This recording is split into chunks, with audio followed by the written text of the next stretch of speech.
Hi everybody, welcome to another exciting stream on Bowtie Gaming 14. Just gotta mute the TV for a second. Alright, cool. Welcome to the week leading up to Spooky Day. So to kind of address the elephant in the room, I had severe food poisoning last night, so I was definitely not up to streaming, so I should be good now. In terms of I'd like to do at least one more baking stream this month. I'm not sure if I'll do it this week because my goal is to try to get through Twilight Princess this week. If I have some extra time, I'll do it this Friday. Otherwise, I'll try to get it in either in the morning or in the evening on Sunday. I'll have to see because I want to make sure I get adequate sleep for the big event, which is the charity stream for Direct Relief on Monday. I am so excited for this. I posted the official schedule on Twitter, but kind of the rundown is that, yeah, like I said, we're going to be donating for Direct Relief. They provide humanitarian aid and supplies throughout the world, and especially with the pandemic and natural disasters going on, they've been a big help with all of that. So I figured, why not celebrate Spooky Month or Spooky Day rather in style by doing a charity stream? So, I guess to give the general rundown of the schedule, it's going to be starting off with Luigi's Mansion 3, specifically the Scare Scraper mode. I figured I was either debating that or the main mode, but I'm like, I'll just do Scare Scraper. Probably more stuff to do with that. So let's see, there's that. Then afterwards, actually let me double check so I'm not providing you incorrect information because I was tweaking this up until the very last minute I tweeted this. In terms of the specific order. Okay, so then afterwards it's going to be Mario Party Superstars, specifically the Horror Lane board, because it's Halloween, you got to do the Horror Lane board. Probably get at least 1 or 2 rounds in, because to back up a little bit, each segment's going to be about 2 hours, probably more like an hour 45, just to give me time to switch games. I'm trying to get everything to stay on the Switch for the most part, so that I could do easy swaps. Without the stream crashing, at least for something as big as this, because I know the Pokeathon charity stream I did was probably a third of this time. For sure this thing is going to go for 10 hours, but if we reach donation goals, it could go for up to 14. So this is going to be kind of a test for me, but it'll be fun. So then after Mario Party Superstars, then I'm going to be playing Zelda: Link to the Past for 2 hours. And then I'm going to be playing Super Castlevania 4 for 2 hours. And then afterwards, the last thing that's for sure going to be on the agenda is Mario Kart 8 Deluxe.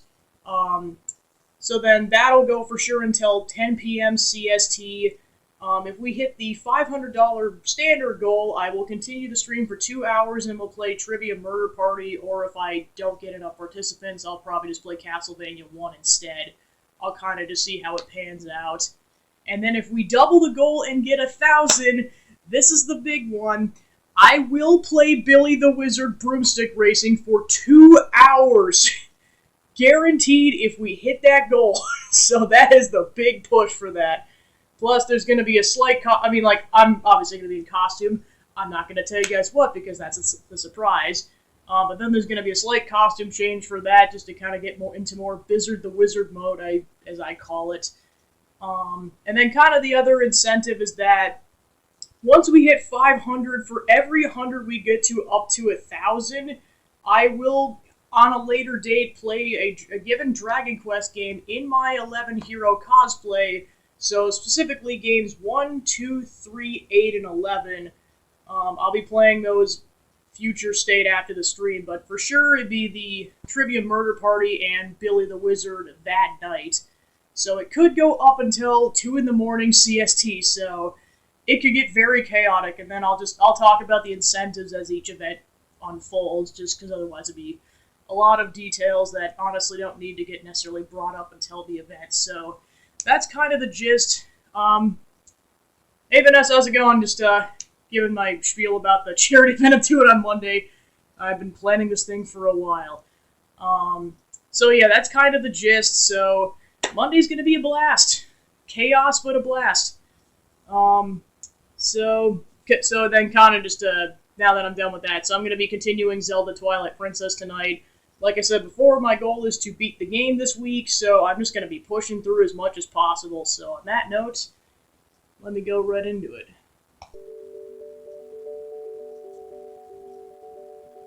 Alright, there we go. I'm doing good. I kind of mentioned right at the beginning of the stream, I got severe food poisoning last night, so I couldn't stream, let alone do anything, so I'm just happy that I feel this well. It was a struggle.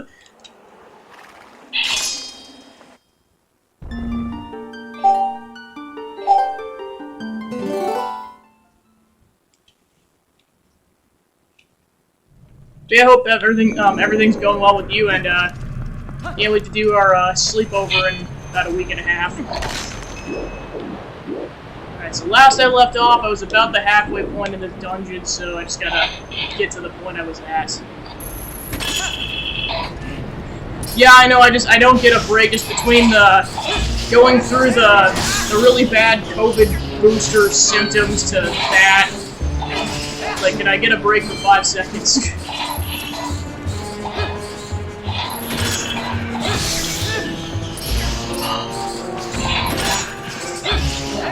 Yeah, it just came up. It just came up without warning. It was just like 9 in the morning. I woke up and I was just like, "Oh boy, I guess we're doing this today."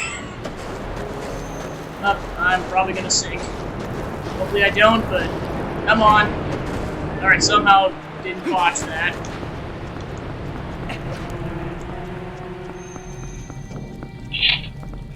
Yeah, I've just been slowly taking it easy with like making sure I don't have too extreme of foods. Well, especially if I want to eat anything fun this weekend, I really have to take it easy.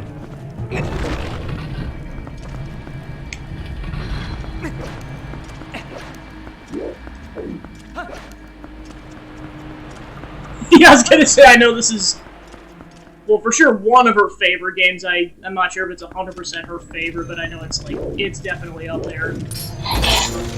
Yeah, I know she was talking about playing it like a week or so before I decided to start playing this game on the channel. I'm just like, aha, I haven't told her about this yet. Alright, so... Okay, so now I'm at the point that I was at. So from here on out, it's new territory for this playthrough. Yeah, I was gonna say, I remember her and I talking about this game a lot back in the day, and then of course when the HD remake came out, like in your mid-2010s, like, it was a massive deal for her.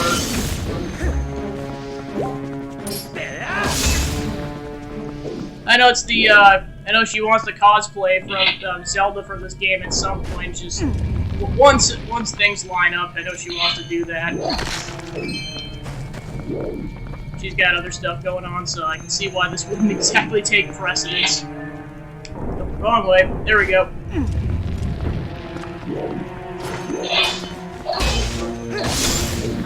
Yeah.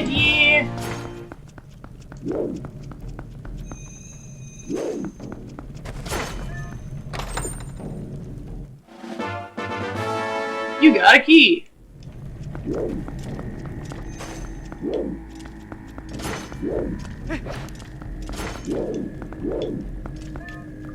Okay, so then from here I can just go down.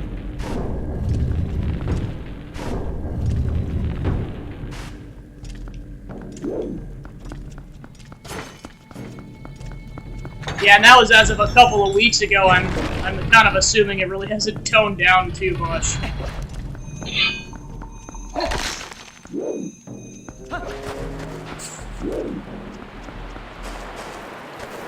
Come on, don't die. Awesome. Awesome! No, right, I forgot about this part. Come on, don't sink. Ooh, nice! I know you had talked about it a while back, and just... this is the year you decided to do it. Nice.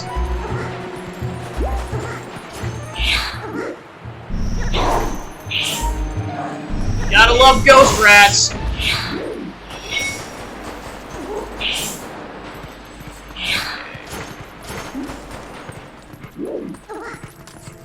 Oh, and we got this guy.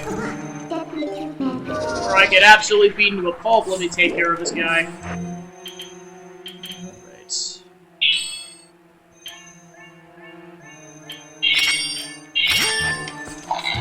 bomb arrow.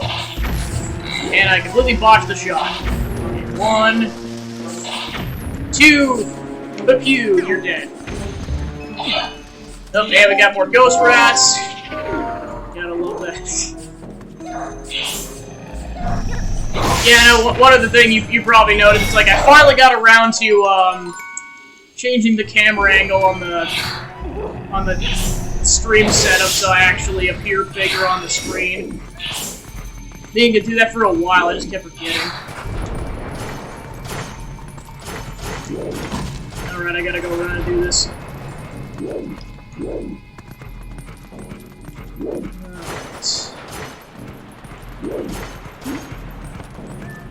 Here we go.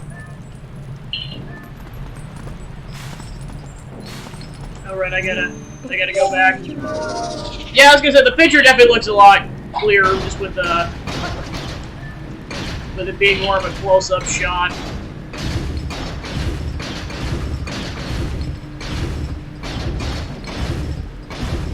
Okay, so I gotta do this very quick. Here we go.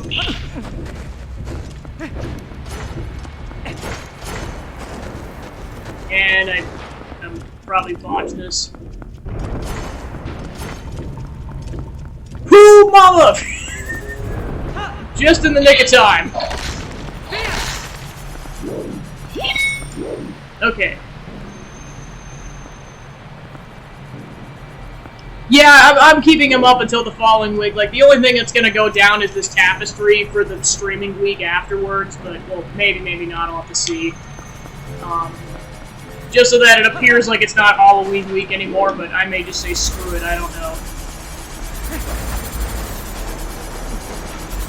Well, I mean, I figure you and I are doing that kind of a sleepover, so why take the stuff down? And then I'm putting the stuff away very shortly thereafter, just because, yeah, the following weekend I'd like to get the Christmas decorations up because I'm going to be traveling for a week and a half, and I won't be back at that point until December, pretty much, so I was like, well, that's how that's going. Hey Joe, welcome into the stream. I hope you're doing well. I know you were sick a few days ago. Phew! Free at last! Gracious, you're that nice fellow who helped me out the other day. Also, why are you a wolf? Oh, screw it, I'm not gonna question it. How nice to see you again. Well, now that we found each other again, let's stick together for a bit, I'll be right with you, so if you want to warp out, just let me know. Yay, we reunited with the creepy bird lady. This time as a wolf, so we can't really say much.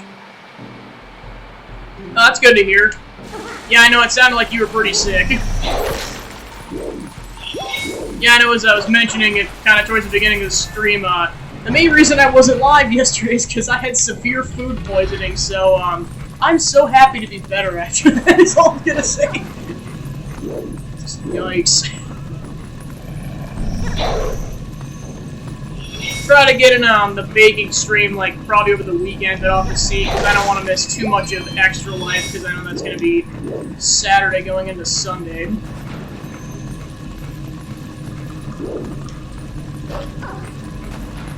Alright, so then, go back to human.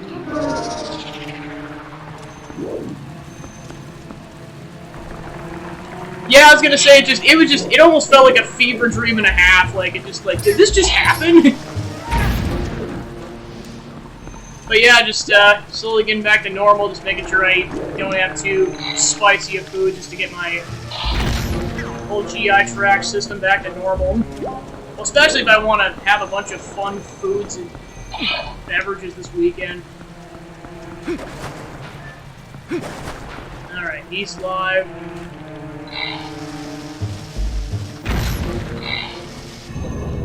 Ta-da!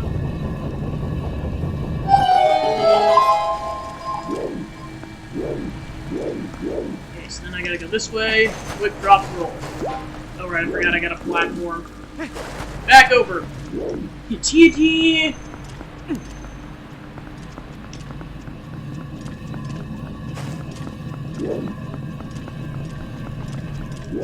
Okay. Claw shot time.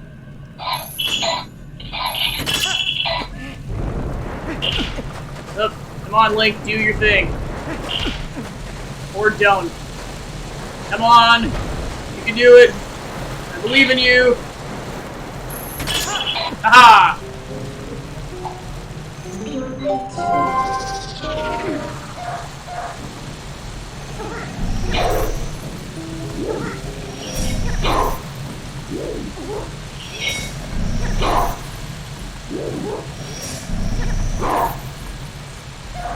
Yeah, I was gonna say, yeah, in theory it would, but luckily for us, we're in a fantasy setting.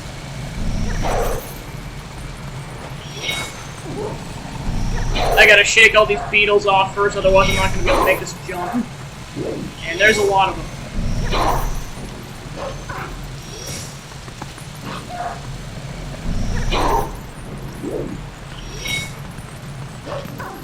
There we go.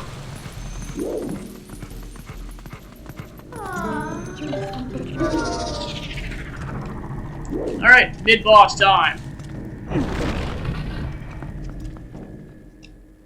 Yeah, I say, Vanessa, I'm not sure how much you've seen of, like, this game specifically, this dungeon, but, like, this is about as scary as it gets, so just a heads up.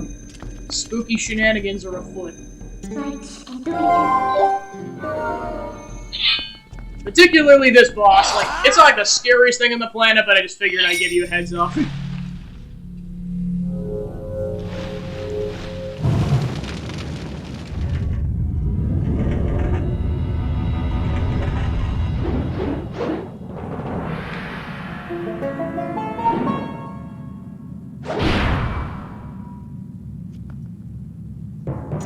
Alright, let's do this.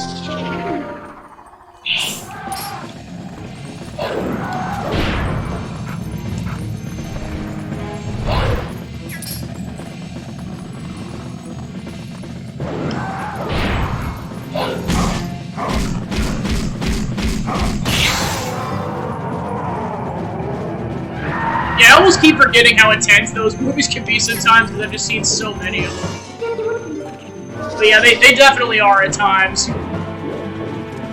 Alright, and then I gotta level everything on equip the bombs, otherwise I'm in a world of hurt here.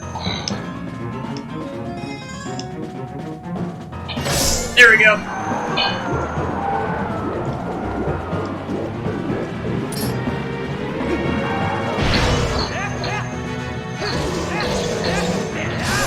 Hehe.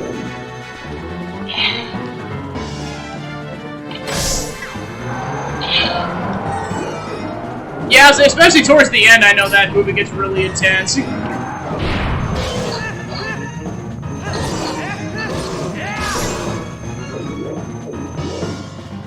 Well, especially when the stakes get raised, like, later on in the saga, I know it gets to be a bit intense.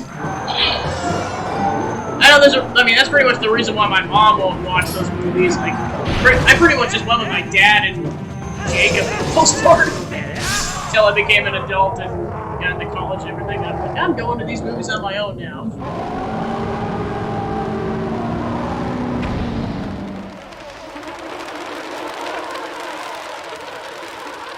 Bye-bye! Please don't come back.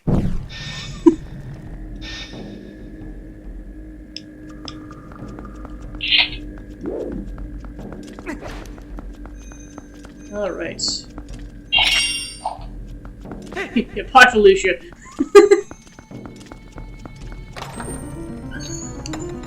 And now we get one of the coolest items in this game.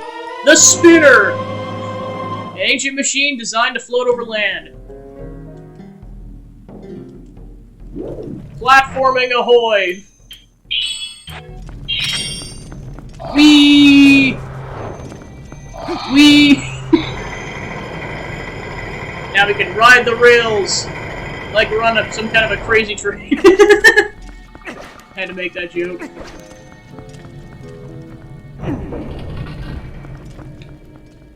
Alright, we got the item for the dungeon, so now time to progress ahoy.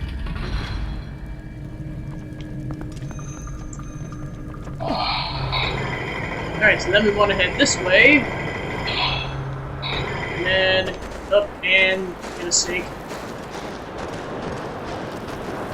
the one thing about the rails that they're kind of touchy, because you have to be, like, when you land on a rail, you have to be going the direction that you want to go, otherwise you go the other direction. It's not that big of a deal, but it's enough of a deal. Oh. Come on, Link. Salvage this. Alright, cool. There we go. Yeah, pretty much. This is pretty much how a non-bender would do it. And there's a decent amount of chests in this area, so I'm going to try to get them.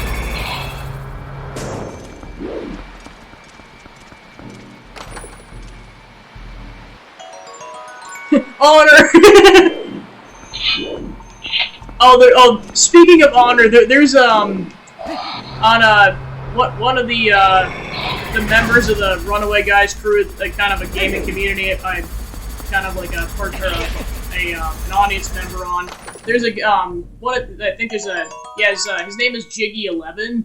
There was a whole running joke where, like, in Mario Party, he refused to get basically this item that would allow you to get stars for, or it would teleport you to the stars. It was called the Golden Pipe. So he refused to get the Golden Pipe, so then people just kept giving him crap. It's like, oh yeah, you have, he's trying to maintain his honor by not using the Golden Pipes to have the easy way to get the stars. So whenever he basically broke that and used the Golden Pipes, he's like, you have no honor! Dishonor, Jiggy! So that's been a running joke, I think, for, like, probably since, like, late last year when the newest Mario Party came out. So yeah, when you brought that up, like, I have to mention that, because that is the funniest running joke. Alright, done.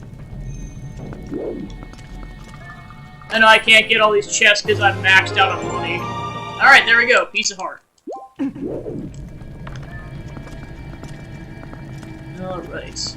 Yeah, because I know I can't get those 2 chests because I don't have enough money. Or I have a full wallet. Oh! Do not fire that off for the love of everything, Link. Jeez. Okay, so yeah, I want to go that way. So if I make this... Link! Ah, crap. Dishonor on you! Dishonor on your cow! I mean, that movie's gold, but just that whole sequence is just even... platinum is what I'm gonna call that. This should be better now. Whee! And I'm going the wrong direction! So if Link makes it to the platform. Oh, what, the Mulan reference? Or just Link's sick platforming skills. This is his audition for Tony Hawk Pro Skater. Yeah, I was gonna say, especially since I know you and I was gonna say I live in a different part of the state now.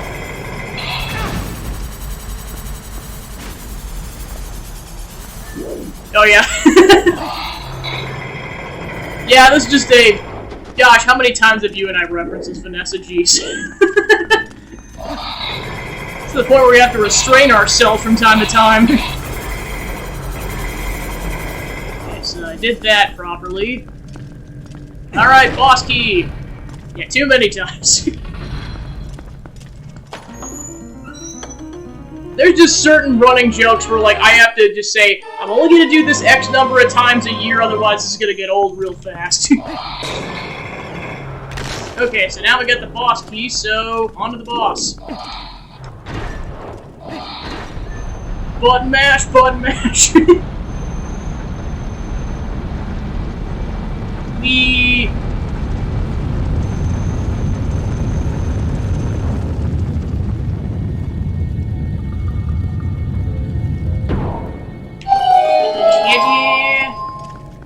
Alright, so then, time for more platforming.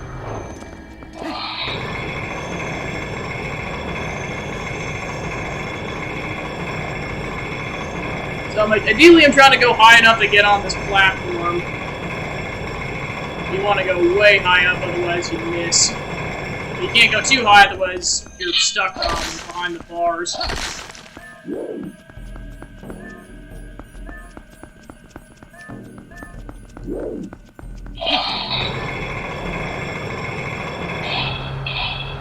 Aha!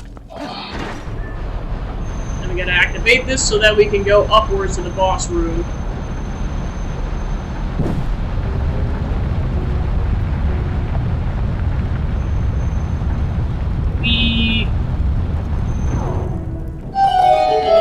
Ta-da!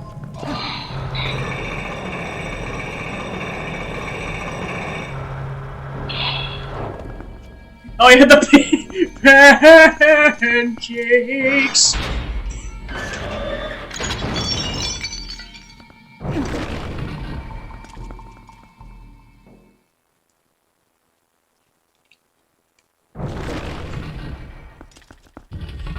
Jim Gaffigan, what have you done? Alright, so we have made it to the boss room.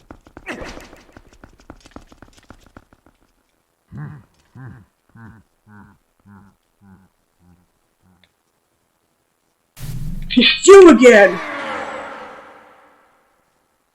You still live. How astonishing. No wonder some call you hero. But this truly is a bittersweet reunion, truly. For I fear it is the last time I will see you alive. That cocky, are we?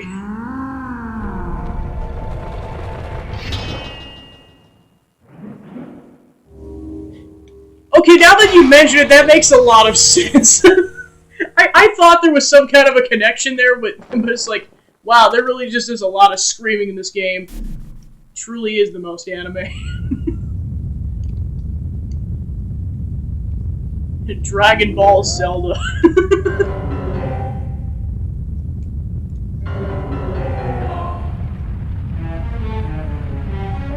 So I'm assuming that makes, I think it makes Sand Vegeta in this situation. In a sense.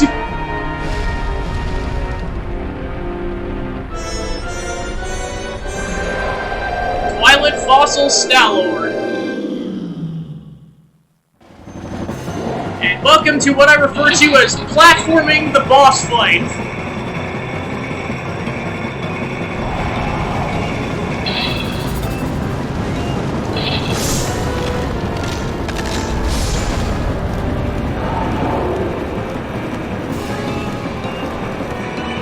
Lord of the Stelphos.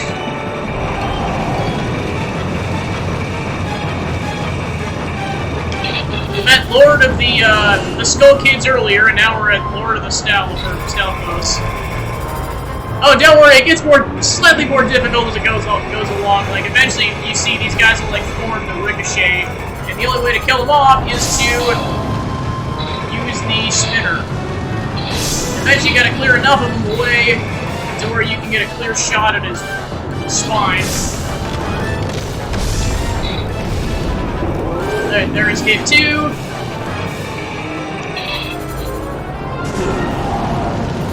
And then now you'll see there's these like spinning little projectiles that are now on the rail, so you have to jump after a bit, otherwise you'll get hit.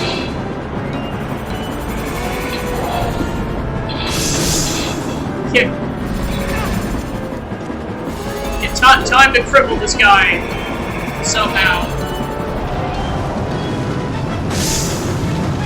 Yeah, so now that we're on the third round, there's actually some Stelphos that are actually directly blocking his spine, so we actually have to hit them before we can progress.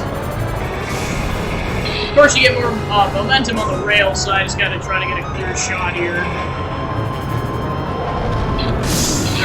Now I took some of the middle ones out, so that hopefully gives me a better shot, and I gotta jump. Oh crap. Luckily doesn't do too much damage, just more annoying than anything. Well, especially since I've gotten like 2 or 3 extra hearts than I normally would have at the turn point.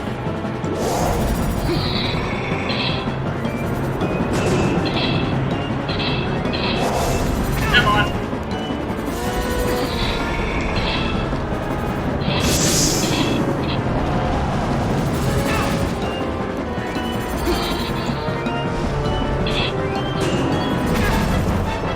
This is the most times I think I've gotten hit by the side things. Alright, come on, Link, let's do this. Kinda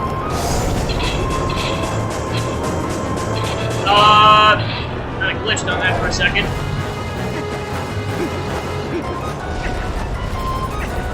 Alright. Gotta get all the way back up here. There we go. And try to get it. And his arm blocking.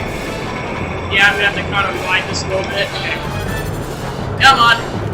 There we go. Suck it.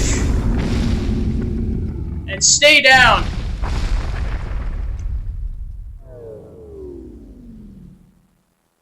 Teddy.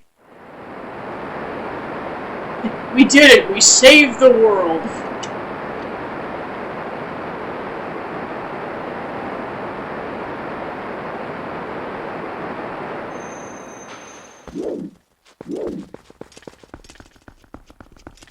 Alright.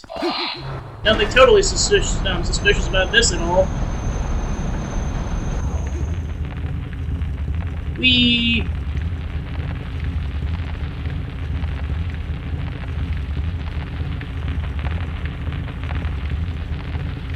Oh, now I can get up there.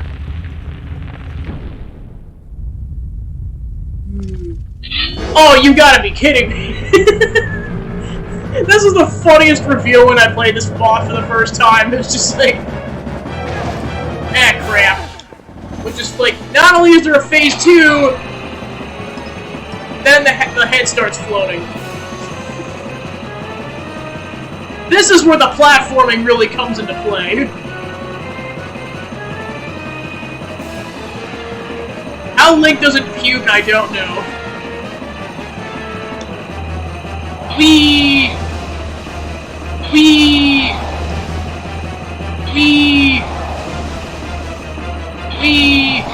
Ta-da! Alright, stabby time.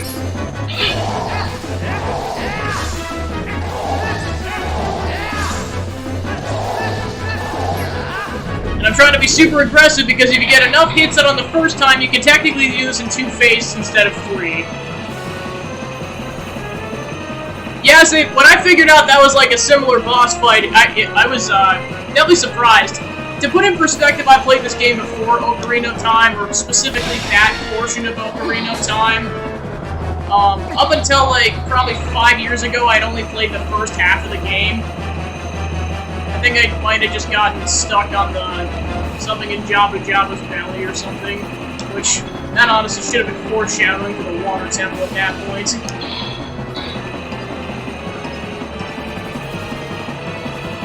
Alright, so he's not gonna trigger until... okay, there we go, until I get high enough on the platforms. There we go. TNT.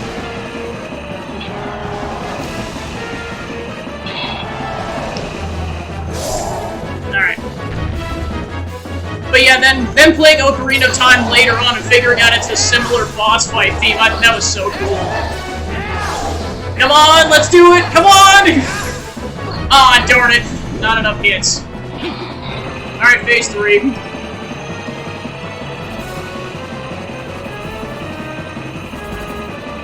But yeah, it's barely possible, but you can get enough hits in so that you can do that in 2 phases. Oh, crap! So yeah, now you got the spinny platforms on both sides, so you really gotta be careful. Okay, so now we should be spawned in, so let's do this.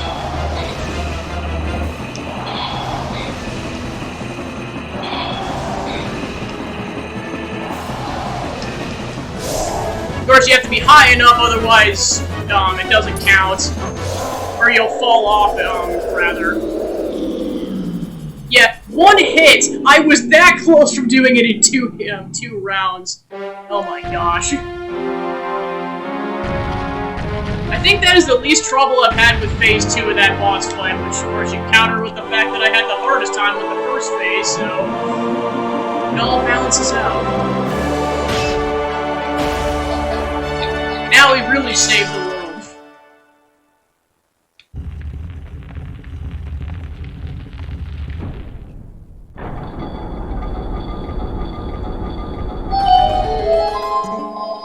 Well, plus, yeah, I know with the Shadow Temple, there's definitely some complex, parts of that. Well, plus, I know it's like, I think part of it, too, is just, like, it was the fatigue from doing the Water Temple, and then you're just like, if you get stuck in the Shadow Temple, you're like, oh man, I gotta do this all over again? Oh my gosh. That's why I was so surprised to find out the Shadow Temple, and especially the Spirit Temples, were easier than the Water Temple, just being like, oh my gosh, it doesn't get progressively harder. Thank goodness.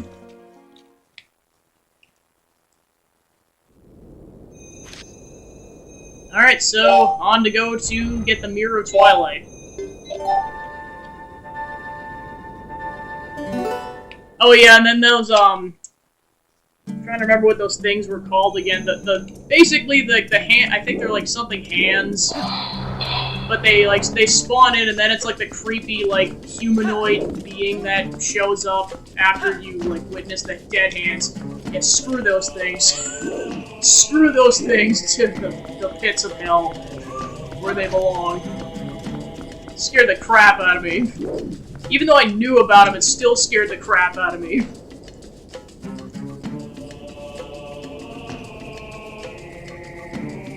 I think somehow that beats, like, every enemy in terms of scare factor. Somehow, like every enemy you encounter in this game, that's somehow still scarier.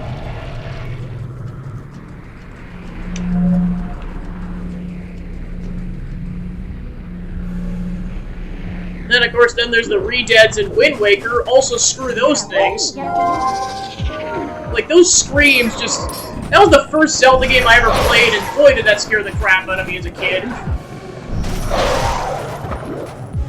And, of course, this was back when the game had an E rating. Of course, in the remake, it got a E10, like, boost on that, but... Originally, it was E. That was not correct. Okay, so then I gotta... Yeah, that one's too far away. I'm just gonna go ahead and reset this. Alright, let's try this again. Alright, so then you got that one. I will pick him off. Alright, so then I'll go ahead and pick this one off over here. No! No! Darn it, I got too close.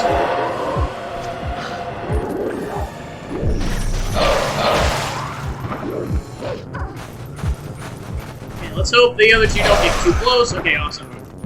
Now I gotta get this one to get closer. Oh yeah, I forgot the bats are going in there. Alright, cool. Ta-da!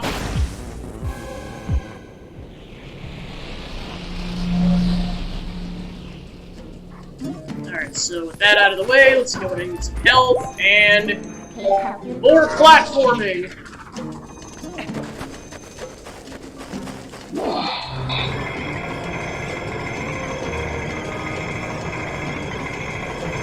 Eee.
Shit!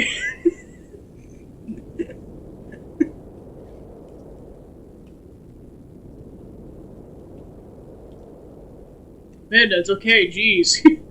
You'd have to throw out the S word there. Shut up, Link, I can say the S word whenever I want. A dark entity lurks in the twilight. It houses an evil power. You who are guided by fate, you who possess the crest of the goddesses, hear us. At the command of the goddesses, we sages have guarded the Mirror of Twilight since ancient times. You seek it, but the Mirror of Twilight has been fragmented by mighty magic. That magic is a dark power that only he possesses. His name is...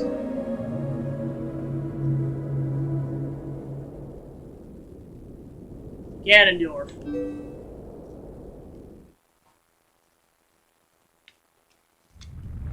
He was the leader of a band of thieves who invaded Hyrule in the hopes of establishing dominion over the Sacred Realm. He was known as a demon thief, an evil magic wielder renowned for his ruthlessness. Also, evil horse.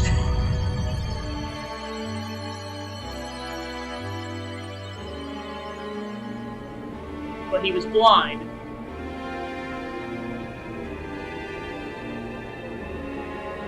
In all of his fury and might, he was blind to any danger, and thus he was exposed, subdued, and brought to justice. No!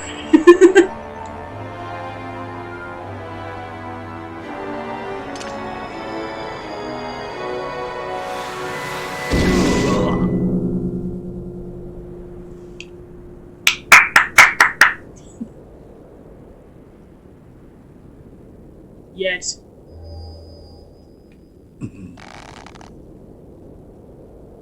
Oh look, I've been impaled.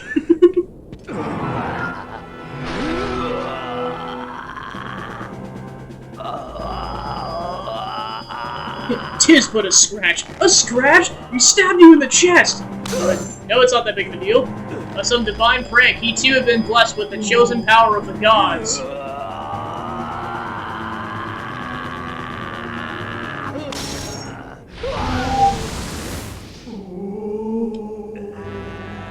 Oh boy.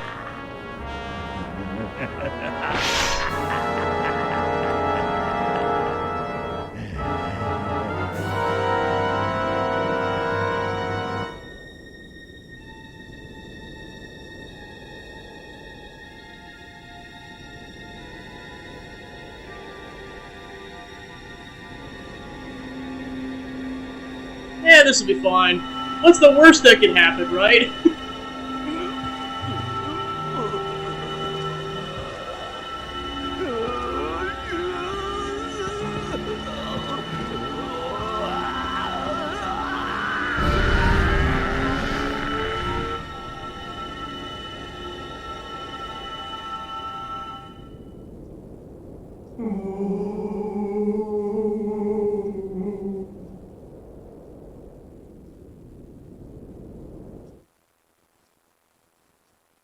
Almost makes you wonder what happened to the sages in Wind Waker, like how, brutally they were murdered. His abiding hatred and lust for power turned to purest malice. Perhaps that evil power has been passed on to Zant. Yeah, what's the worst that could happen? or to quote Bubsy, what could possibly go wrong? You're just now figuring out where Zant got his power? It's far too late. Only the true leader of the Twilight can utterly destroy the Mirror of Twilight, so Zant could merely break it into pieces. Once broken by magic, the Mirror of Twilight became fragments, which even now lie hidden across the land of Hyrule. One is in a snowy mountain heights, one is in an ancient grove, and one is in the heavens. You who have been sent by the goddesses, you should be able to gather the three pieces. But you must be prepared, for a dangerous power resides in those fragments.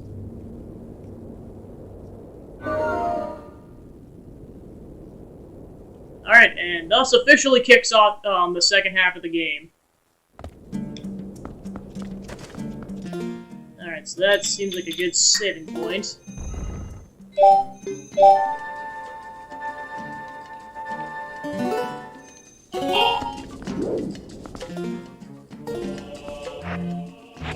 Okay, so now what do I want to do? I know the problem is I'm almost at max rupees and I don't have much to spend on besides that 300 rupee thing I have to do towards the end of the game. Okay, so then...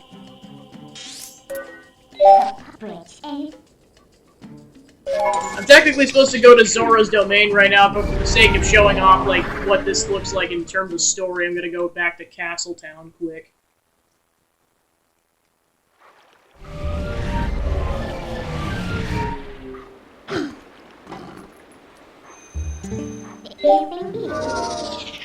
Yeah, especially once you start giving Agatha a lot of bugs, it makes you realize how quickly you can get rupees in this game. Hey! Mr. Gabby, wait!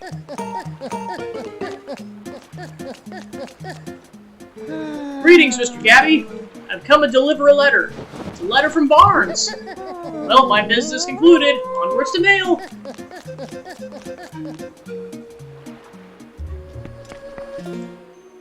Alright, let's go ahead and read Barnes' letter.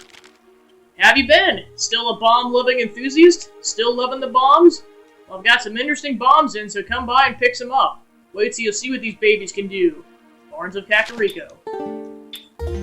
Essentially, those are like the bug bombs that you see in the forest temple. Just now you can actually buy them as actual bombs instead of just a thing that you grab as part of a dungeon. Forgot, there technically is one thing we can do with the money, and that's talk to this guy, because if you give him a decent amount of money, he gives you a piece of heart. So, might as well give him some money. If you would, for the sake of peace in Hyrule, would you please make a donation? May the spirit of love descend upon you, and continue to pray for peace. Someday you will be surrounded with love.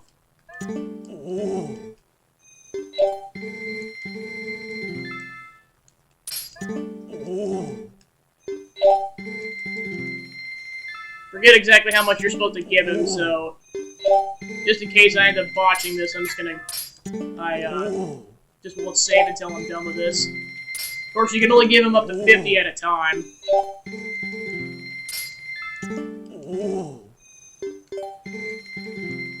Forget if it's 500 or 1,000.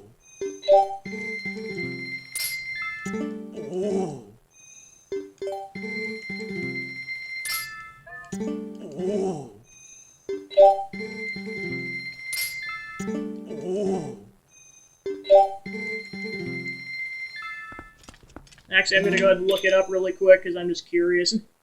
Since it's been a while since I've done this. I think I've actually only done this once. Like, I think I've only legitimately done one, like, 100% Let's Play with getting all the pieces of heart in the post-souls. So, like, I'm not as familiar with, like, how to get everything, because, like I said, I've only done it once. Alright, let's see.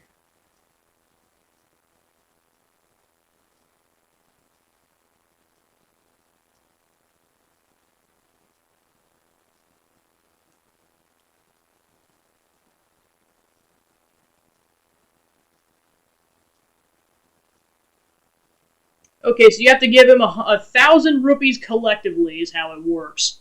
So I just gave him like about 550 rupees. So yeah, I guess just note to self the next time I max out on rupees, I'll come back here.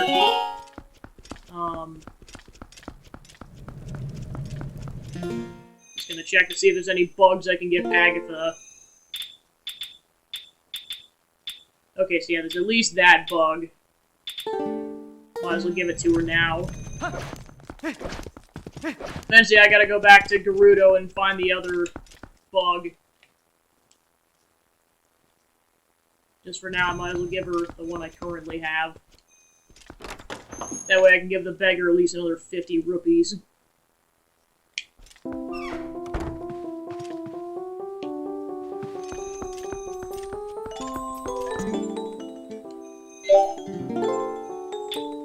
Okay. A day fly. Okay, so that's another 50. Okay, so 5 more bugs. So that side quest is almost done. There's one more I can't get until the third dungeon of the second portion, so I can't 100% complete this yet. Plus, there's a pair I haven't even encountered yet. So yeah, it's 3 unpaired bugs, and then I'm pretty sure one of them's in Hyrule Field somewhere. I just forget exactly where it is. And then, yeah, I keep forgetting that some of the bugs actually have like the Triforce on them, like the ladybug technically has the Triforce symbol on it. Alright. So I'll go ahead and give the beggar that 50 rupees that I just got, and then I will be on my way. There's also a couple things I can do now that I've got the spinner, so I might go ahead and do that. And then yeah, like I said, I'll come back to that 10 thing to go get the other quiver upgrade. You can't do that until you get the other claw shot, so that won't be for a while. Okay, so that should be 600 rupees, so I just gotta give him 400 more. And I should get a piece of heart out of that. Alright, so then the story progression thing I wanted to do is down here. I was thinking realistically my goal for this stream was to get through the next dungeon and then see kind of where I'm at from there. I got through that dungeon a lot quicker than I thought I was going to, so I may even get to the third dungeon of this second half, I'll have to see. Because ideally I'd like to have enough time to get through that Cave of Ordeals, which is basically the giant trial thing, which I know that's going to take at least 1 or 2 hours. Alright, so gathering information now as well, so I will let you know if I hear something. Okay, so the thing I think I actually want to do is check the map, because now Auru's back. Ashai mentioned Snow Peak Mountain and headed off. So basically, if you're stuck on where to go find the other mirror shards, just basically come back to the bar and they'll let you know where the next member went. Because each member of the resistance group is basically vital for telling you where you're supposed to go next. So yeah, as I mentioned before, we're heading to Zora's Domain to continue plot progression. But yeah, now that we have the spinner, there's at least 1 or 2 things I can do. One of which is down here. Yeah, I don't really speed doesn't really speed me up too much, so let's go ahead and walk. Alright, so I'm just gonna see if he's cleared out the... Okay, so yep, he's officially cleared out the Rockway now that it's been a bit. So now we can officially go this direction. Oh! Hey, look, brother! The way is now clear, just as I promised. I do not know where you're headed, but be careful.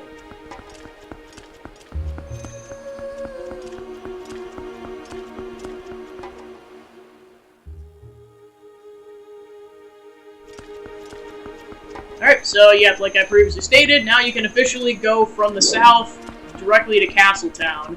So now you can get to Castletown from 3 different directions. If you do none of the side quests, you can only get to the way from the Lanayru province, but now you can get to there from all 3 provinces.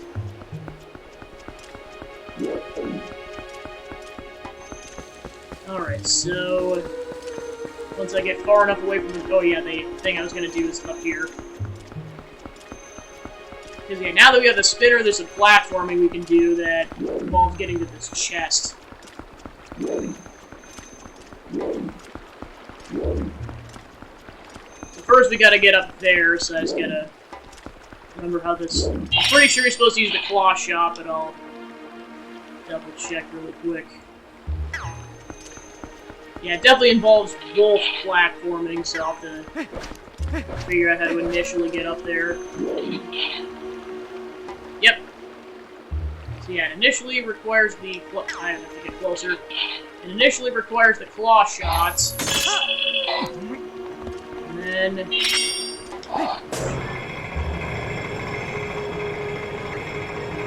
Okay, so yeah, never mind, that's something else. So yeah, there's another chest that involves wolf platforming. That's a whole nother thing. So yeah, ideally you're supposed to jump off at the right time to get in the middle.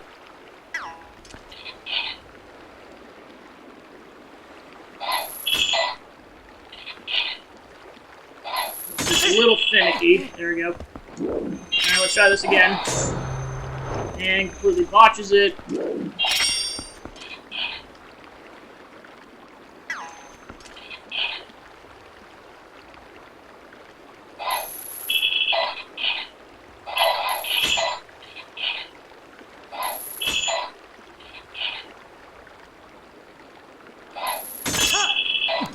A little touchy. Oh, I see you're supposed to climb up there in order to get to that. Nope, missed. I'll try this for a few minutes, otherwise I'll move on.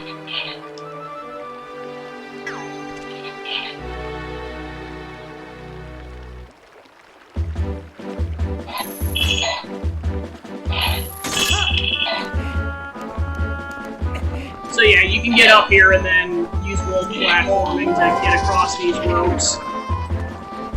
So I'll go ahead and do that while I'm up here.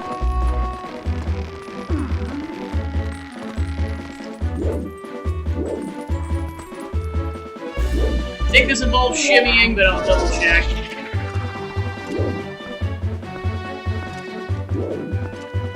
Oh, I know what you're supposed to do. Carefully drop. Oh, and I messed that up. Oh. There we go. Supposed to shimmy over with your hands. Whee!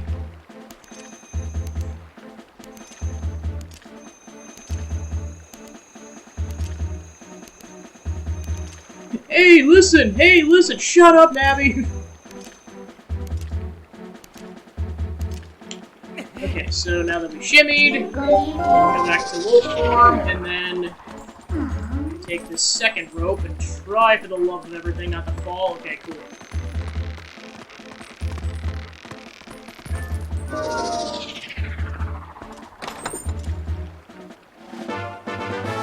Dice 100.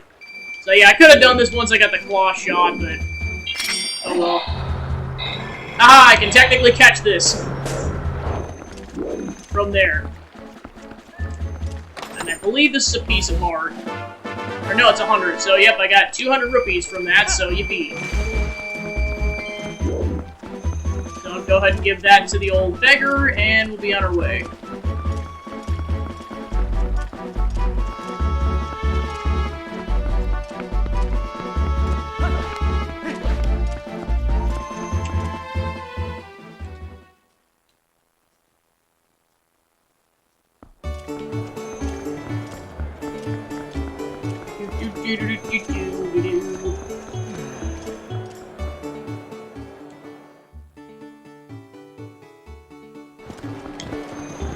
Go.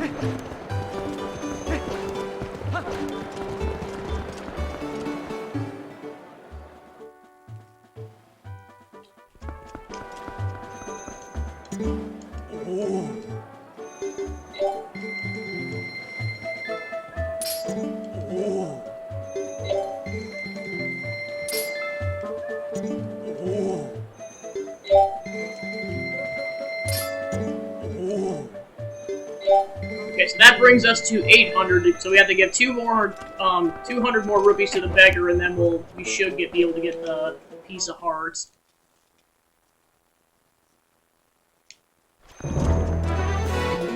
Alright, so now that we did all that stuff, I'll go ahead and save. And then I need 4 more post souls, and then I should be able to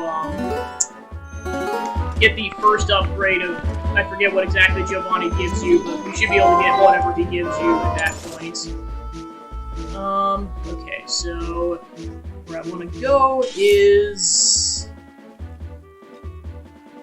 Actually, you know what? It is not worth that. It actually would be quicker at this point to just walk over there.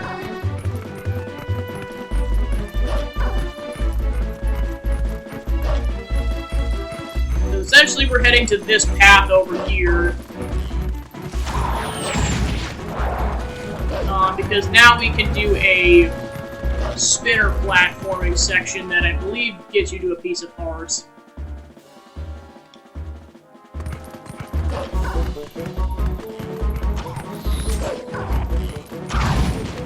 Trying to get killed by too many of these things. Alright, cool.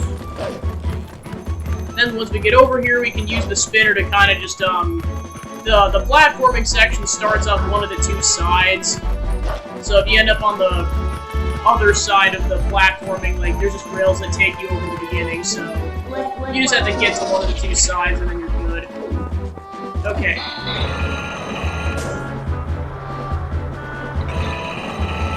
Yeah, and of course, these rails go ridiculously fast, so... Okay, so yeah, we ended up on the other side of the starting point, so... Now we're at the starting point, so... Rail grinding ahoy! So yeah, some of it involves platforming, and some of it, or like actually jumping, and then some of it kills it.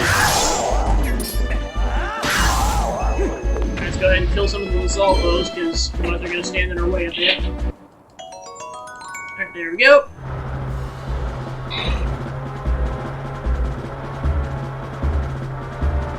Okay, so there's that. Yeah, I do have to jump.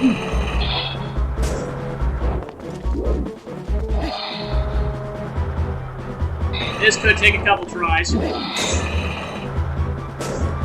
Whee!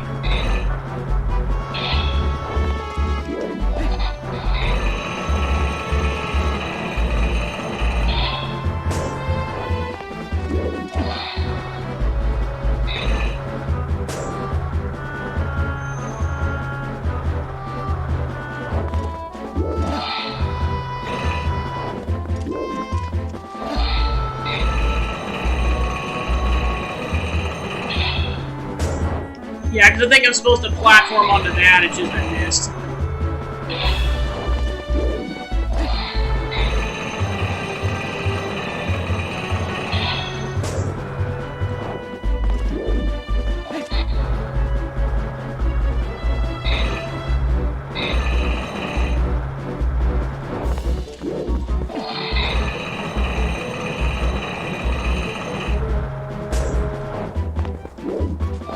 I could have sworn you don't even have to jump for this, but maybe I'm wrong.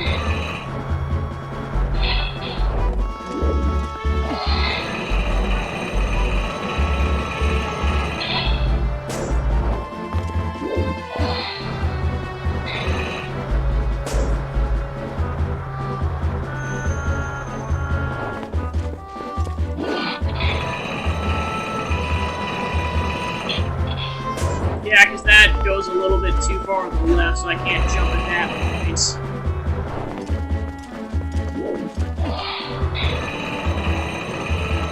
So that's too early, let me try that.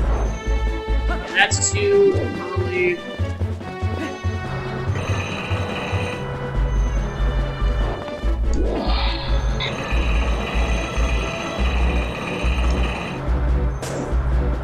I think that might be more of what I have to do is like I have to go over that direction, but it will be botched. Okay.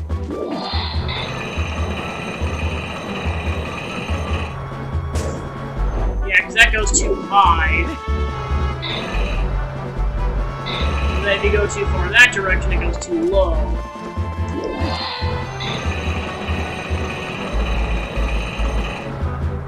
There we go.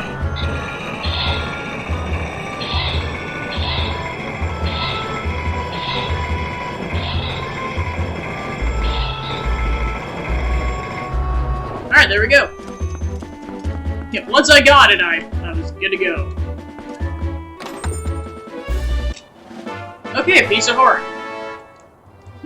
Okay, so that's what I wanted to do over here. So I think there's one more thing I could do, which I believe is near the Bridge of Elden.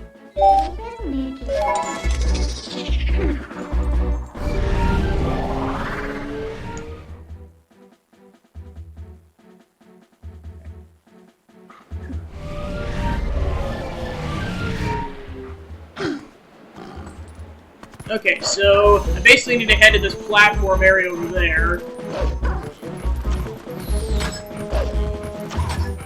I'm gonna gradually make my way over that direction.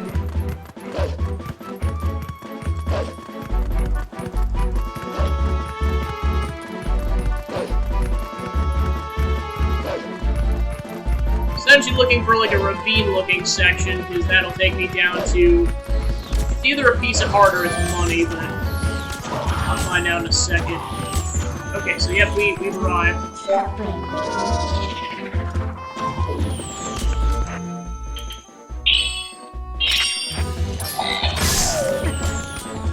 What about the bow and arrow here? Okay, that should take out most of the threats. Take out these two guys while I'm at it. Right. Now we won't be bothered. Okay, so then essentially we're going down to this ravine down here, and then there's a place where we can dig down as a whole. Okay,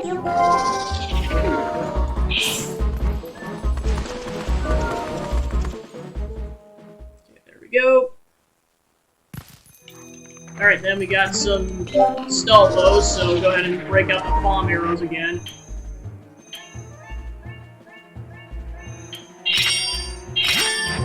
Alright, try to get out of range.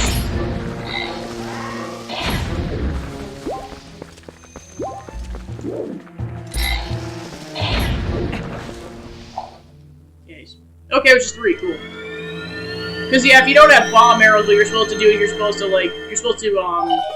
use like the shield bash to knock it down, and then use a bomb to blow it up. But if you just want to do it super quick, bomb arrows. All right, another piece of heart. All right, there might be other things I can do with the spinner, but those were the 2 I remembered at least.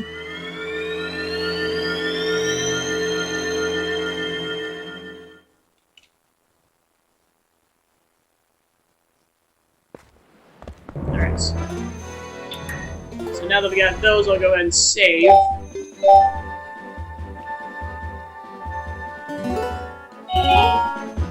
And time to go ahead and progress in the story.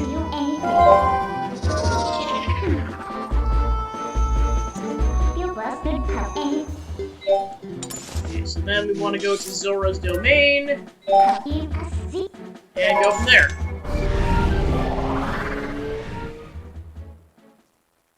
I don't think the Zoras get too freaked out about Wolf Link, but you still can't transform next to them, so you have to kind of get in a hidden spot.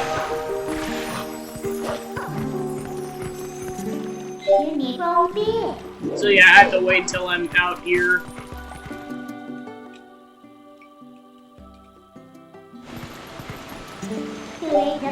There we go.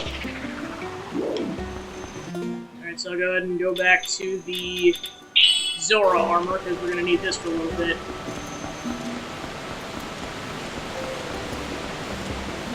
Whee!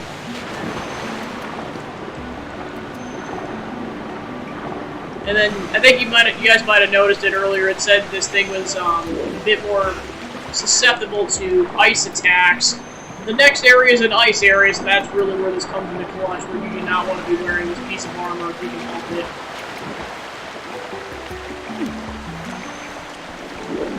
Alright. Yeah, that's the bug.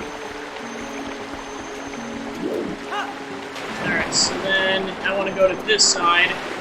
Because before this was blocked off by ice, but now the ice is broken, so now you can get over there.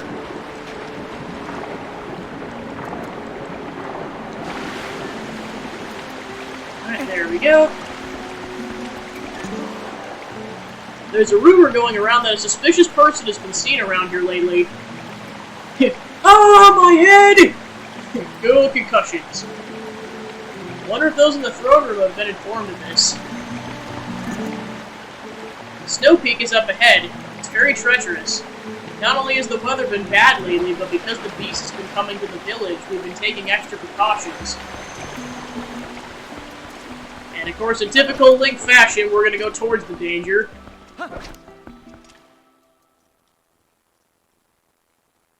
Yeah, I was gonna say, I'm surprised they didn't make that a mechanic where, like, if you basically hit your head on, like, the ground or something, and, like, I mean, it doesn't have to be insta-kill, but, like, it should do more damage than it does.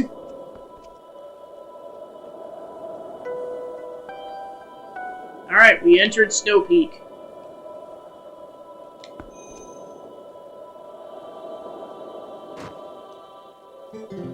Yaddy.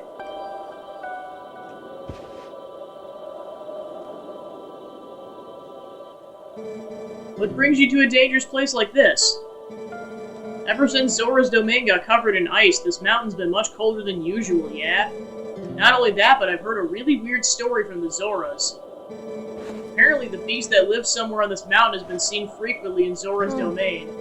I was curious, so I came and waited, and as they said, a giant appeared. Yeah, it looked like this. You got Ashy's sketch. This hastily drawn picture shows the creature Ashy saw holding a red fish. Apparently this thing's been stealing red fish from the village. I want to investigate further, but I can't even see the path through this blizzard, yeah? Sure, you're here because you're curious about the mountain, but you best not go without a plan. Alright, so the next thing we're supposed to do is go talk to Rallis in Kakariko Village, because by this point he's recovered from his injuries.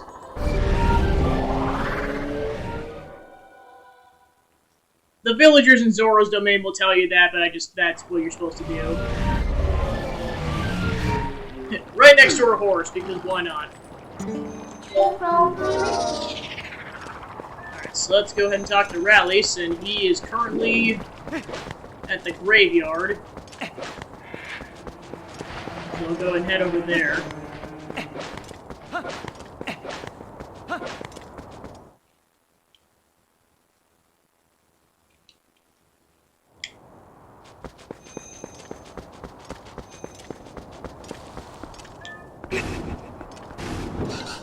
Okay, so yeah, now there's a post hole here.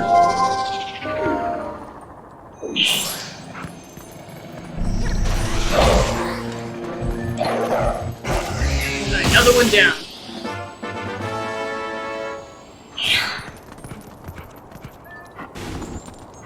Alright, now there's another one over there, so I'll go ahead and get that one next.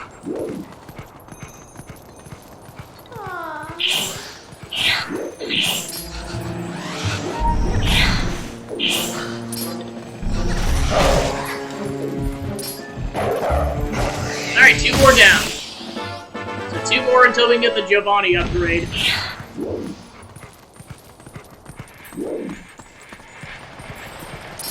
Alright, so let's go ahead and go back to human form so we can go speak to Rallis.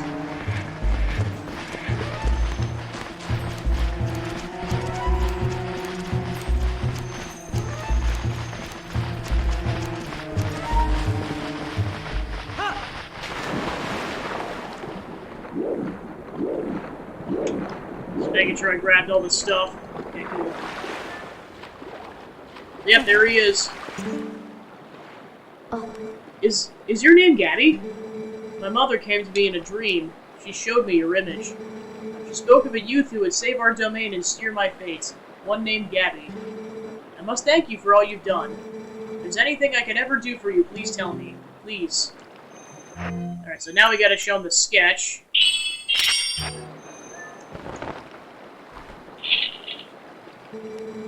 The beast man of the Story Mountain, perhaps? But more importantly is this red fish it's holding. It must be a reek fish. It's a rare specimen found only in the Zora village. It feeds on a valuable type of coral, and without that bait, even our best fishers cannot catch one. Look closely, Gabby. My earring is made of this coral. I would like to give it to you.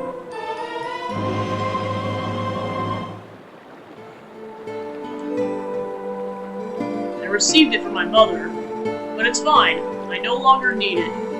As I look at you, I get a sense of what my mother wanted, what I should be doing now.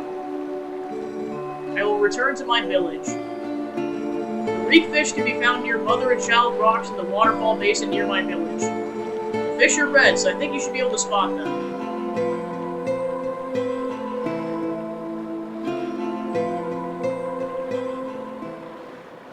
Alright.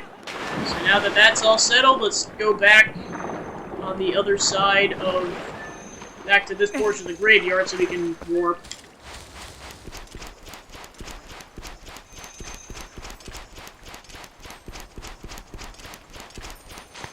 I'm gonna see if I can find the other graveyard bug while I'm at it. Oh, whoops, I gotta transform back to do that.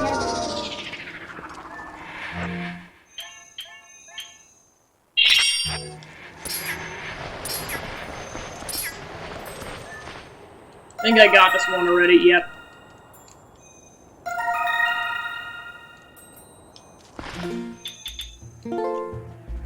Yep, so I haven't found the female ant yet.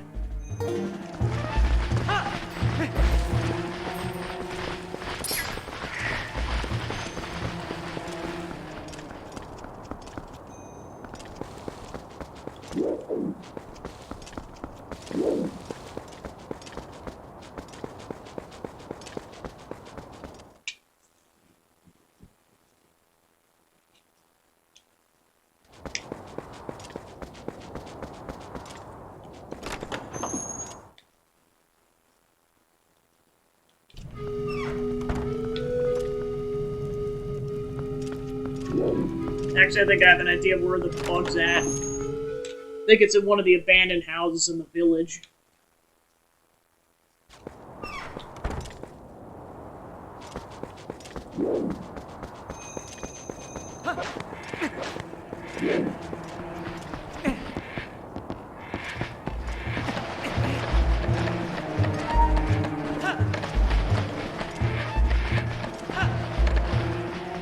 Yep, there we go. Yep, I can hear it. Aha! Alright, 4 to go.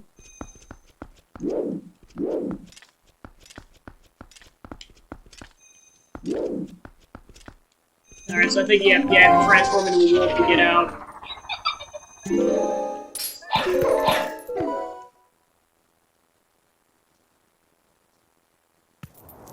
Alright, so let's head back to Zora's domain then.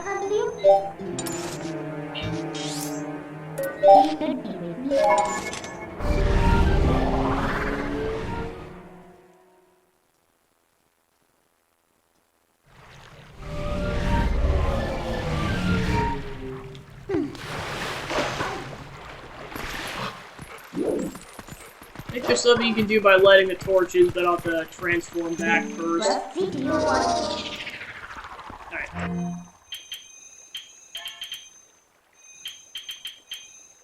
There we go.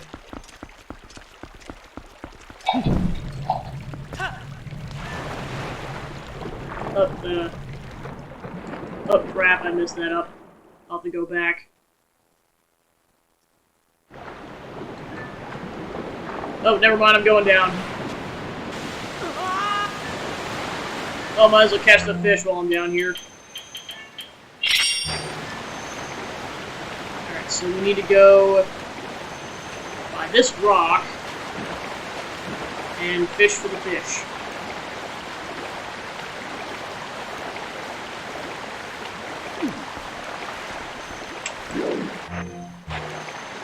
There's a bow over there. Try to get that while it's nighttime. I think there's a couple I can get in the village. Yep, here's one over here.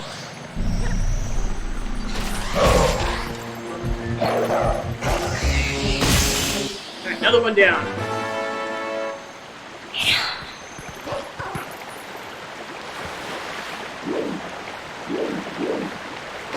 Yeah, because I see another one over there.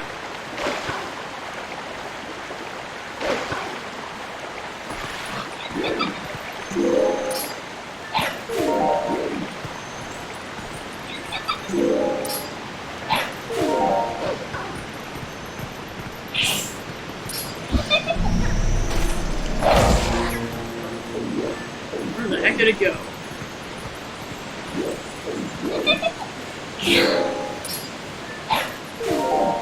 Where the heck did it go? That's weird. It just up and vanished. That's what... Oh, I see. There it is. I have no idea what the heck happened. Trying to fall off the edge here. There we go. That's a clip from the floor or something. Okay, so that should bring, yep, that brings it to 20. Just gonna go ahead and explore the rest of the domain and make sure there isn't another one. I'm pretty sure there is.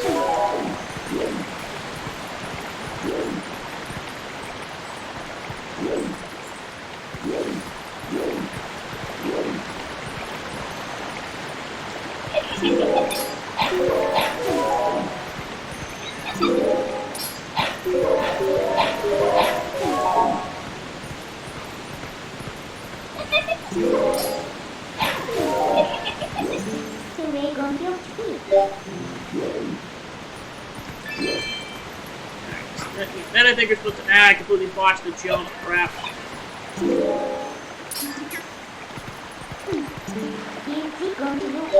Just so I'm on the top already, I'm just gonna go ahead and warp back up here. Don't mind the shape-shifting, teleporting wolf. There's nothing to see here. Oh yeah, I think there's one actually up here, so... yeah, just gotta figure where it is.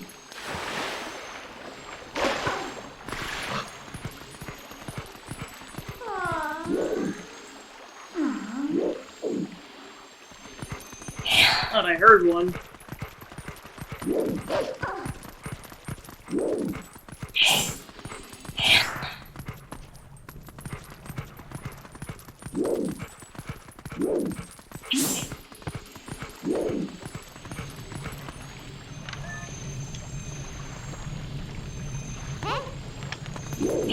Guess I was mistaken.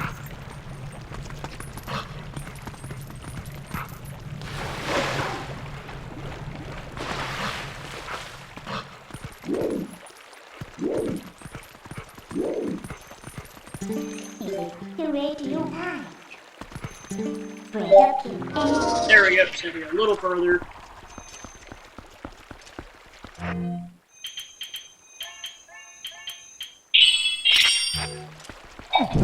There we go. And then we have to use the iron boots to get the chest.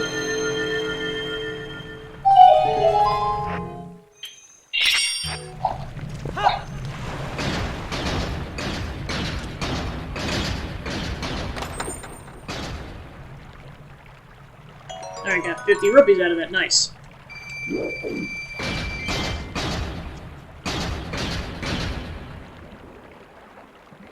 Yeah, because I know we did the main thing, which is get a piece, or get that bomb bag from that Goron. There's a couple of rocks down here that we can get. I'll have to get more water bombs at some point.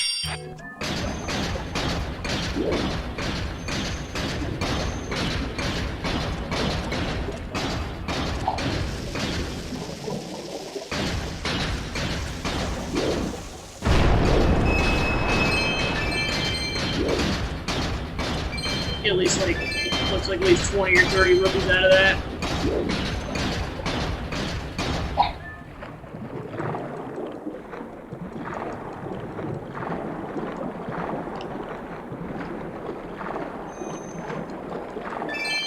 Alright, cool, I got a 10. Look, there's a couple of 10s down here. Okay. There's a third 10. Look, there's a fourth 10. Alright, nice.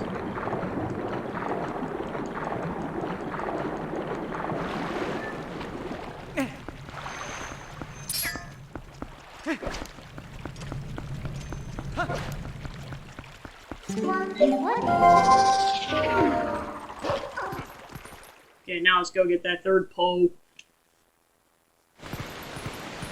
Okay. So yeah, now that we blow up that, or we blew up this section earlier, now we can actually go down here without wolf platforming. And I believe it's in this vicinity, unless I got it already.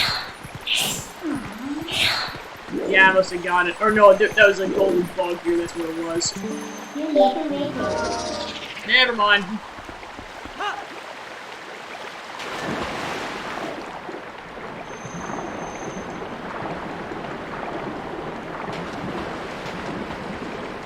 On to fishing.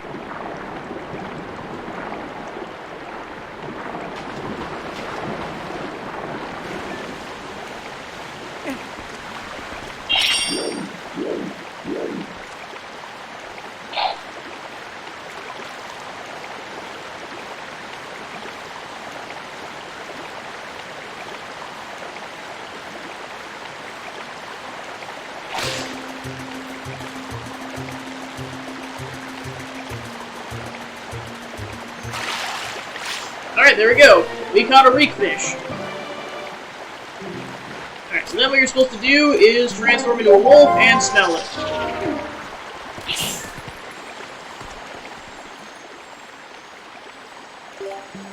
You learned the reek fish scent.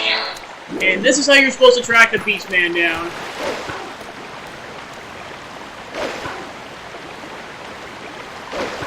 So I'll go talk to Giovanni in a bit, but I at least want to get to the warp point first.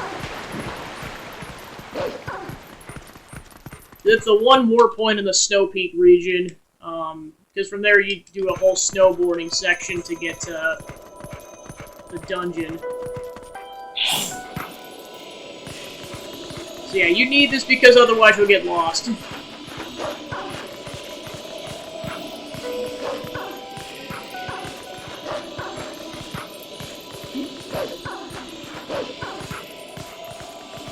As long as you don't veer too far away, you'll be fine. And now we're encountering ice wolves.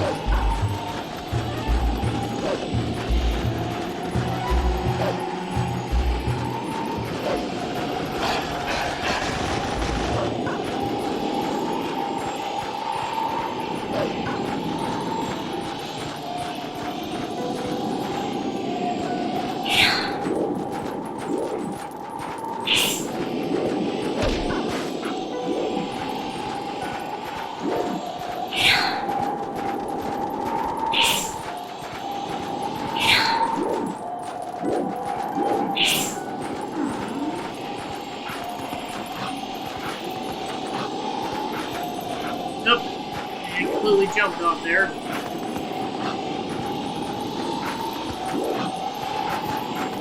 There we go.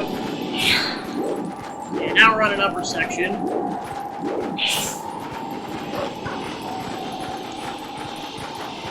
we're gonna go around.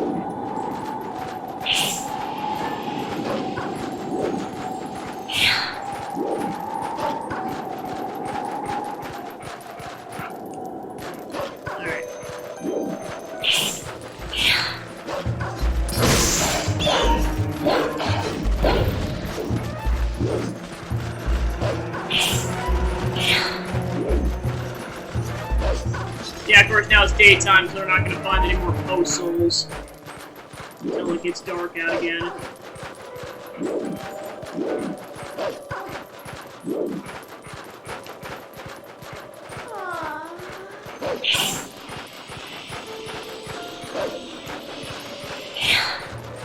Alright, so then we knock this down and we can progress.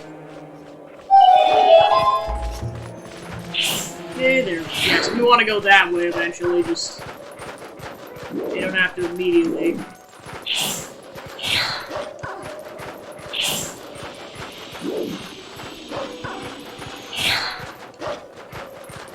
Alright, and then we don't want to miss this, because this is where we get the next melody for a sword, technique.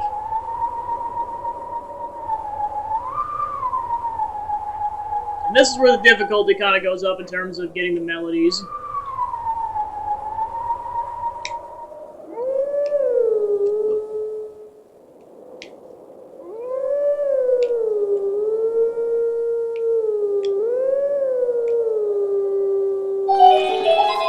Ta-da!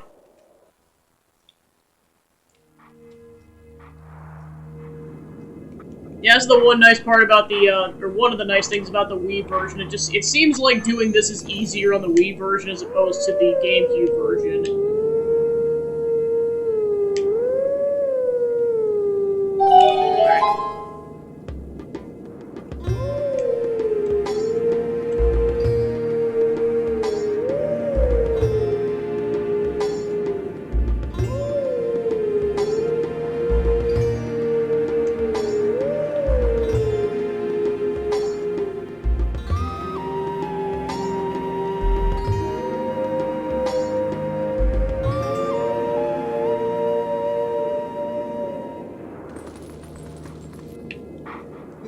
Let teachings of old pass to you.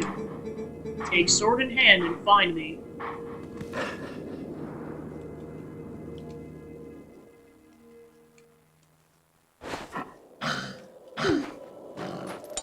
Alright, then he'll be at the graveyard. So once I get to that, once I spawn the warp point, then I'll go ahead and talk to him. Alright, so then what we want to do next is dig down here. There we go.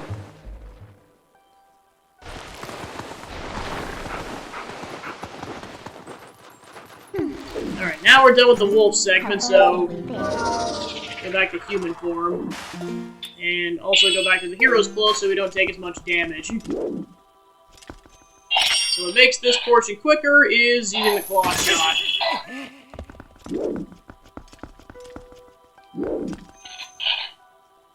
At least in some of the sections, not everything.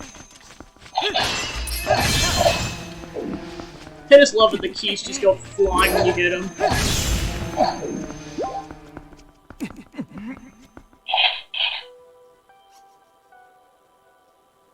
And then you can also insta-kill the quiche with the claw shots. I'll go ahead and do that really quick.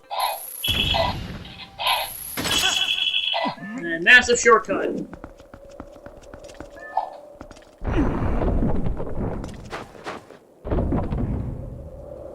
Alright, so we've reached the summit of the mountain, so then very shortly we should be getting Shadow Beast to spawn. There we go. And this one's slightly tricky because you got a bunch of ice keys everywhere.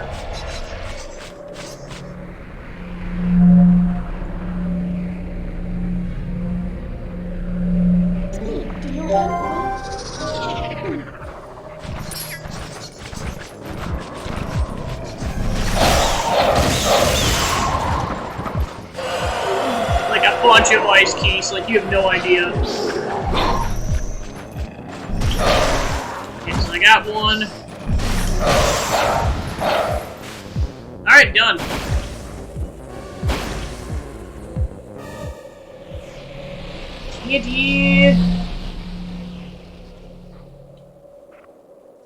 Alright, so now we can go back and forth whenever we want. So we can choose to go talk to this guy right now or not. And now that one or two things have opened up, I'm going to go ahead and take care of those first. Once I come back here, I'm tackling the dungeon.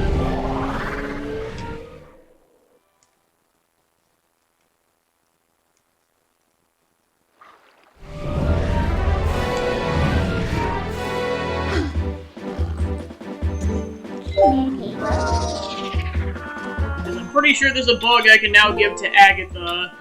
Yep. And then I gotta go to the graveyard to go get the 6th sword skill.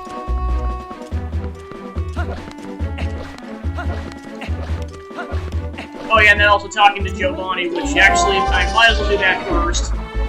Because you have to be in wolf form to dig underneath his door to go talk to him.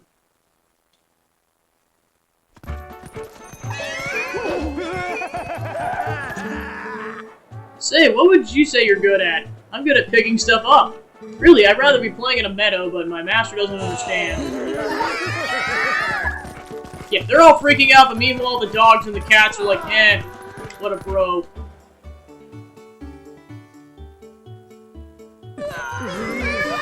Okay, so yeah, we'll go talk to Agatha later, and then... yeah, I believe Giovanni's on the other side. Not down there, but up here.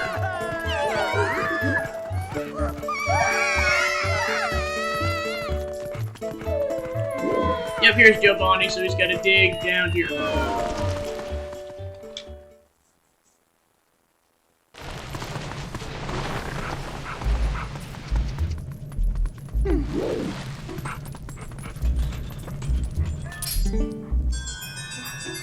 Yeah, and you can't 100% complete this thing without doing the trial or the Cave of Ordeals anyway, so you just kind of do it at your own pace kind of a thing.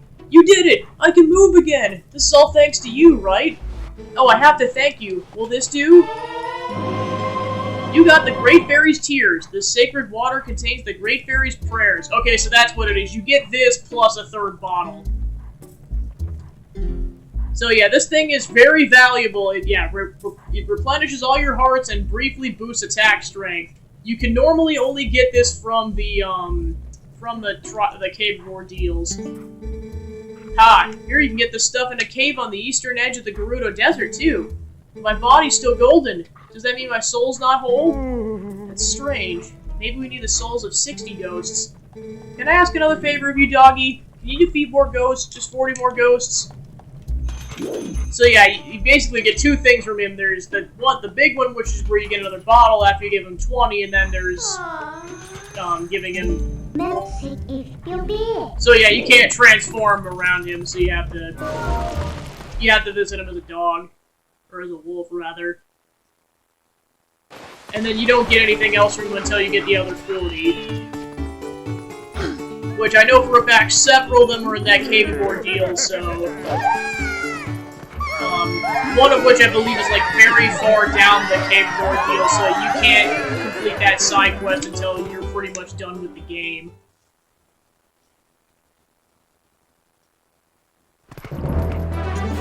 Alright, and then we'll head back and go talk to Agatha. Get another 100 rupees, and then we should be able to get that piece of heart at this point. There we go.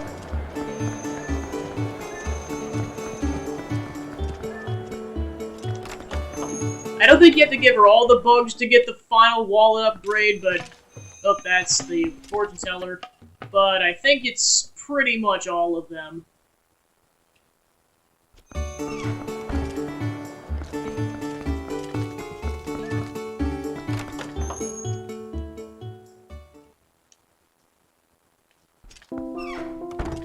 Okay, we're back.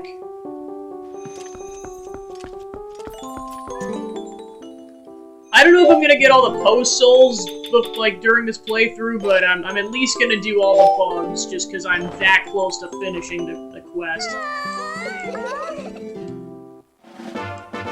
Alright, you got an orange rupee. Okay, so not yet. I mean, at this point, the main reason you want the giant wallet upgrade is just so you can carry a maximal amount for your magic armor. That's pretty much its purpose.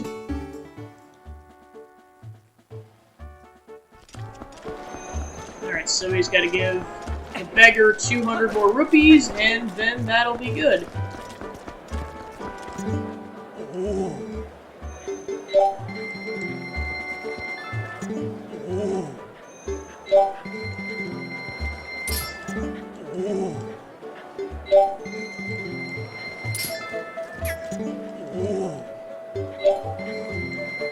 Okay, there we go, that's 1,000. And there's a piece of heart. So like 2 more for a heart container.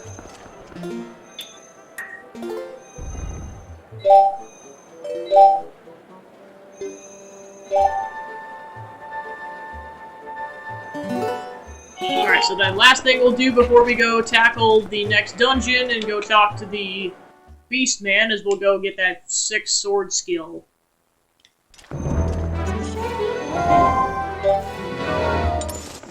Okay, so then head back to Kakariko.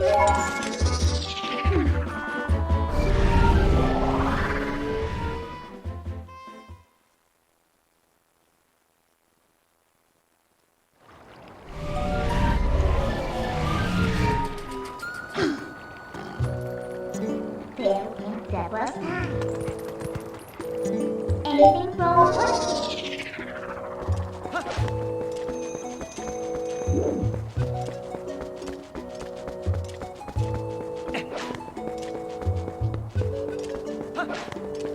I guess one thing I forgot to show up is what the heck the magic armor looks like. And as you guys can kind of tell, it looks like Zelda's clothes. They basically become a match pair by that point.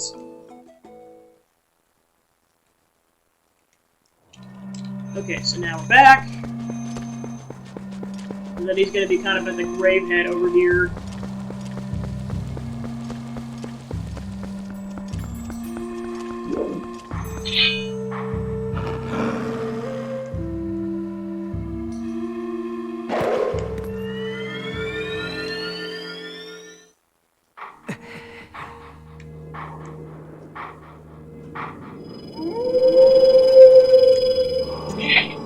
meet again. There are but a few hidden skills left for me to teach you. I have warned you this before, but if you fail to execute the hidden skill I'm about to teach you, your life may be forfeit. You still wish to master this skill? Very well. Before we begin, I must test you to ensure you have mastered the last secret art I taught you, the mortal draw. Now then, come at me.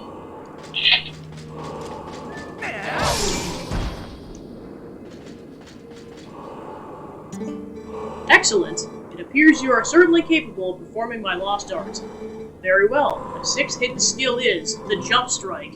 Let it be hewn into your mind.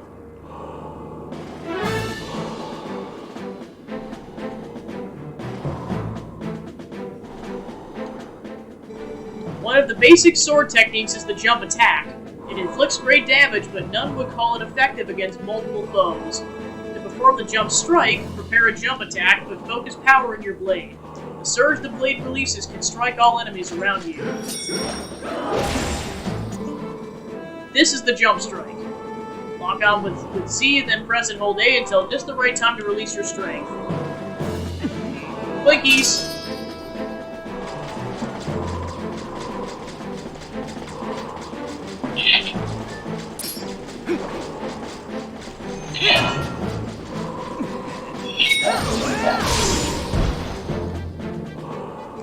Impressive. Do not forget the timing for releasing the power you just felt. The sixth hidden skill, the jump strike, has been passed on.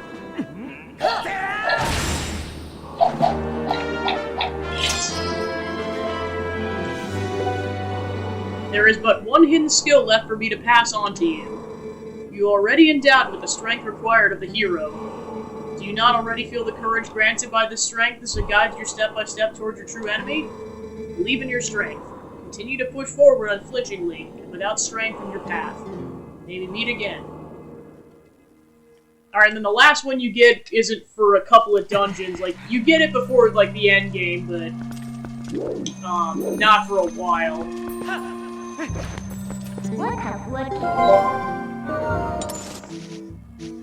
And to be honest, you really don't, like... I mean, you don't need the sword skills except for the first couple, but, the later ones become useful later on, especially once you do like the third and the fourth temples of the second half, and then it becomes really useful. Especially the shield bash. And then of course the mortal draw is just super helpful. Given you have to know the timing, but it really works out.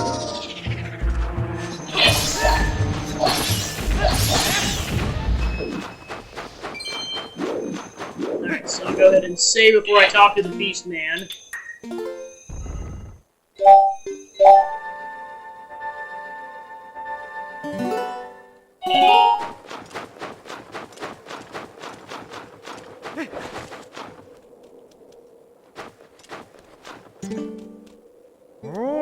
Oh, whoa!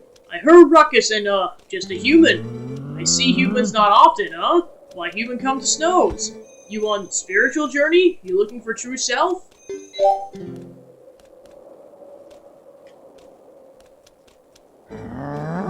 You look for a mirror in such faraway place. But you make good climb, and you lucky to meet me.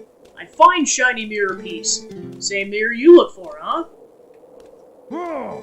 You come to house and see yourself. I caught fish. I make you hot meal at least. My house far away. We slide there, huh? Do like me. Come.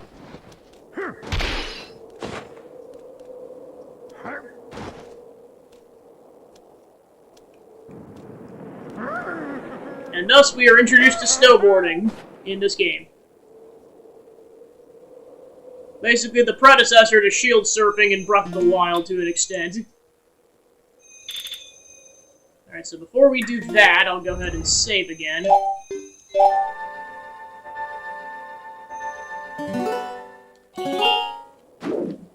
Okay, so go ahead and roll into the tree, and we're off to the races. So basically we're going to his mansion at the bottom of the hill, and you have to do this in one take, otherwise it doesn't count. Just getting down there isn't that big of a deal. Eventually, like, once you beat the dungeon, you can race him with, snowboarding, and then how you do it really matters. Your jumps have to be a lot more precise. Up, and then try to slow down. Then, yeah, if you accidentally bombard into something, you can just... He'll just climb onto another one.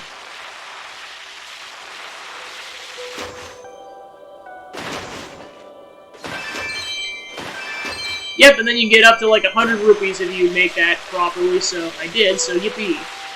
See, ideally you're supposed to go that way, but I'm no longer queued up to go that direction, and that's how you kind of get over there faster if you want, but you don't have to.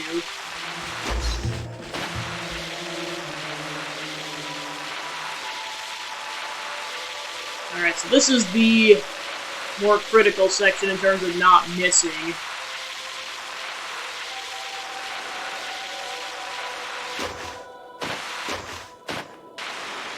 Alright, then...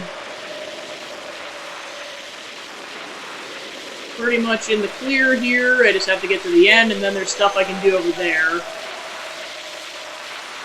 So yeah, just love everything, don't jump off. There you go.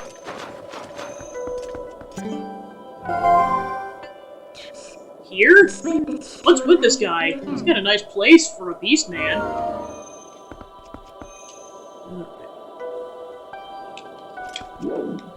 Gotta check something. Okay.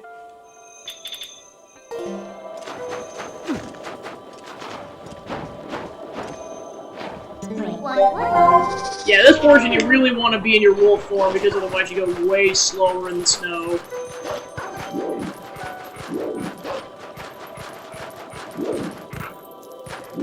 Oops, I gotta go around again because I fell off.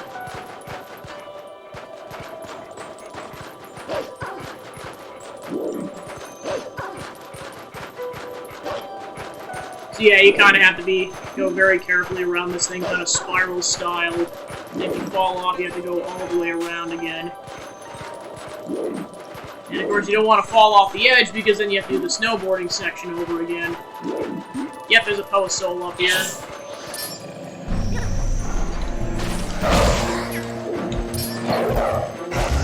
Alright, cool.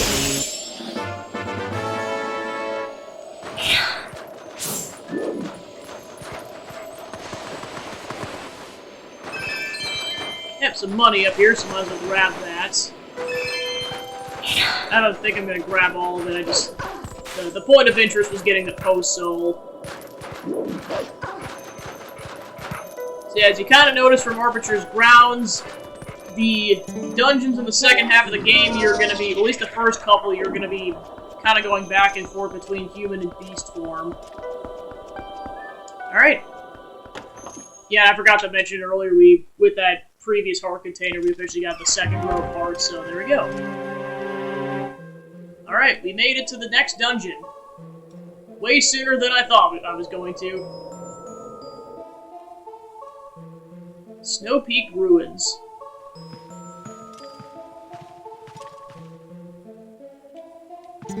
Alright, this is the first dungeon where you really notice it, but like, it doesn't matter what time of the day it is, the post souls will always be out. It's not like the ones in the field where it has to be nighttime.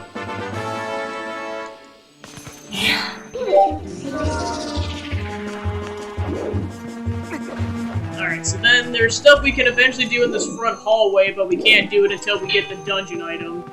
So we'll just come back here once we've gotten that thing. Alright, so I believe for now we're just supposed to go through the main doorway.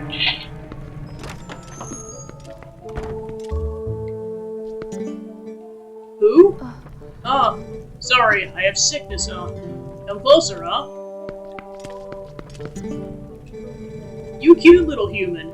Husband told me you come. You want to look at mirror, huh? My husband found it, but it's pretty thing, huh? But since I get mirror, I get sick, and then bad monsters appear. So many bad things happen since mirror. So we lock bedroom on 3rd floor where it hangs, huh? Wait, I tell you where key is. Alright, Alright, so we got the map already.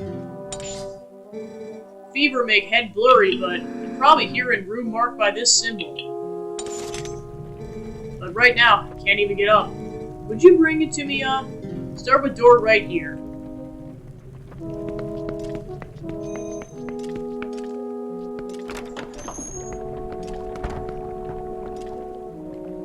Ah, you! Alright, have a good night, Joe. See you around. Wife, look bad, huh? Not healthy since Mir. So I make soup for her. Fish from Zora Village are most nutritious. You tired, huh? You have some that give you energy. So yeah, this is the nice part about this particular dungeon is that you have basically a health up, or like a thing you can put in your bottle to give you health. And then eventually you keep getting more ingredients for the soup, so then it actually has more of an effect, and it even rivals some of the potions you get.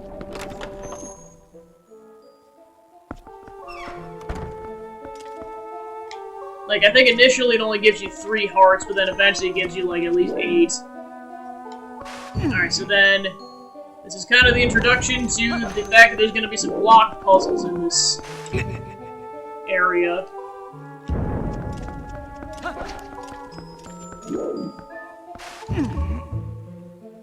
So then essentially you just want to hit that switch over there, but you gotta gradually do it.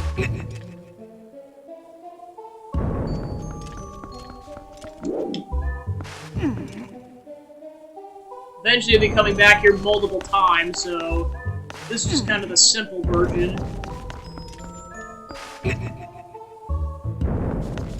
Yeah, because eventually once you get the dungeon item, you can get that other switch to be activated, so then you can do that, but for now, it's not possible. Well, plus you get a 3rd block to work with, too, at that point.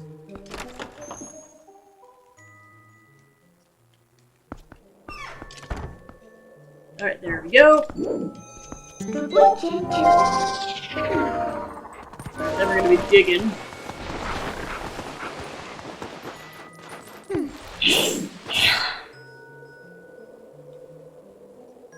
So that's our end game. Is up in the bedroom of the mansion. As you can see, this thing has definitely seen better days.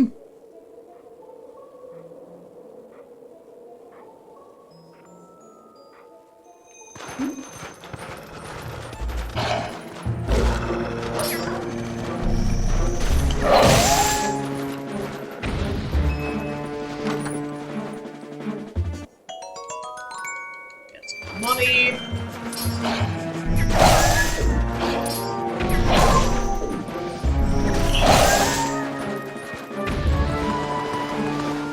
Alright, go ahead and dig to the chest really quick. So that's where you get your next key for the dungeon. And to get over there... Yeah, we need to go to this door.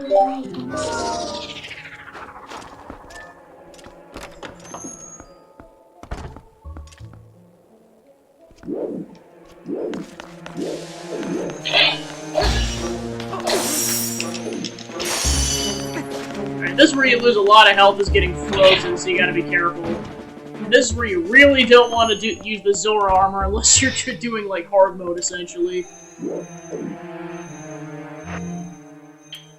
think you can insta-kill these things with arrows, but I'm not 100% certain on that. I'm curious once.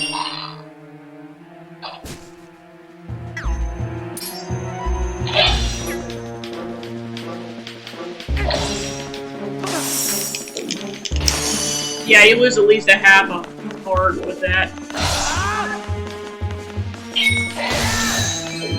Yeah, because under normal circumstances, they just break with 2 sword swings.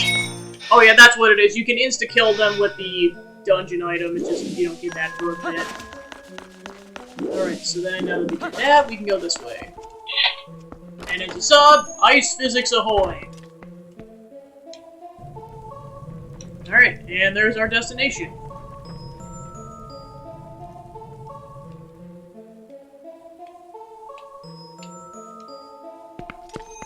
First things first, we gotta deal with some enemies.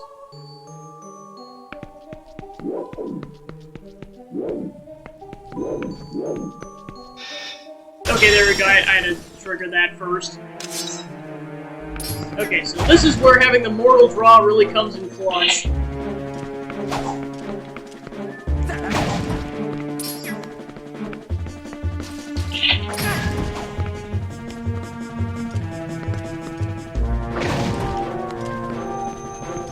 Given you can actually get it to land.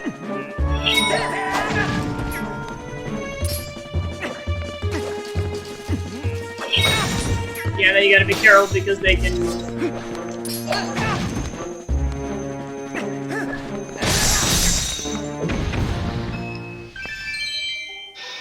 Alright, there we go. You can get the mortal draw to work on that, it's just, it's very tricky because they attack very readily.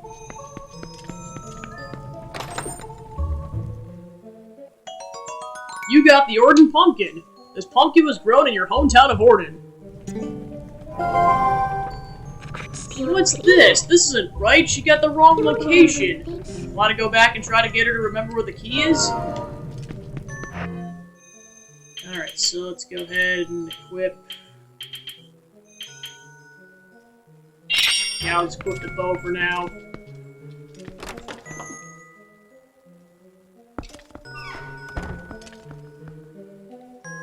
Alright, so now we have to head back and go talk to her to try to see if she can remember where the location is.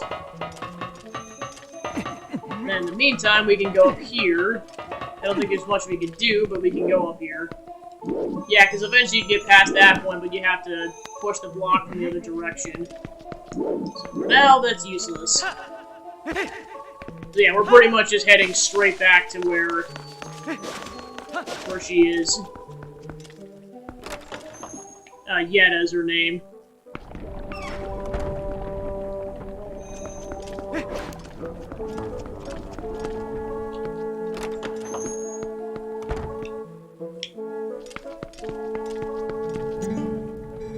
You find it, huh? What? Pumpkin? But why there? Sorry. Husband in kitchen right now. Take Pumpkin to him. I try to remember.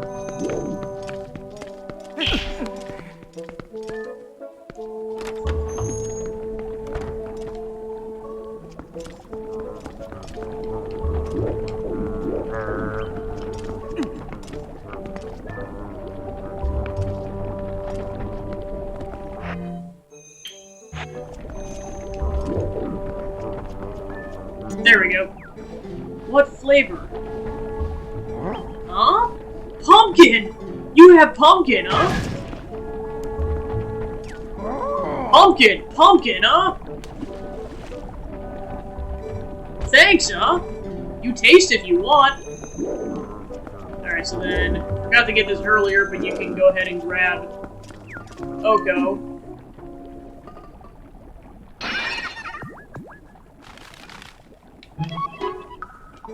Phew!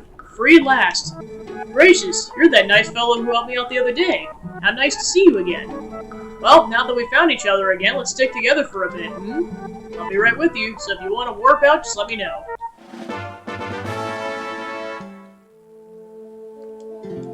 Alright, so we got Oko again, so now that we've done that, let's go talk to Yetta and see if she remembers where the key is.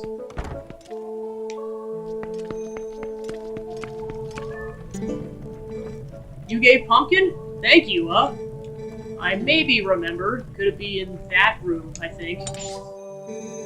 Go to room marked by symbol. Check room I marked on map, huh?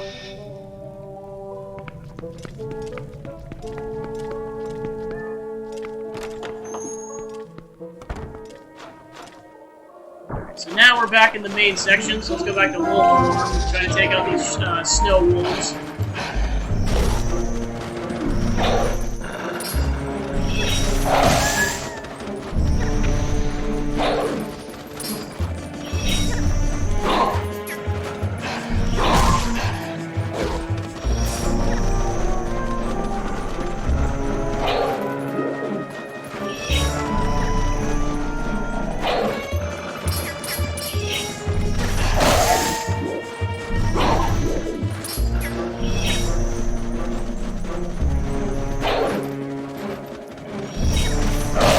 There we go.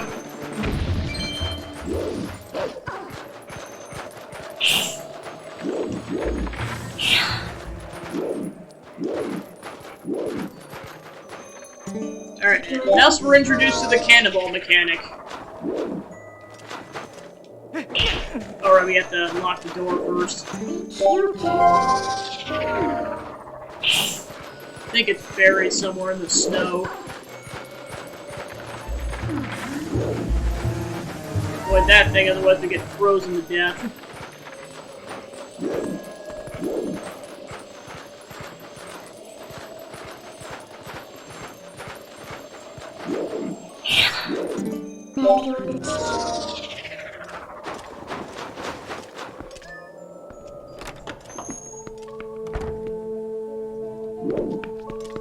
Yeah, we have to go that direction.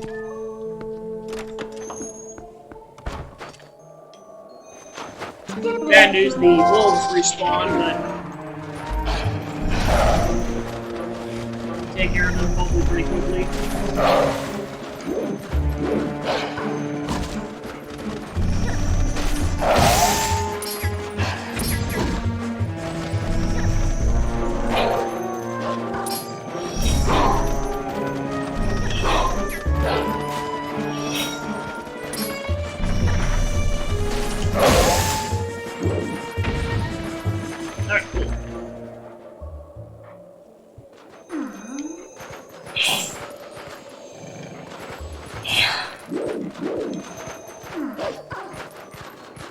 Alright, that's what we're supposed to do. We're supposed to climb through this window. We gotta get a key first before we can activate the cannonball mechanic.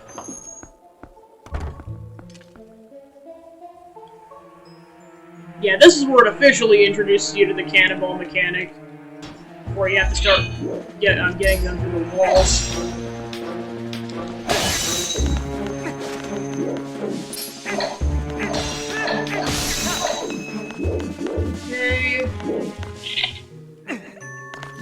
You gotta be careful because you can't fight anything while you're carrying the cannonballs. So you kind of want to do this in segments. Avoid getting frozen. Alright, so now we do that. Go and get the cannonball back. Try not to get frozen because if you touch the walls, you freeze again. There we go. Yeah, see how very quickly you can lose health in this dungeon.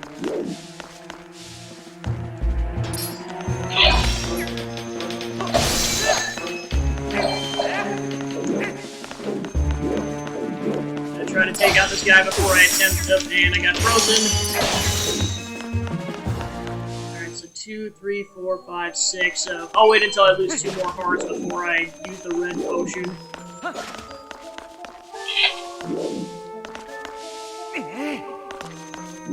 Okay, there we go. So then this is where you really need bombs in this dungeon because basically the whole general formula is you're supposed to put the cannonball in and then insert a bomb. Alright, so then I think you're supposed to go both ways with this, so I'll go ahead and insert the bomb. Yep, and that takes out that. Which I believe there's a chest over here. Yep, I was correct. Yep, and that gives you 5 bombs, so essentially I got a +4 on bombs.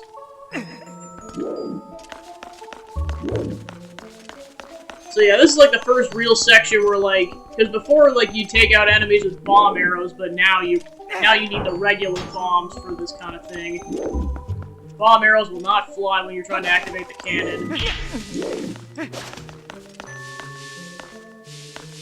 There we go. Yeah, you have to be at an absolute standstill, otherwise the it'll think you're wanting to chuck the cannon or the cannonball instead of placing it in the hole. Alright, and then you position the cannonball however you want, and then fire in the hole!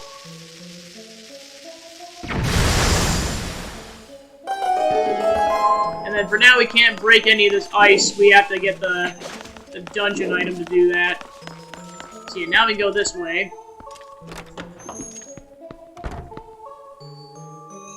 Alright, and this is where the claw shot really comes in clutch, because you can just knock these things off the platform. Plus insta-kill the keys.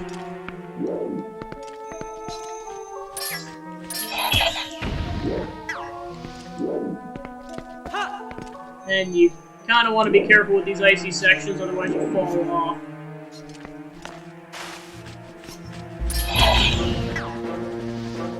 And you want to be careful because if you fall off, you have to completely restart this section. Okay, got the chest. I got a nice 20 off of that. Alright, so then I believe I can get this diagonally, I just gotta be careful. Okay, cool. And here's the compass.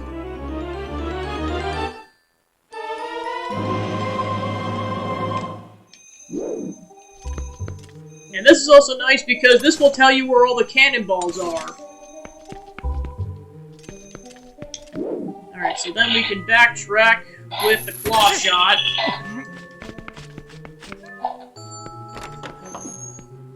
And then once we get the dungeon item, we'll come back here and grab the,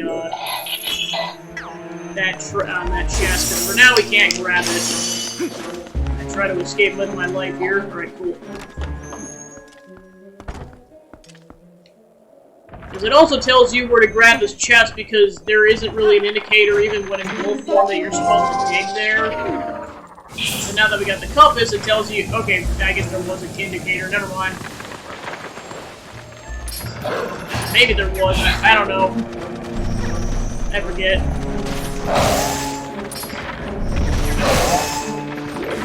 Wolves.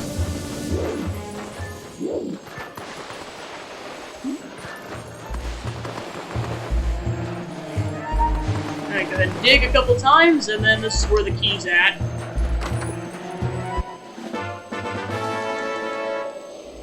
Okay, cool. So now we go through that door. Try to avoid the wolf while we're at it. This is where you also get your arsenal of cannonballs from for the entire dungeon. Alright, we can't go that way yet because that's blocked off, and then we have to fire off a cannonball in order to get up there, because otherwise an ice piece will take us out. So go ahead and lower this catapult and get a cannonball queued up so we can go ahead and use it on the other side.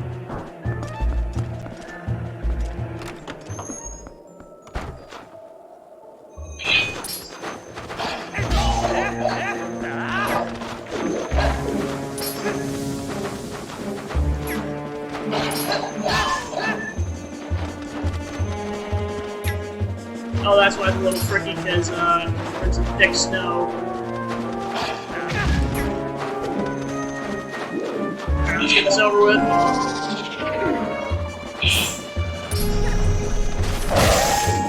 There we go, done a lot quicker.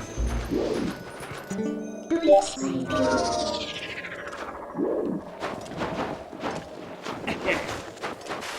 So now that that's done, okay, so yeah, there we go. Then we'll bring the cannonball to the other side, and go take out that ice beast over there that's blocking the path forward. Also, we'll take out that while we're at it, too. Alright. And plop. And plop.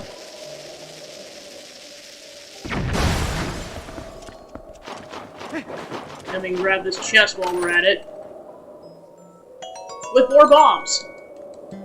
I mean, I got a plethora ready with 3 bomb bags, but I'm not going to complain about more bombs.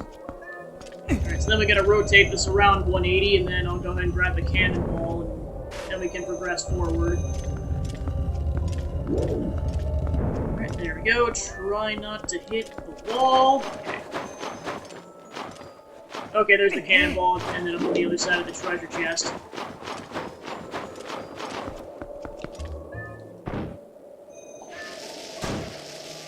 Alright, bye-bye!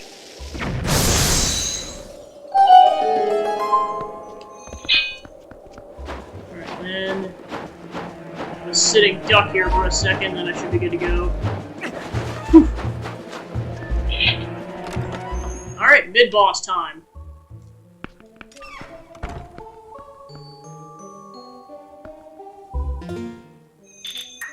Alright, just in case I die, I'm gonna go ahead and save really quick. Alright. So then we gotta go to the other side of the room. And it turns out we passed the mini-boss on the way over here.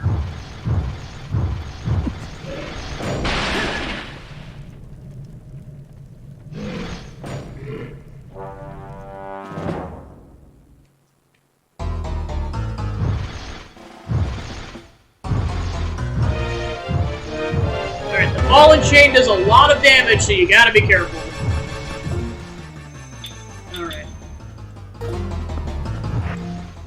Make sure I go ahead and equip this already. In order to get over to the other side of him, you really want the claw shot. You gotta be careful. Okay, so then I already took a decent amount of damage, so I'll go ahead and use that red potion.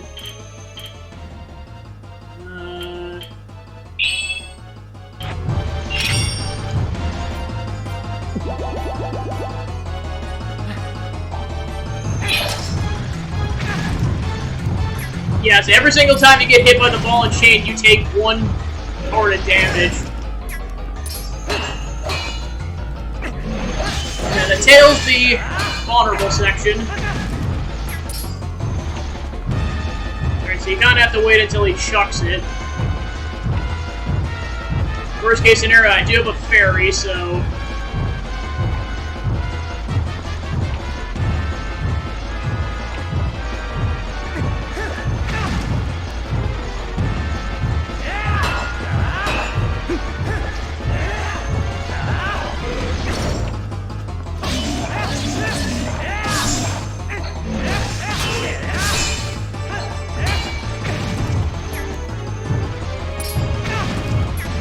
I gotta be careful or I'm gonna die.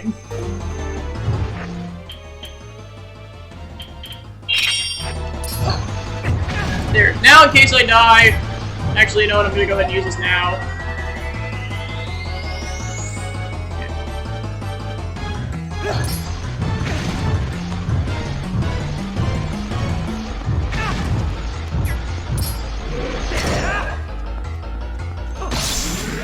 Alright, 1 hit, he's down.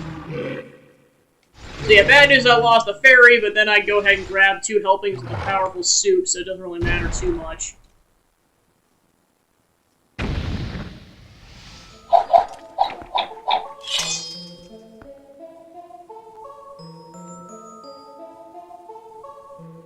Alright, then in a cool moment of plot twists, you actually get the item that the boss just used. You got the ball and chain. Set it to B and swing to cause great damage. It basically does the same amount of damage as a bomb, plus it goes through really hard to reach, or hard to go.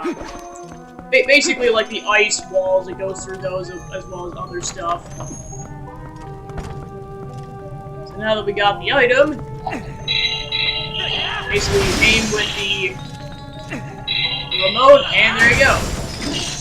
And you can also take out the armor, which will really come in clutch because you get rupees and other stuff with that.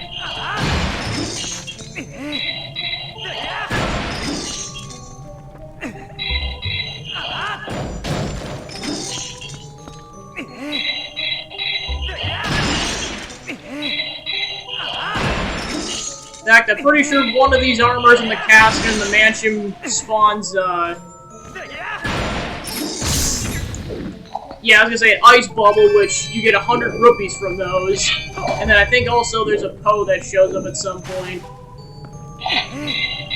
You really want to remember to break everything. Okay, there we go. You got the Orton goat cheese. This cheese is made from milk from Orton goats. Aw, food again? Yeah, I had a bad feeling about this. She didn't seem very sure of herself. Oh well, let's head back and hope she has some other brilliant idea.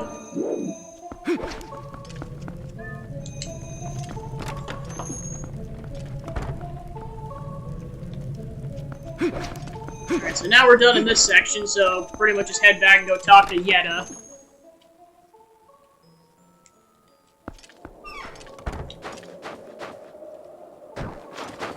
So now that we have the ball and chain, we can break all of the ice, so now we can go back and forth between these two sections, and we no longer have to go through all the doors.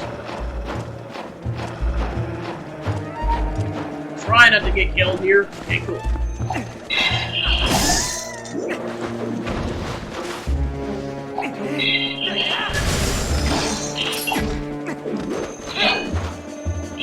Okay, so that's good to go, so let's go ahead and talk to Yetta before we do anything else.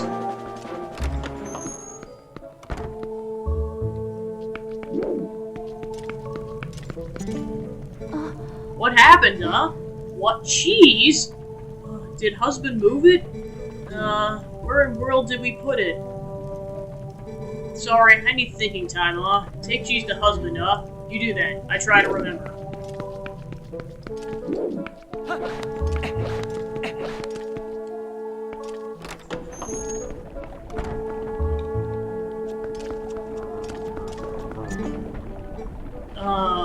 Needs more punch, huh? What good smell? What you have, huh? Perfect ingredient, huh? Little more time on fire, become gourmet soup, huh? Here, taste, huh? So now you got the best variant of the soup, so let's go ahead and pull out some bottles.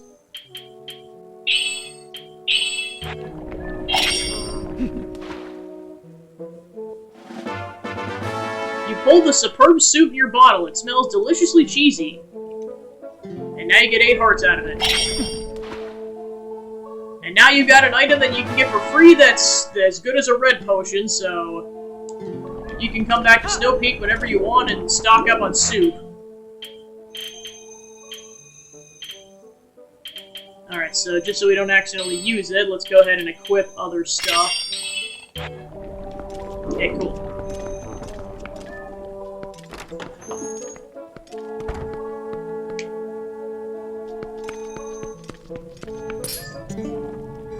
I think I remember, huh? You put key in nearby room, so no forgetting, huh? How I forget? Embarrassing, huh? See? Here, place marked by symbol, huh? It there. It must be, huh? You look for me.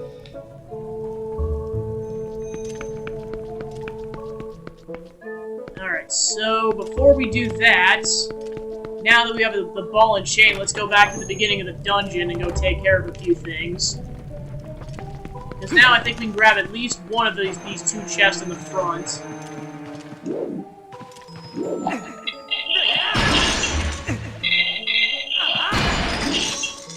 Yep, there's one of them. And then he hilariously puts it away. Alright, so that's one of the chests. And then I believe one of these also has an ice bubble, so yep, it's that one. So yep, there's another 100 rupees. Yeah, I was gonna say, how many times am I gonna say that at this point? And the answer is a decent amount of times. Yeah, welcome in, Zachman, just going through the Snow Peak Ruins dungeon of the Twilight Princess. I will never get over that, just how he comically puts this thing away.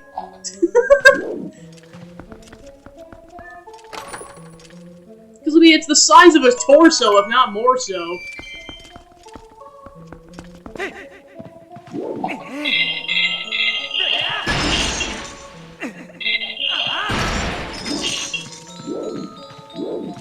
I mean, how he's lugging it around is already a miracle, but just that's the icing on the cake. Alright, there we go.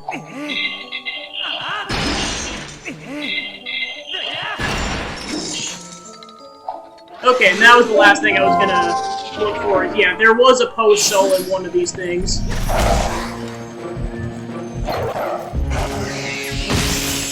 Alright, and that's all 6 of those, so... Yeah, I guess there were 3 points of interest. One had an ice bubble, one had a treasure chest, and then... Or I guess 2 of them did, and then one had a post soul.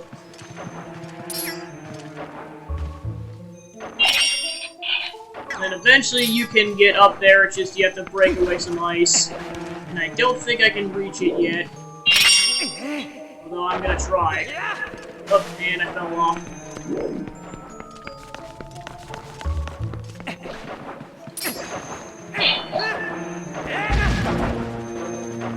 Actually, since this is yellow shoe, I'm gonna go ahead and restock this thing. There we go, fill up my lantern. Go ahead and unequip that so I don't waste lantern oil.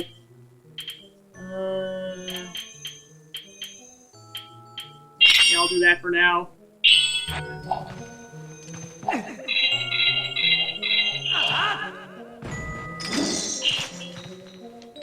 Okay, that's about as close as I can get. So yeah, I don't think you can reach this yet. Nope, they purposely put it just out of reach so that you can't do this yet. Alright, so on that note, without any further delay, let's go this way. Alright, and then with this, I think you're supposed to break the floorboards on the second floor, so we'll come back to that later. So, on that note, let's progress forward the direction that Yet is said to have us go.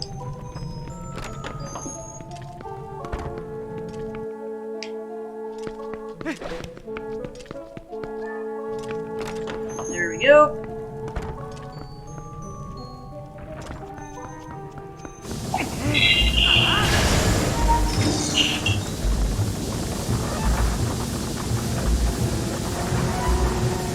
Alright, just gotta watch out so that we don't get frozen to an icicle here. This guy takes 2 hits from the ball and chain, and then you have to take out the smaller icicle enemies that spawn afterwards. And they die in 1 hit. Alright, then we got another one.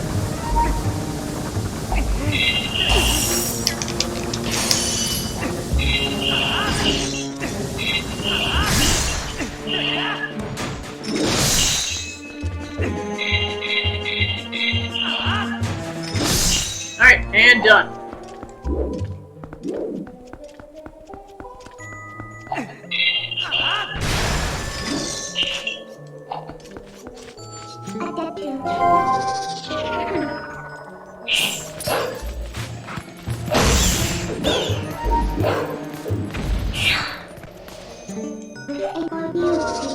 There we go.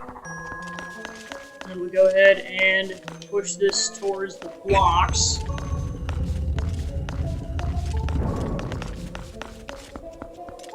Because eventually we want to knock those blocks down. I'm doing well, just back to streaming this week. I didn't stream yesterday because I mentioned this earlier, but I got really, really bad food poisoning yesterday, so I was like, yep, I did not feel like doing anything. So I'm just happy to be recovered from that. You have no idea.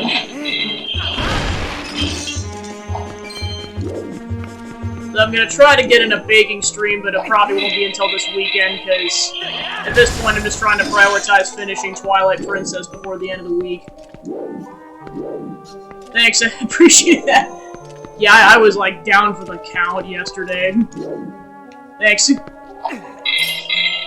Hope you're doing well as well, just, you know, a decent amount of people are getting sick, so I hope you're doing okay. Well, I know 'tis the season, at least up here in the fall. It just seems like a bunch of people get sick this time of the year. Alright, then I think I can just take that. Yep, it's very finicky, but this is doable. Okay, cool. So now we got the key, now we can go forward. But yeah, now that I've recovered, I can fully focus on the spooky month festivities, because this is kind of like the final stretch of it. Oh man. Hope that wasn't too much of a pain in the butt.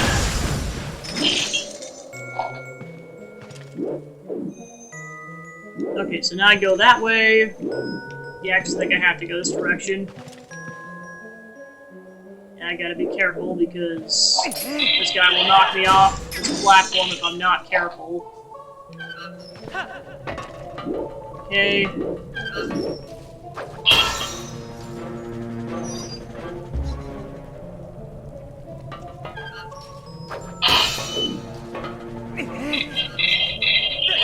Not sure if it's a leash. Haha, let's go. Okay, so now that I can do this, now I can do a bit of platforming.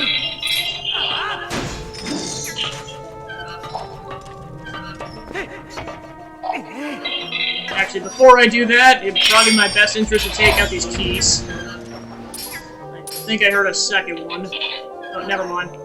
Maybe I did. I don't know. Oh, there it is. Ta-da!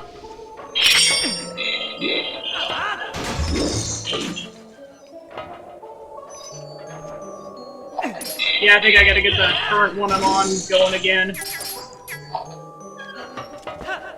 Yeah, because I'm not gonna make that.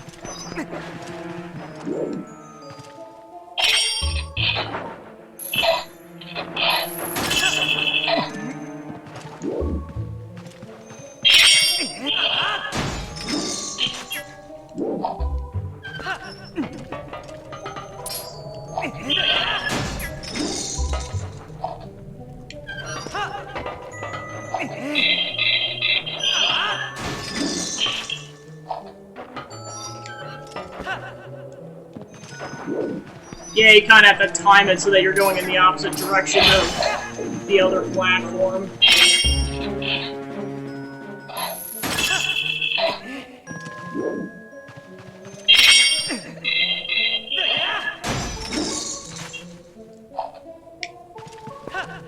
Alright, there we go.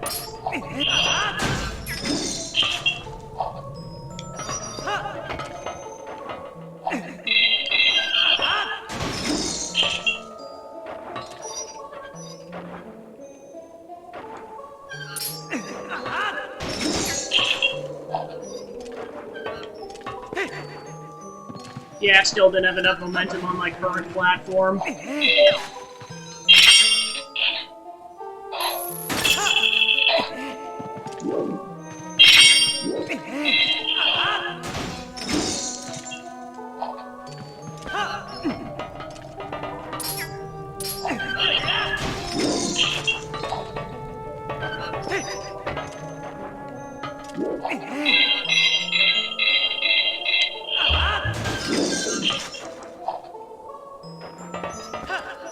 Nope.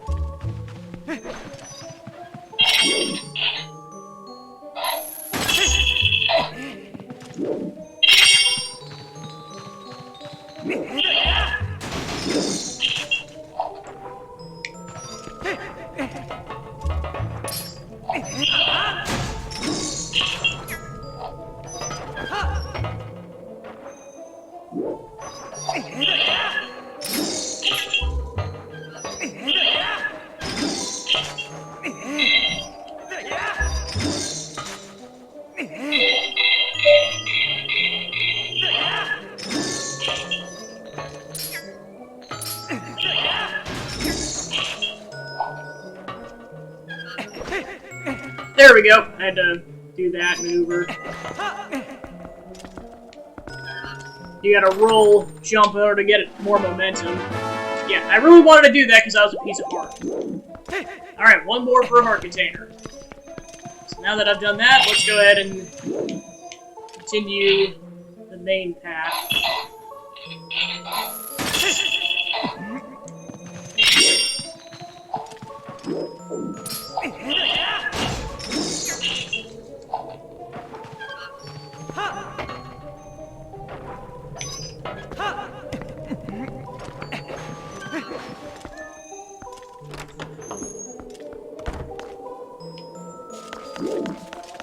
Oh, right, this room. It's all ice!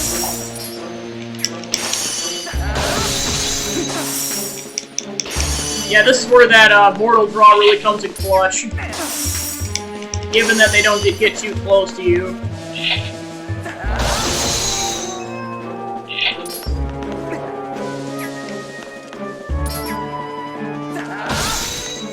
Because like you saw earlier, you can kill multiple of those things at a time. Okay, so there's another post soul. Get that queued up.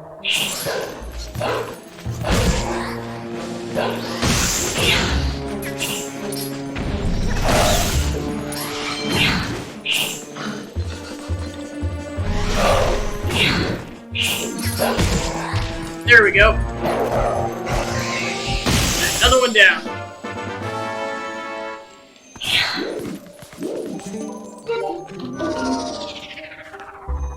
Okay, so then...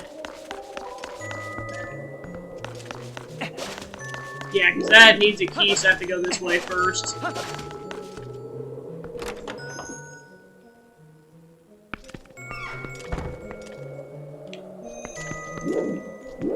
Alright, and we're at the platforming, or the block puzzle room.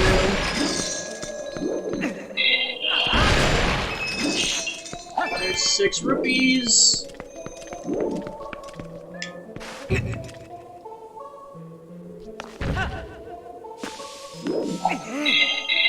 Alright, now let's go ahead and free both that and the switch.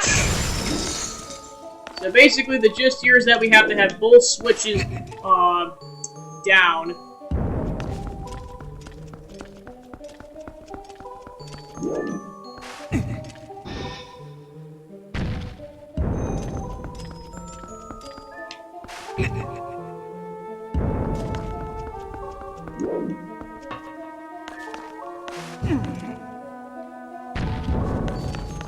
So essentially you just want to keep doing this similar pattern in order to get the middle one to go down, and then you'll get the end one later.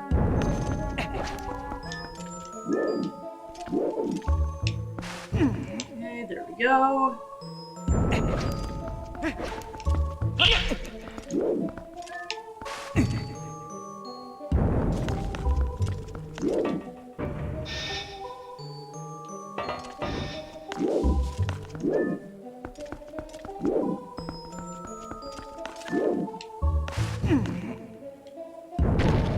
Alright, so there's that one.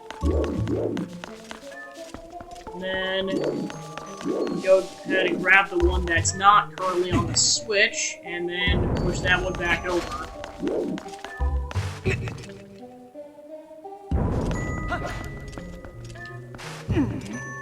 Yeah, and of course, this isn't even the hardest block puzzle in the game. Like, this is the last one for this dungeon, but then there's also, like, a mini dungeon you can do later on that basically is more of these block puzzles. So this is, like, the test run, essentially. Alright, so now we have to go back up, and we can progress.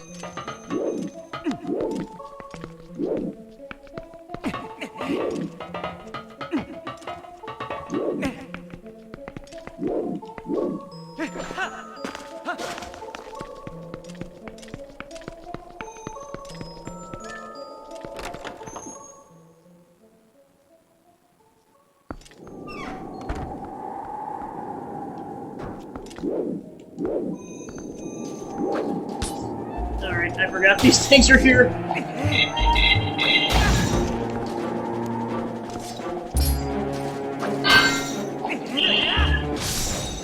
Pretty much quick draw when it comes to this. It's like, yep, just dodge and then with your shield and then quickly fire it off. Alright, nice, I got a double kill off of that. Okay, so then I need the claw shot here. Alright, nice.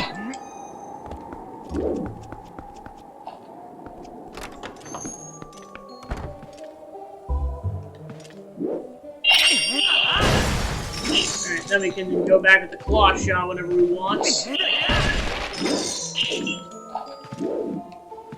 Then we got more chandelier puzzles. Although the one we just did to get the piece of heart is definitely the hardest, because, I mean, they make it hard just because you're trying to go for a collectible.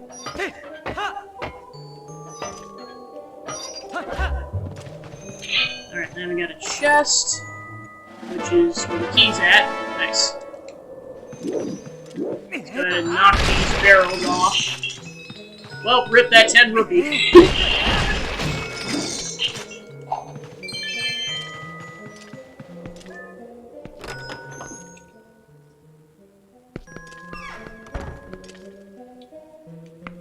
Okay, so now we're back here, so time to head back that direction.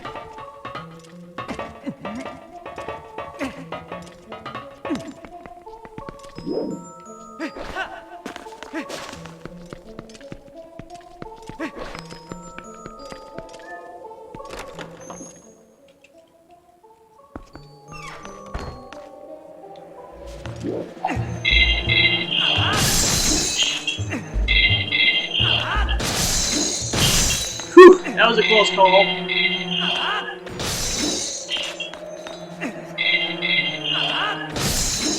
Alright, and one to go.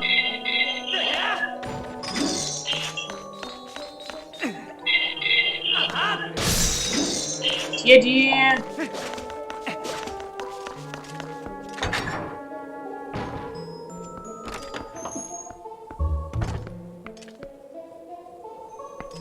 Okay, so now we have to deal with these guys.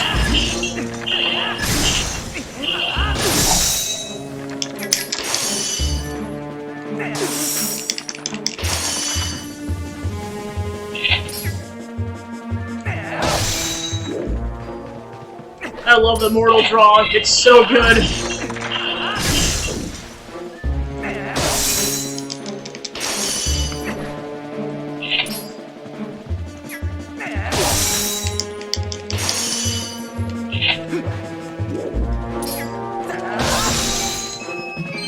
Ta-da!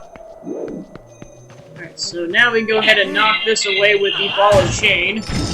And now we can fire a cannonball in here. So before we do anything else, we have to go get said cannonball.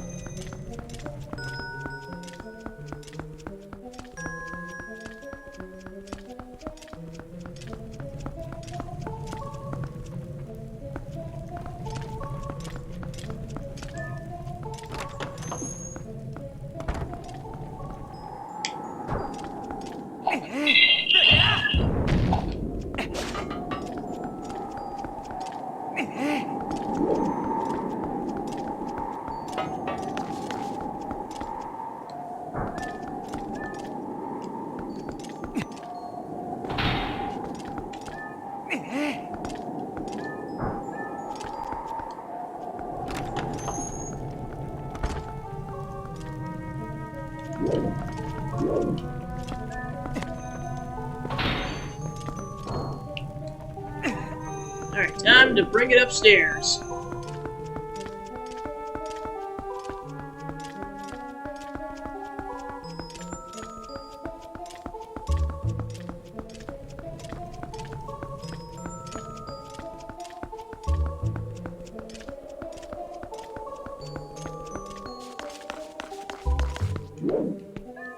Alright, then I need bombs again. Fire in the hole!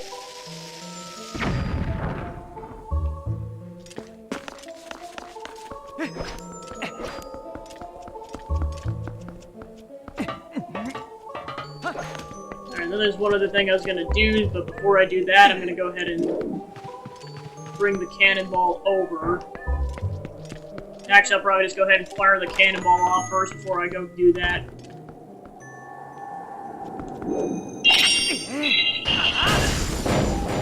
Now I can go up here whenever I want.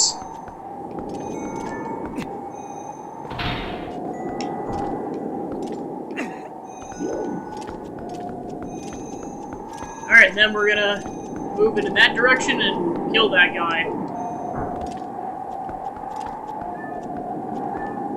Come on, Link. There we go.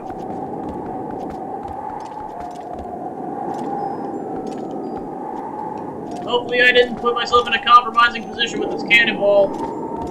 Oh no. That was close. I was like, is it possible to get that thing stuck so you can't get up there?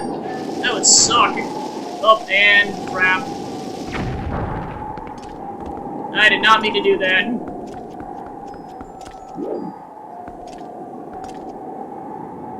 I think I gotta go get a new cannonball. Well, poop. Well, I guess in the meantime, I'll go take care of what I was gonna do otherwise.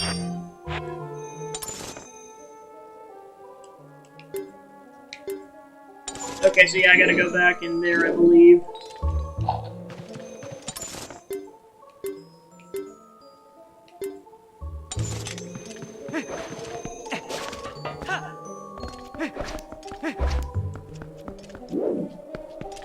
Yep, here it is. So you can break away the ceiling with this. And this is how you get the chest down there.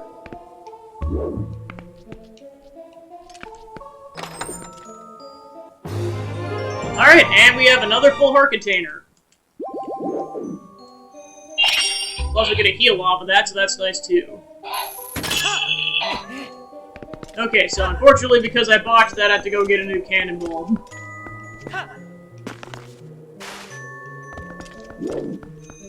So yeah, that's your takeaway from that, is for the love of everything, do not fire it off in the wrong direction. Luckily there's 3 cannonballs in the entire mansion, but you really don't want to fire off more than you have to. Because eventually you're going to run out and you're going to have to go get one. Well, I guess in the meantime, I'll go ahead and grab that chest.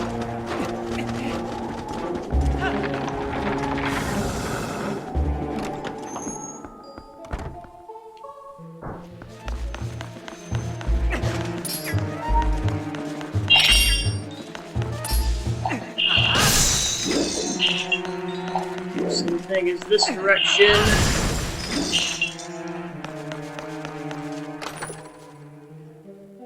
Alright, then I got a nice 20 off of that.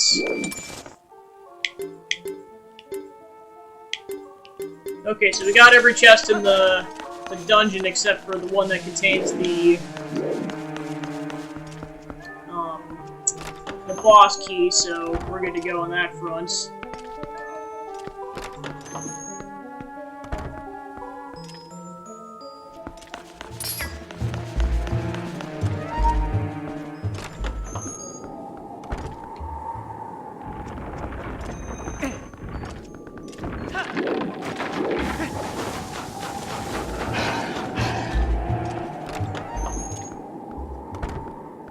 This is my last chance without having to resort to going to get the cannonballs, or I guess I have a third chance technically, but preferably not.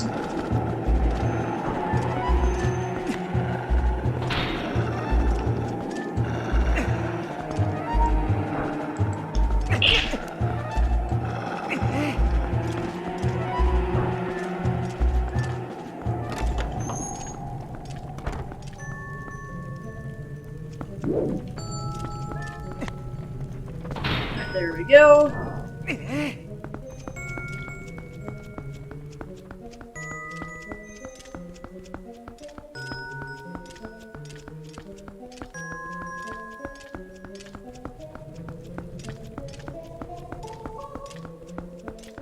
Well, the good news is I don't have to move the cannon this time, so that saves probably about a minute.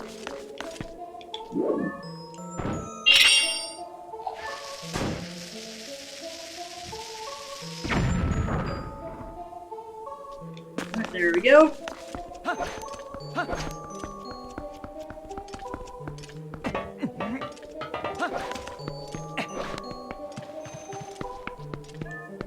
Go ahead and bring this down first before I go grab the cannonball.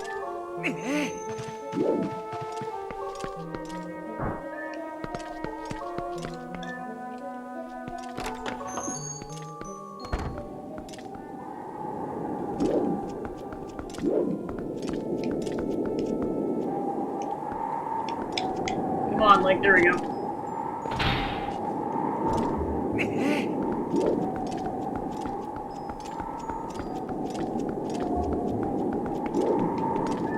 Okay, repeat after me. You will rotate this thing 180 degrees before you fire it off.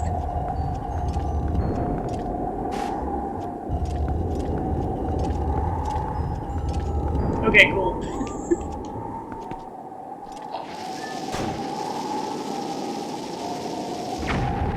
Ta-da! Alright, so now we we can progress that direction.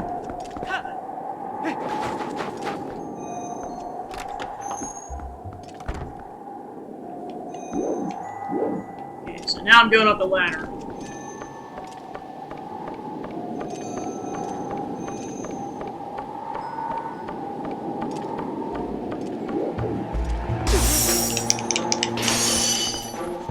So now we want to go this way.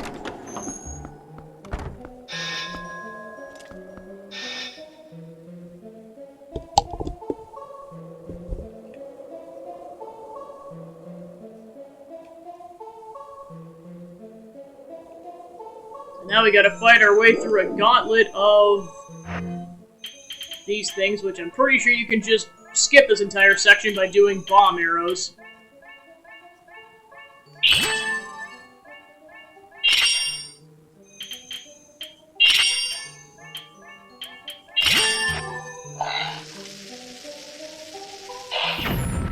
Oh, never mind.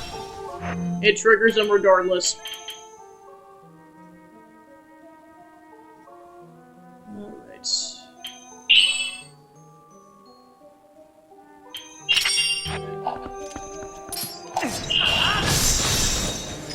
Double kill off of that, nice. Alright, quickly put that away so I can grab the 20. Okay, cool.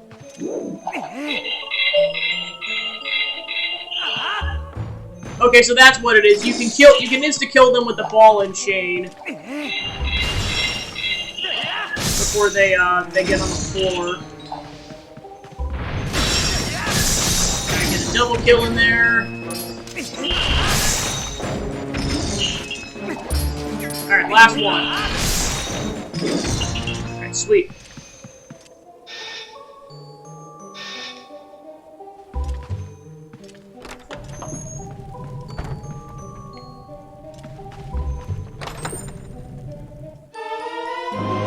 You got the bedroom key. This will let you gain access to the bedroom that houses the mirror shard. Phew, we finally found the key. That sure took a while, but that mirror shard is as good as ours.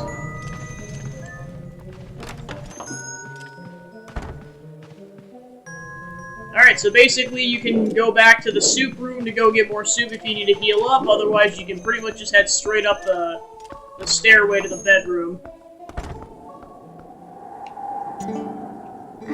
Oh, you safe, I drink husband's soup. Feel much better, so I come find you.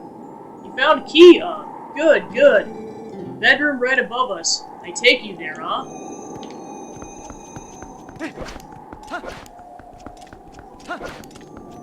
We...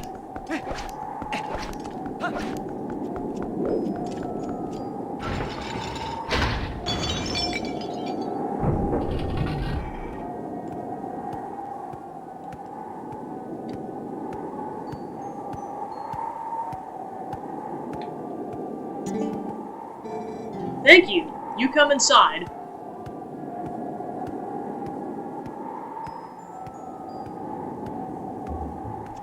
Alright, boss time.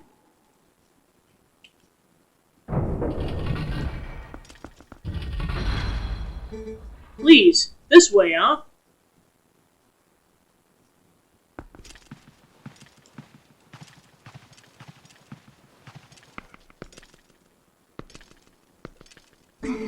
Here, mirror. You look at it, Aw, so pretty. Pretty. So pretty.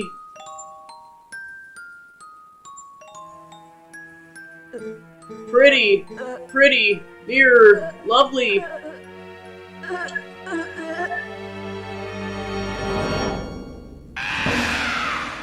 Not take mirror!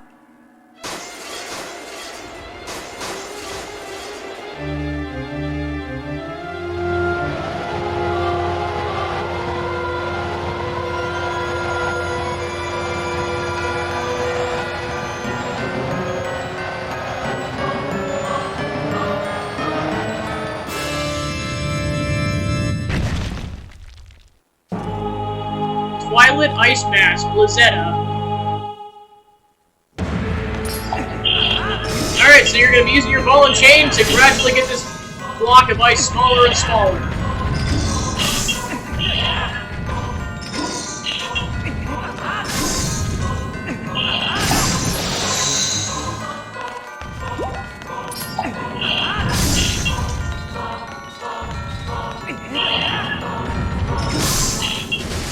And there we go, there's phase 1.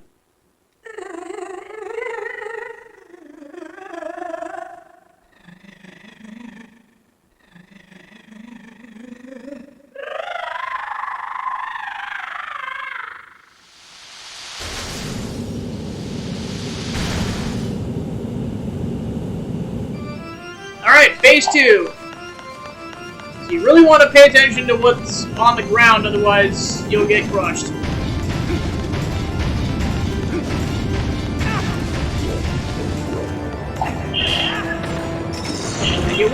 You also want to get rid of at least 1 or 2 of those masses, otherwise you can't attack her. Yeah, you only get a second to respond, and if you miss, you're screwed.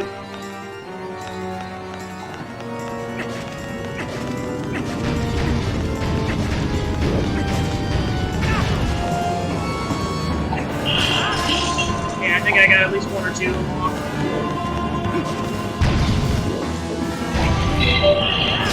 Alright, hit 1. Yeah, I was gonna say, this boss fight music theme slaps. Yeah,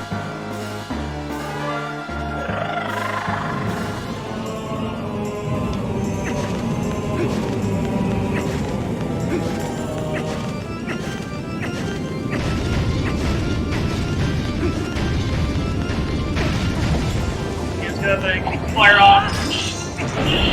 Yeah, I got 1 of them. Okay, that's where I want to go.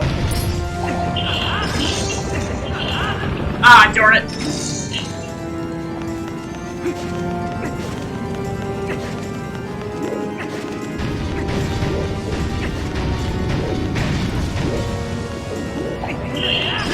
There we go, I got at least rid of another one. Okay, just gotta pay attention to where the hole is. Okay, there's the hole. Yeah, this is where manually aiming it comes in clutch, because if you try to Z-target, it accidentally hits one of those side icicles.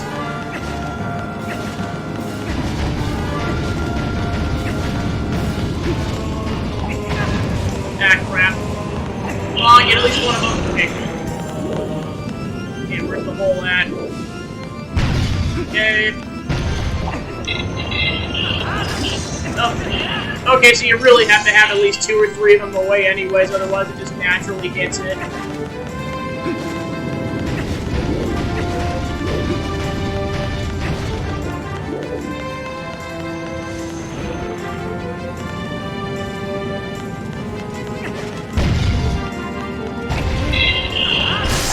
Alright, and we're done. And this is definitely one of those boss fights where it's easier in the Wii version than the GameCube, because you can actually easily aim the ball and chain, whereas like you actually have to like use the control stick to do it in the GameCube version. That really came clutch. Definitely that one dungeon where the mid-boss is harder than the actual boss. Probably because you lose health so easily because of the ball and chain.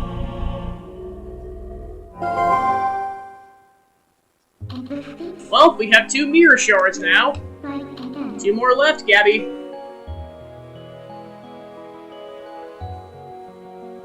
Still, feel bad about the way we treated that girl. To think the mirror of Twilight has the power to change people like that. This world, all worlds, can be cruel. Let's hurry up and collect the rest of those pieces, Gabby. We have to, before more innocent creatures have to endure the suffering this poor girl did. Well, let's go search for the 2 that remain.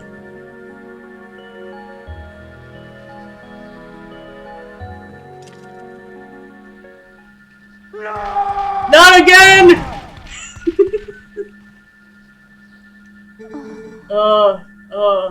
What wrong with me? Very strange. You just dreaming, huh? Yeto, mirror you gave. Forget mirror, Yetta. No, look into eyes of Yetto. Look in reflection of Yetto's eyes. Their true beauty. Who need mirror? My love, huh? I ship it. I mean, I know it's canonical, but still I ship it.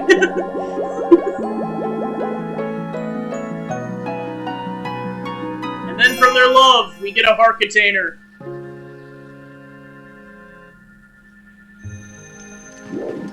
Whee! So many hearts! Alright, you got a heart container. Love you, love you too. And then you get more hearts. I'll get you out of here. You're sure there's nothing else you need to do, right? I mean, there's a plethora of good moments in this game, but that's up there for sure.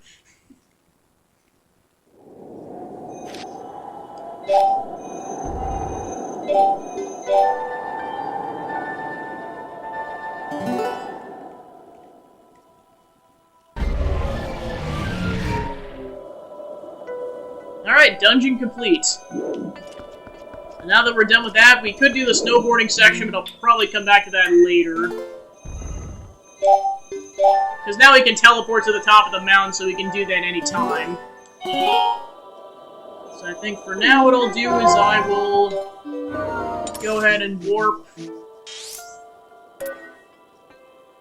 How do I want to get there? Yeah, probably Upper Zoras River. Because now there's a cave section in that northern Hyrule field where I can, I believe it's a piece of heart you can get now. You need the ball of chain in order to get it. So I'm going to go take care of that while thinking about it. Alright, so we want to go take the Hyrule Castle waterway passageway. And that'll take us straight there.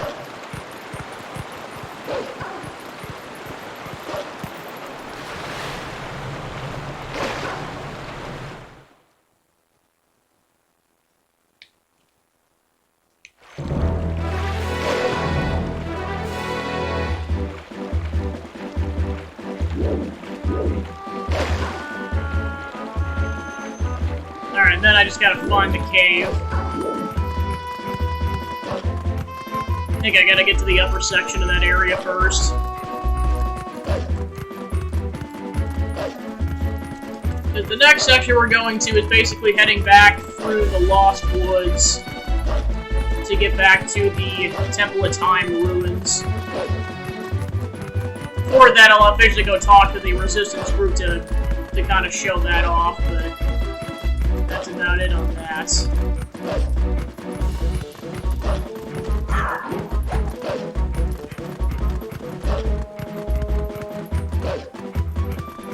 Okay, so then we want to go this way. And then I believe this is the cave.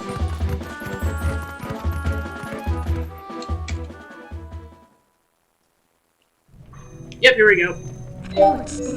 You can't even attempt the section without the ball and chain.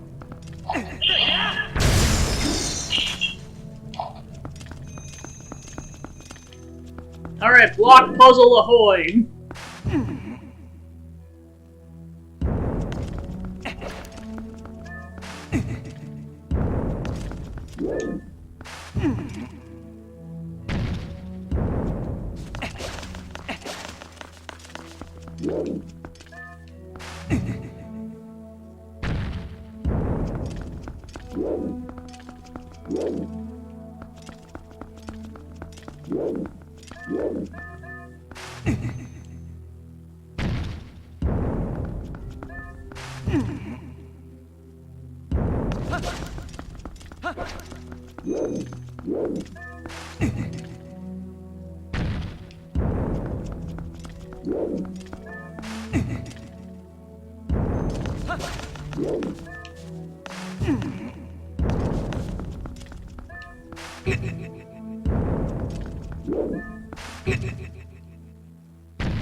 Essentially, the main gimmick with these block puzzles is essentially creating a way where you can just keep rotating around until you get to the middle.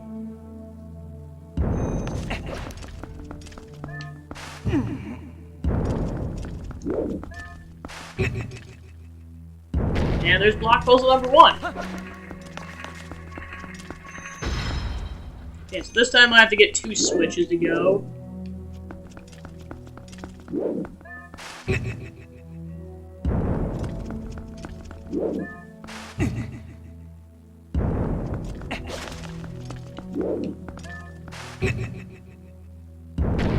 So there's 1 switch.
And there's block puzzle number 2. Alright, this way you're just trying to get the one in the middle, but you need all 3 blocks in order to get over there.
And kaboom.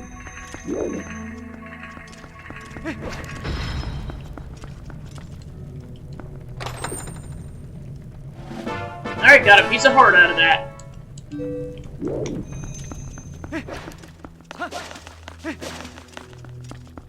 I still think that puzzle to get to the Master Sword is harder than this old block puzzle section. It's not easy. Of course, this is optional, whereas that is like integral to story progression. Okay. I gotta be careful because I am getting close to max rupees.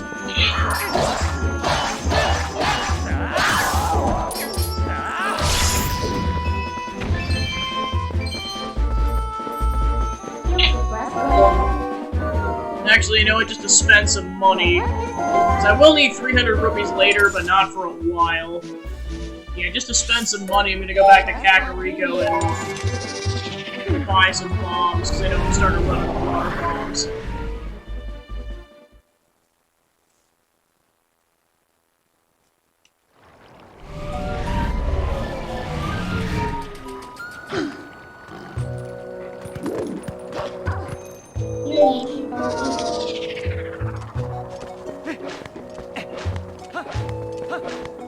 Actually, no, just to speed this process up, let's go take the horse over there.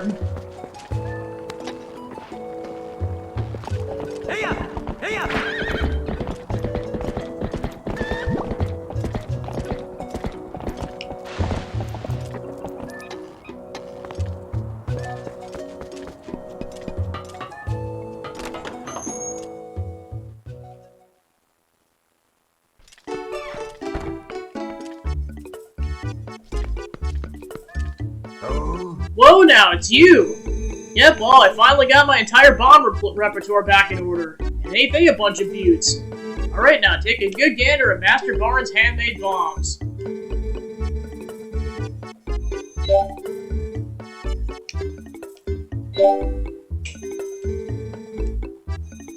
That's gonna get 20 bombs. Oh, it actually lets you choose what bag you want to put them into.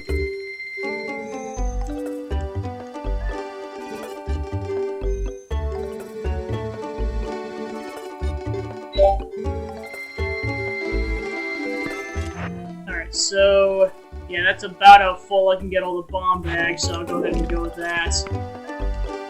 And then just to use up a little more money, I'll go to Mallow's shop and go buy arrows.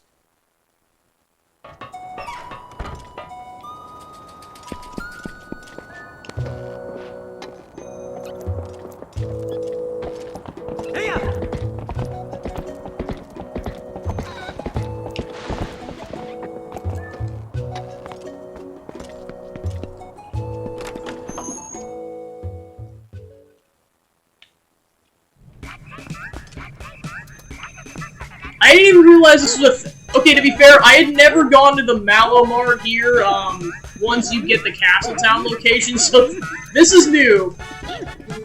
Welcome to the Mallow Mart flagship store, brother! We are currently holding a grand opening sale at our brand new store in Hyrule Castletown. Come on, come all! You'll buy it now if you are smart at the Mallow Mart! Together we can do anything! You will buy it now if you're smart at Mallow Mart!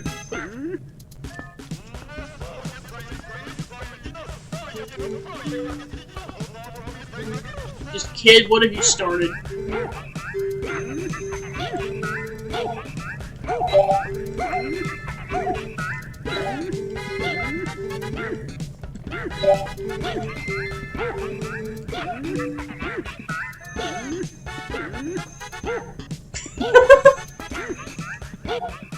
Just, yeah, I think the composers went a bit too hard on that. In the best way possible, but they definitely went hard.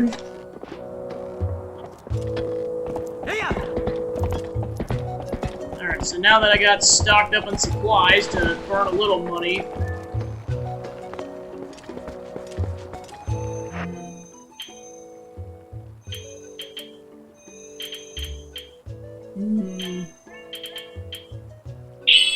Yeah, I'll go with that. Okay, so let's go back to Castletown then. And let's go talk to the Resistance group.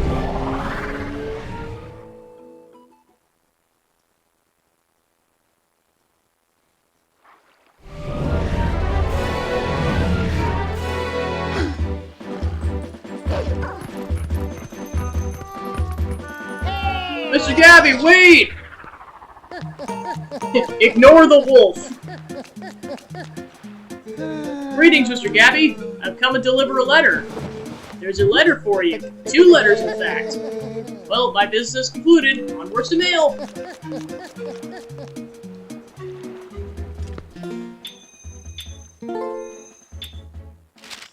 Agatha's dream.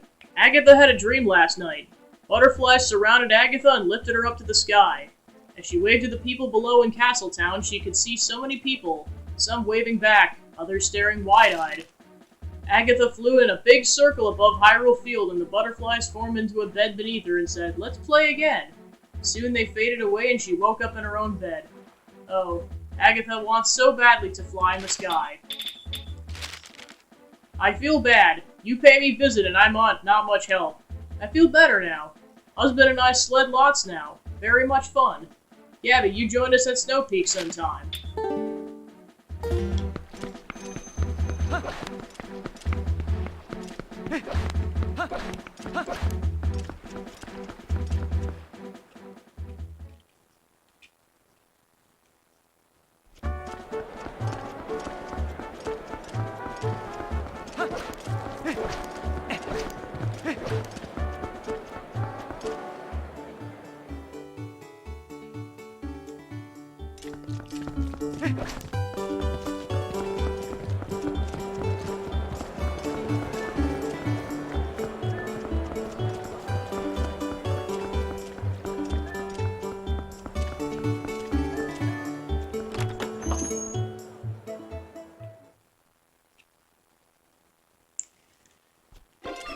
Alright, back to Telma's bar.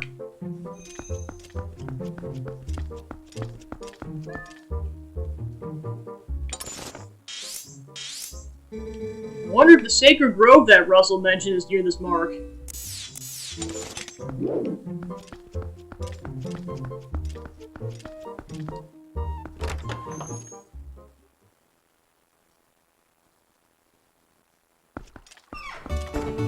You need to take Alright, so we're heading back to the Sacred Grove.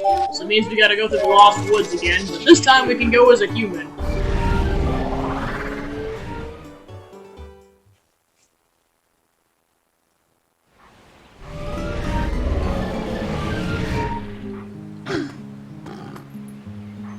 Mike, what do you need?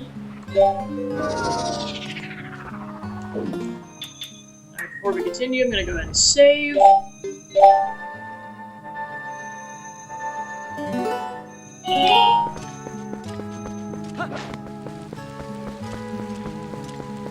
Yep, there we go. Russell's waiting for us.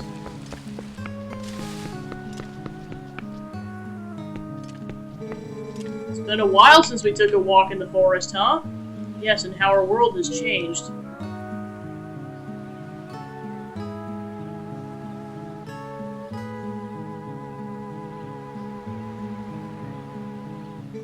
Say, do you know about the far side of this deep gorge? Some say there's an ancient temple deep in the woods that guards a sacred power. The ancestors of the Hylians created the temple. Sons of their civilization, ancient, very sophisticated, are everywhere. If someone could obtain the power of those ancient people, well, I'm sure it would go a long way towards saving Hyrule. Gabby, would you take on this task? Would you cross the gorge and find the ancient power sleeping in the temple? I knew you would. To cross the gorge, just use my partner here.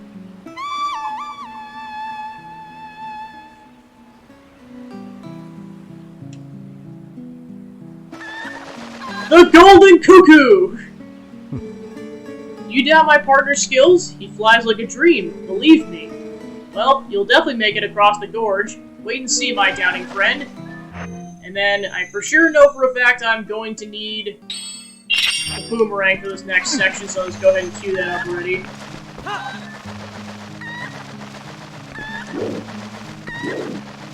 Whee! The power of chicken!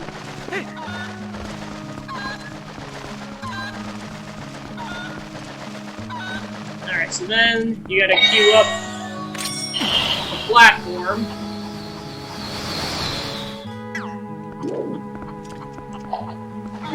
The nice part, the chicken can be easily picked up, unlike the standard Cuckoos.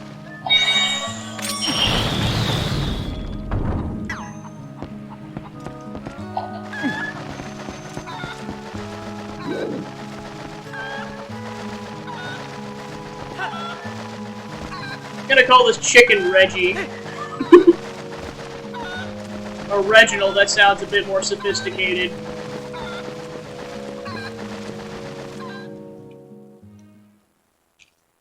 And thus we no longer see Reginald.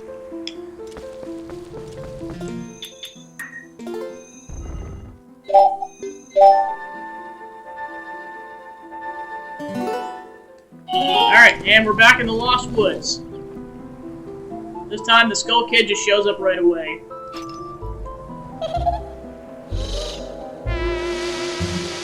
And there's a reason I stocked up on arrows. It's because you really need arrows for this next section.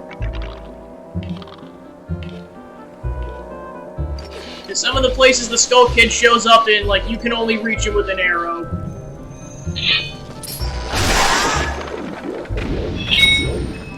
Of course, your sword is so strong, you can instantly take out those puppets. So let me go ahead and have that as my primary weapon. And I'm pretty sure I need my lantern for this section too, so I'll go ahead and cue that up. So yeah, with this one, you're also trying to look for the lantern light because it's dark now.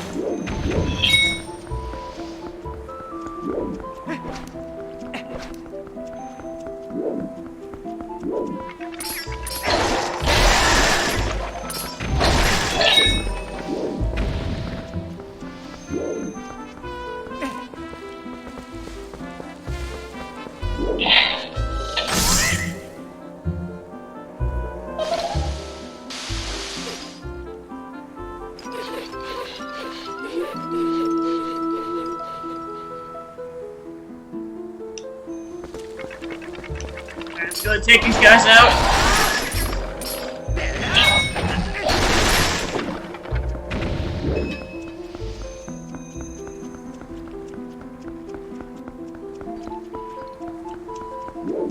Yeah, you're opposed, Soul, so I'll go ahead and take care of that really quick.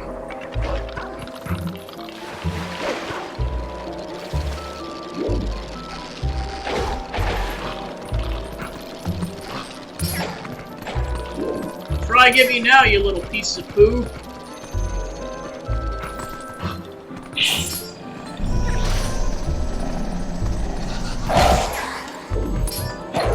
Alright.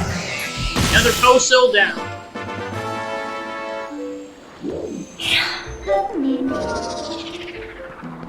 Alright, that brings you to 25.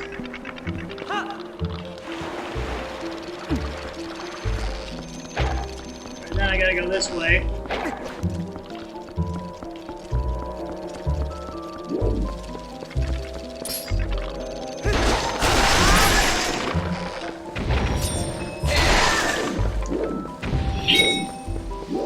Okay, then we gotta go this way.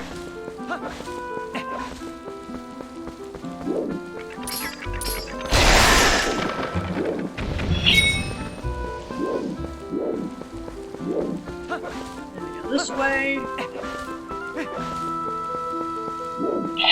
And then this is where you need arrows, because that's the only way you can reach him.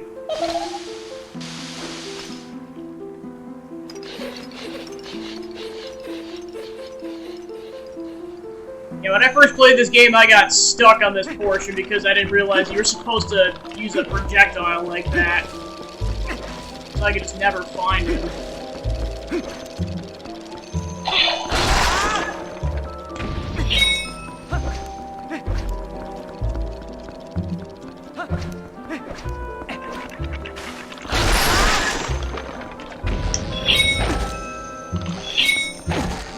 Come on!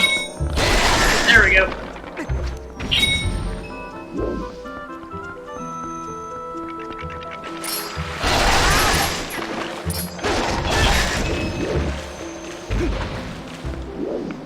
Then we go this way.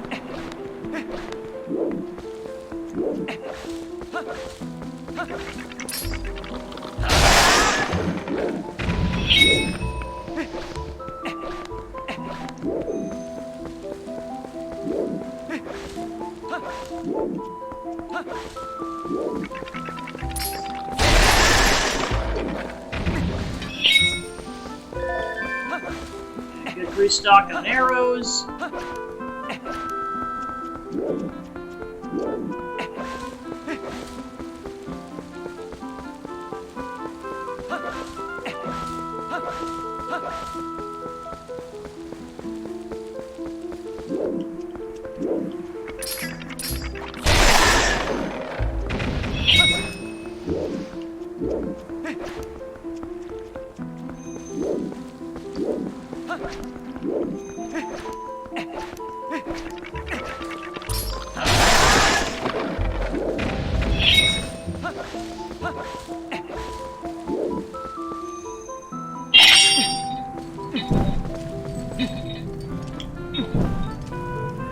chest while I'm at it.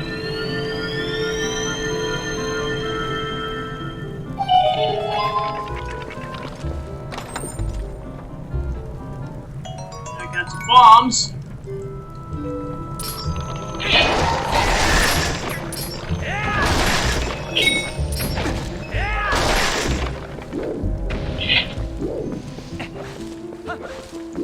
Okay, that's what happened. I took a wrong turn.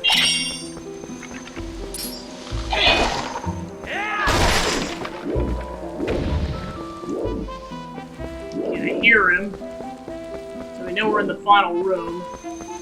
I think he's high up in the tree somewhere, so I just gotta get to a higher roost first. Okay, now time to try to find him. Okay, I see the skull kids. I think I gotta go this way a little bit.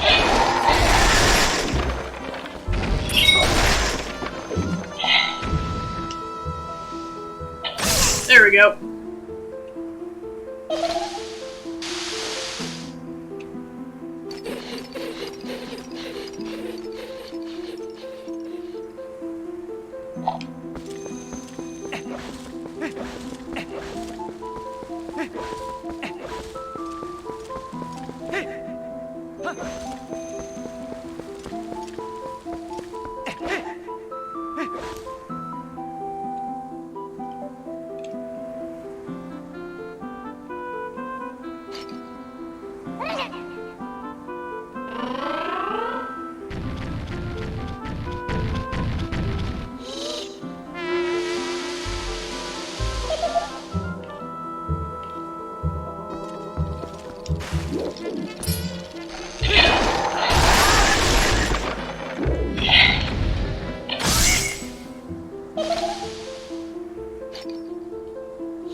And because you can instant kill him like per hit with bow and arrow, that's why this particular version of this is easier than the first one.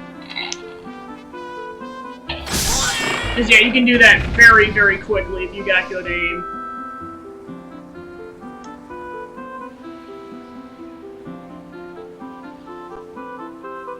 That was fun. I'll tell you what, I'll let you into a secret place.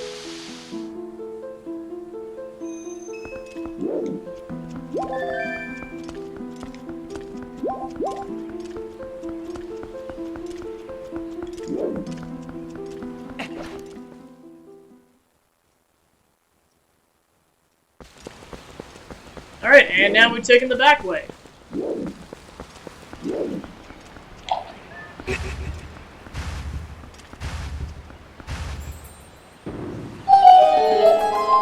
Now we can go back up here whenever we want.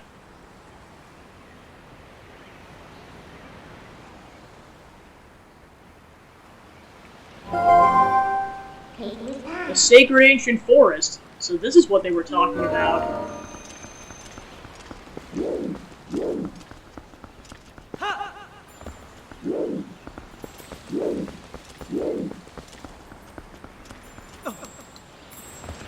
So yeah, we got that bug already, so the other one's actually somewhere else.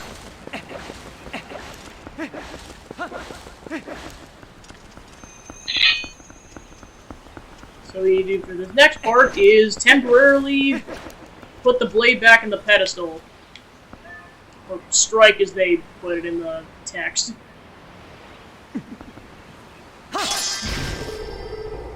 And now we can go through that doorway.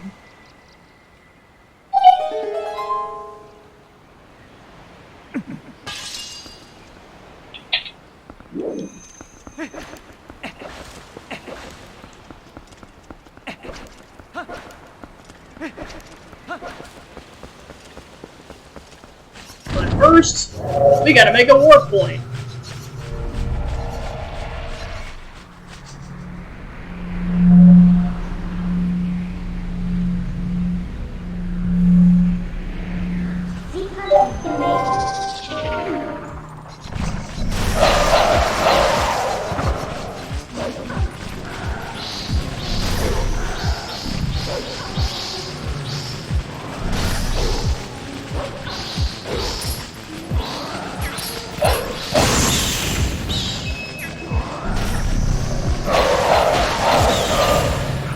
done.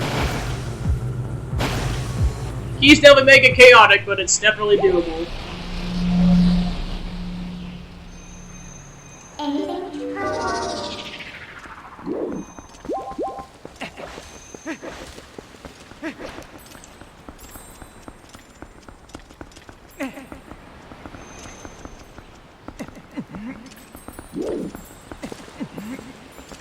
So I'd say with the time of the stream right now, I'll probably do the temple at time, but I'll probably wrap it up afterwards.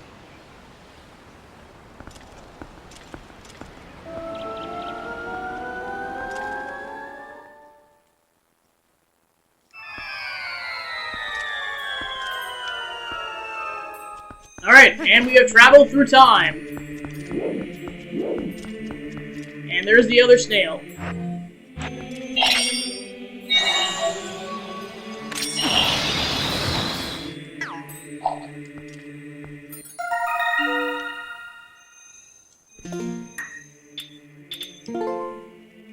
Alright, so all that's left is a pair of bugs we haven't encountered yet, and then the one that's in that West Hyrule field. Then there's one or two things we can do once we have the dungeon item, but for now, we can't touch those statues yet.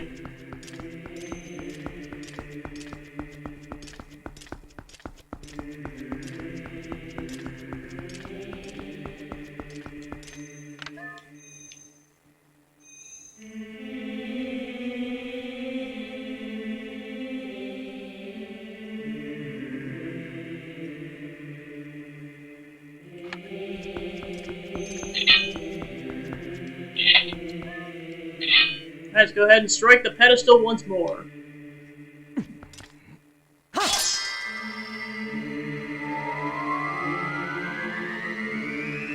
And this is another cool moment about this game, because this basically tells us what the Light Temple would have been like in Ocarina of Time. We're doing the elusive 6th dungeon.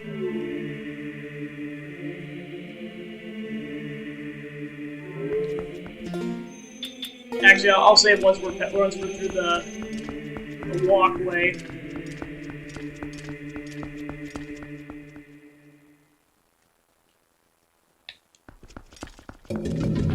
Alright. And we've officially reached the 3rd dungeon of the 2nd half.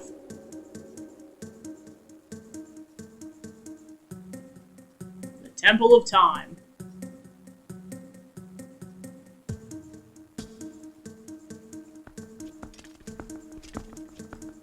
Alright, now I'll go ahead and save.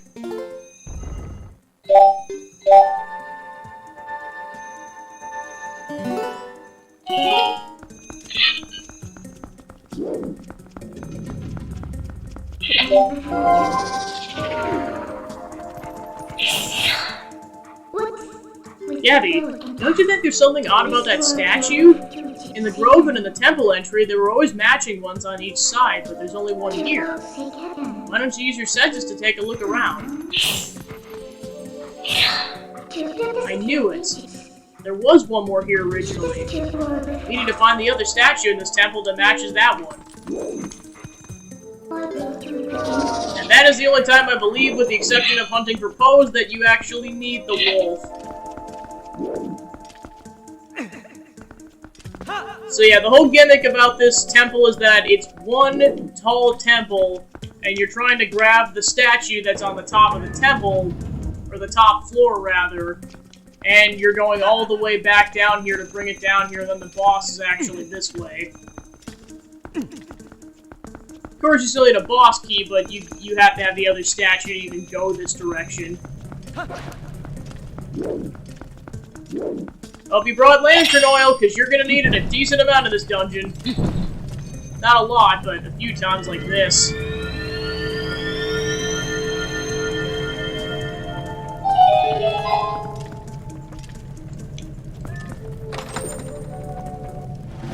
Well, and of course, this one's actually required for progression because it's a small key.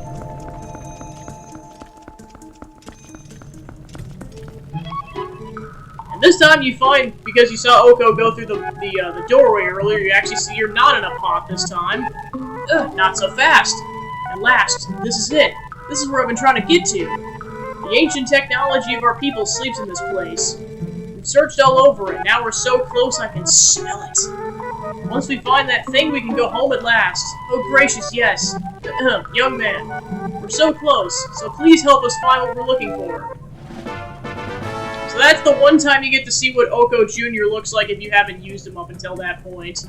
He's basically a floating head.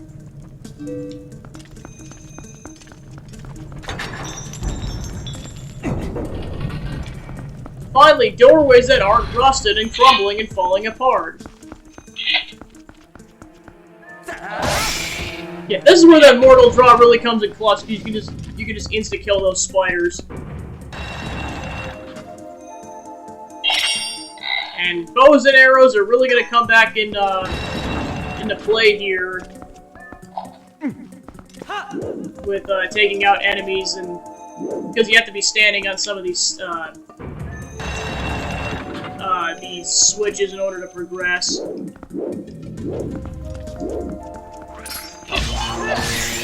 Then, of course, you want to use a pot, because in order to continue, you have to destroy the pot. There we go.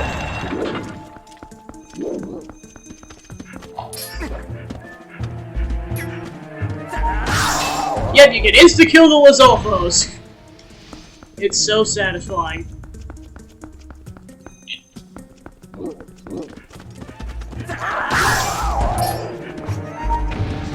Yep, and I got a double kill off of that too, which is great.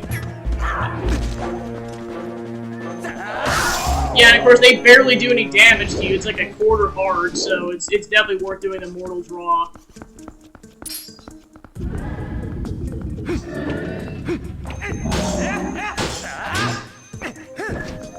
The side roll really comes in clutch there, because then you can roll around and get the vulnerable point on its backside. Of course, you have to kill that in order to get the chest. Because I've got this much money, I likely won't be taking all the money home in the dungeon, but to be fair, I really don't need to at this point. You got the dungeon map! And as you can see, this dungeon is massive. It's 8 floors.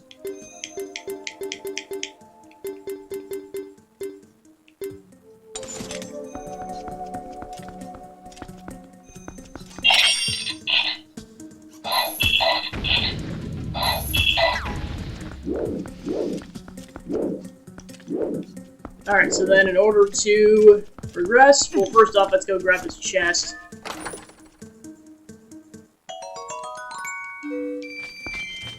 Oh, and I missed one.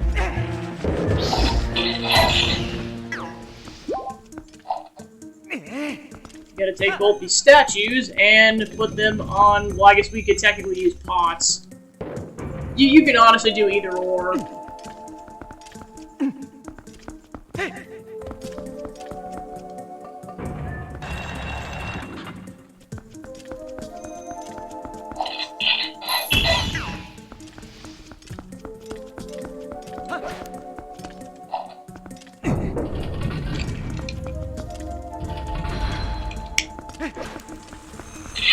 Now we got the gross spider things. And then there's definitely a couple sections, including the one coming up, where you're gonna need the spinner again, so I might as well get that queued up. Oh, didn't have the blade sheet. So many Lizalfos!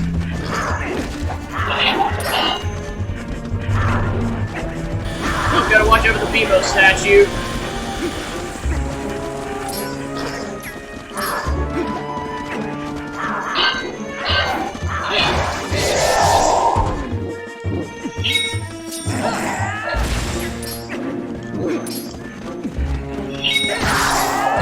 There we go, get that jump strike in there.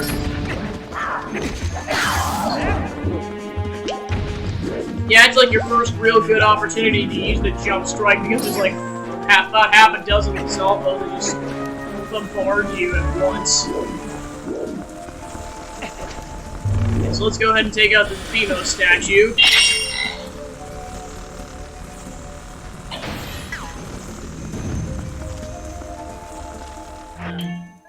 Of Or yeah, you can take these things out later, just not yet.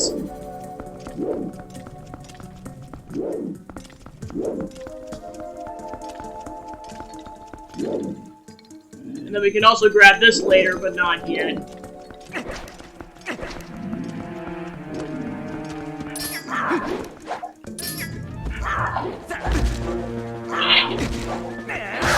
There we go.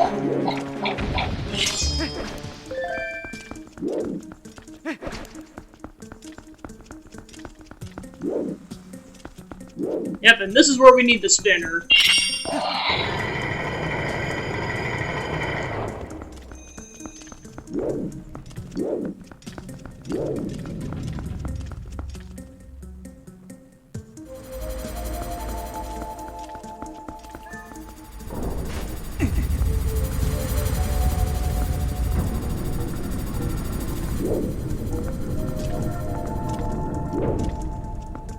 Alright, so yeah, we actually gotta go down.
Alright, now we can get through there.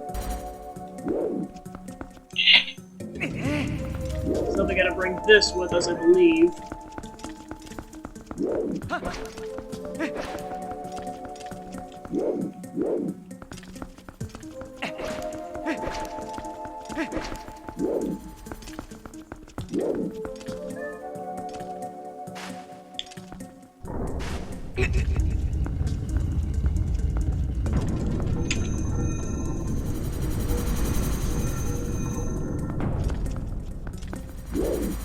Yeah, because we're trying to bring the statue over there.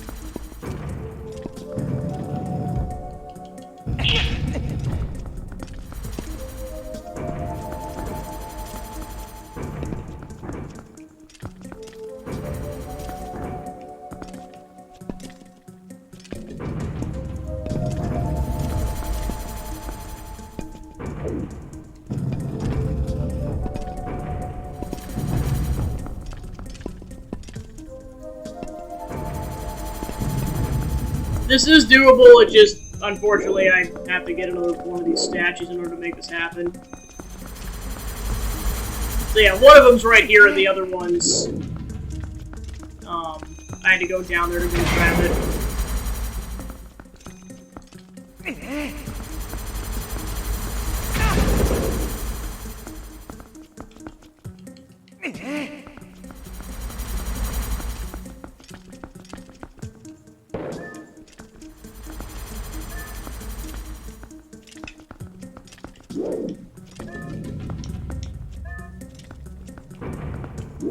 There we go. You have to go this way to go grab the key.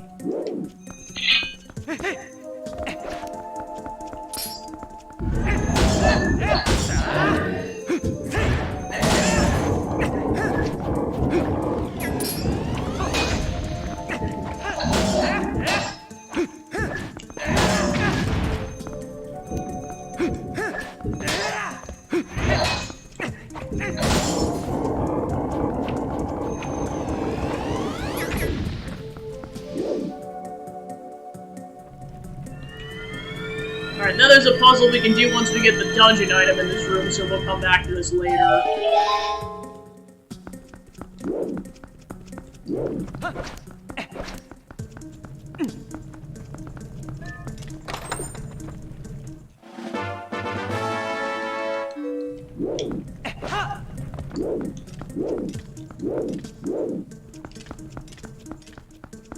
Oh yeah, I forgot there's a chest being grabbed right now first.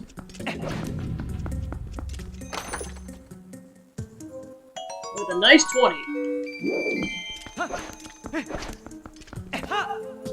Alright, so now that we got the small key, we can go ahead and go upwards.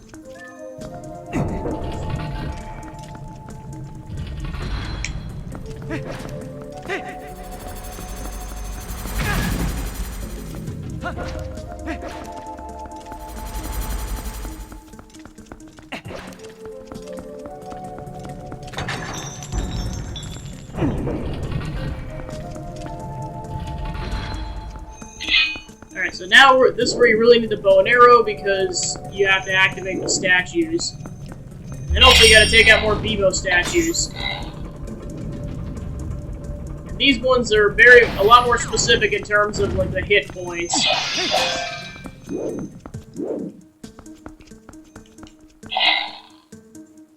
And you have to take these things out with a bow and arrow. Nothing else will cut it. Like, I think you could technically use the hook shot, but eventually you run out of range.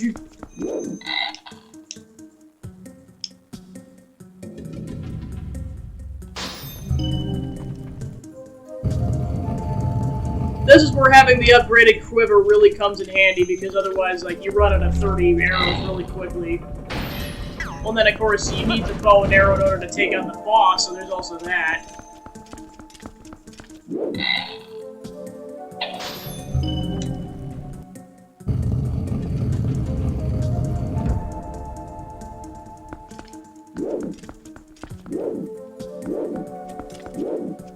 Alright, then...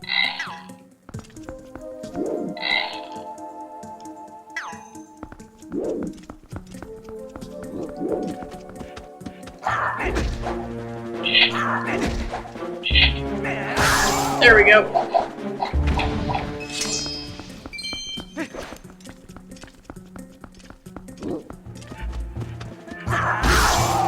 Ta-da!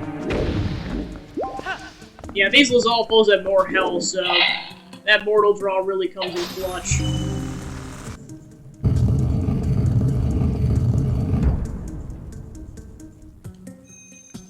There's another one.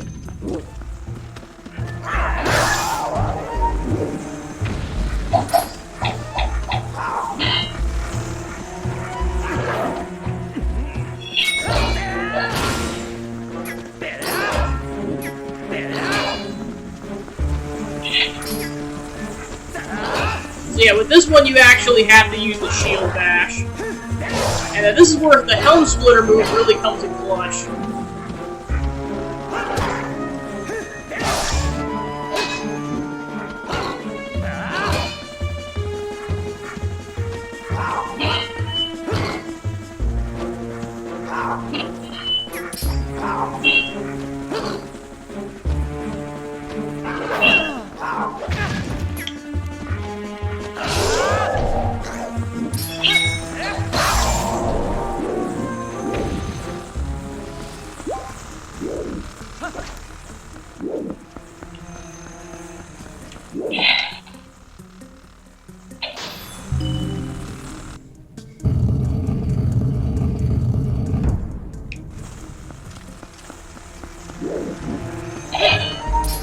Yep, they got another one right off the bat.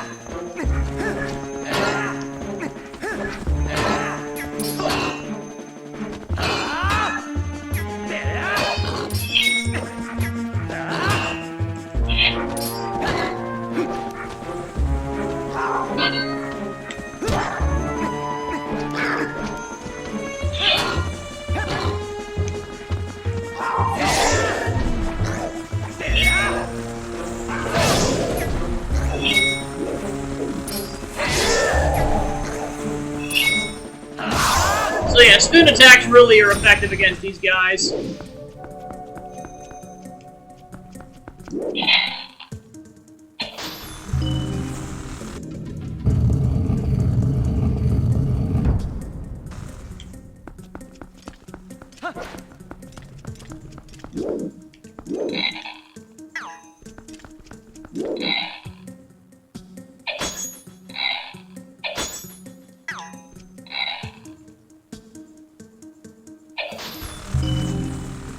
And then in order to progress in the next area, you have to hit the you have to hit the switch again.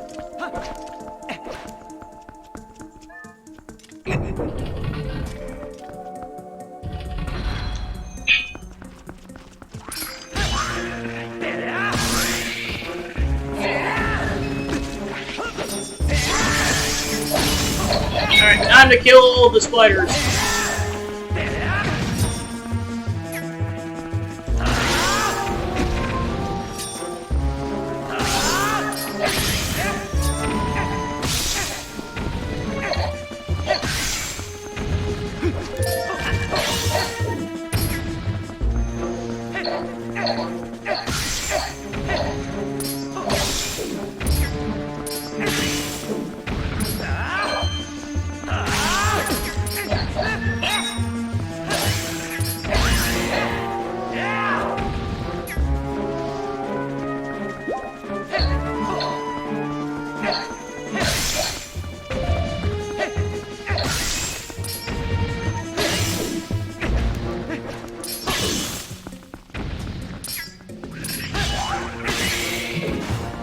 Okay, so that should be all the spiders. And that causes a treasure chest to appear. TNT!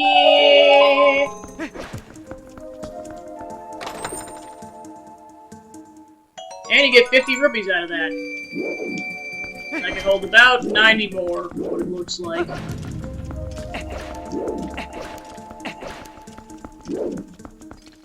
So now we got a skill puzzle.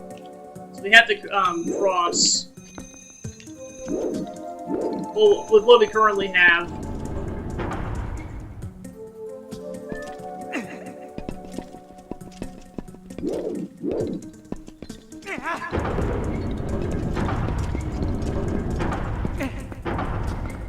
Coming back is the harder part of that puzzle, but going down is easier.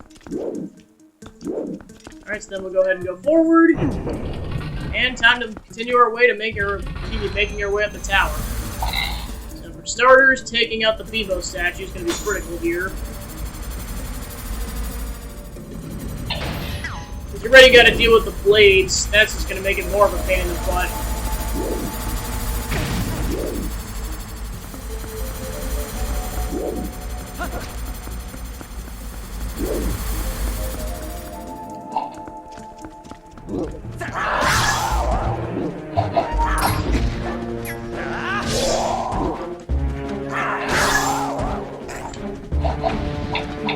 Link, now's not the time to be showing off!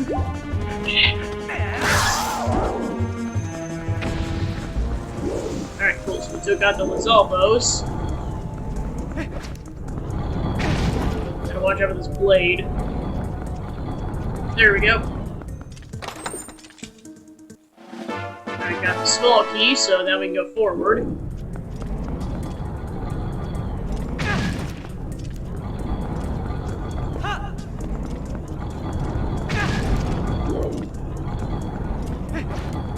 Alright, so then we need the statue, so we'll go ahead and grab it. Just gotta wait for this blade to go the other direction. And there we go.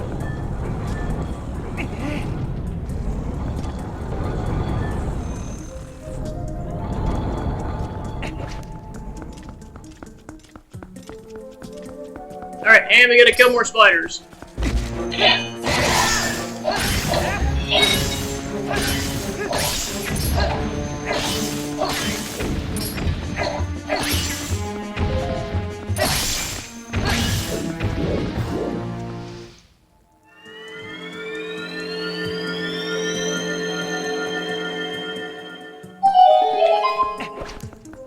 Alright, there we go. That'll activate those statues. Alright, grab another 50.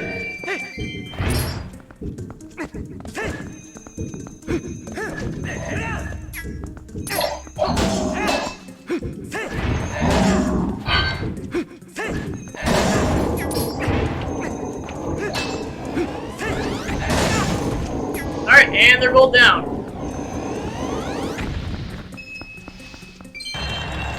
And that's how we progress forward. Let's go and grab some more health.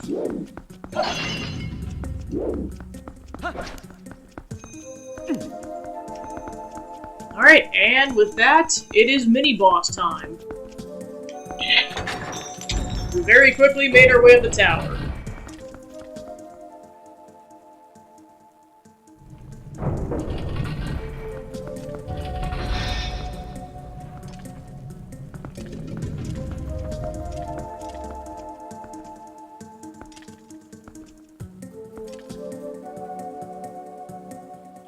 Yep, and there's our missing statue.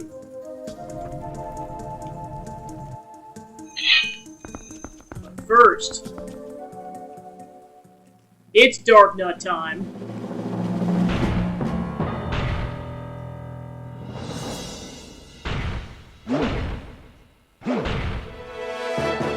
This is where having the advanced techniques for the sword really comes in clutch.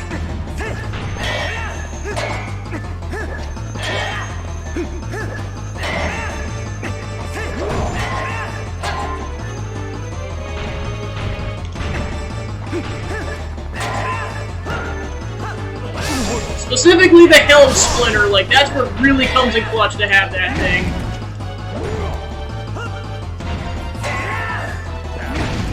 Oh, watch out.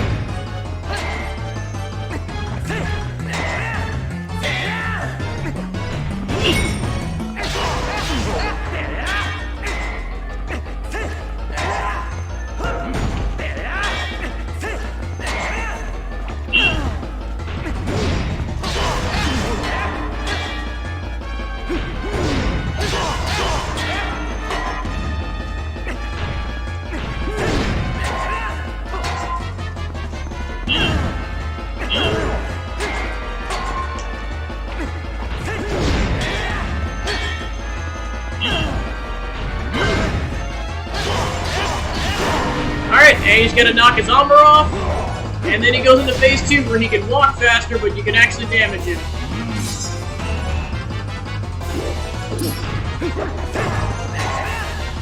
And this is where you really want to use the side jump, or the side roll.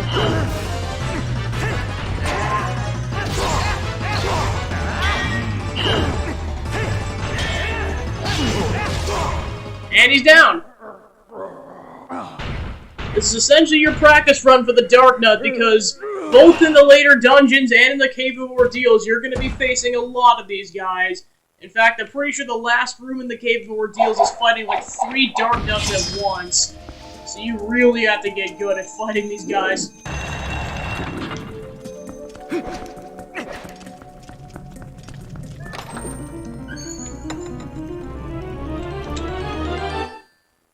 Alright, you got the Dominion Rod. This mystical artifact breathes life into ancient statues. Statues that receive its light and been filled with life will move like their master.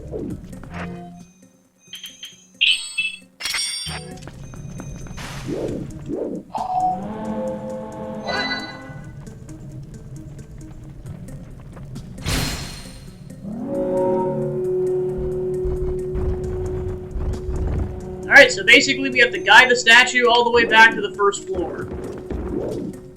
And then with this particular statue, we can use the B button to move its hammer around.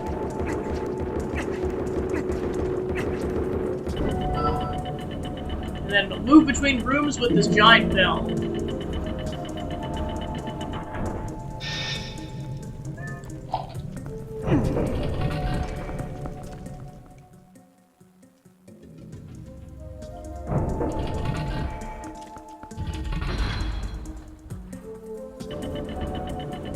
And then Hammer's gonna come in clutch because it can break the gates.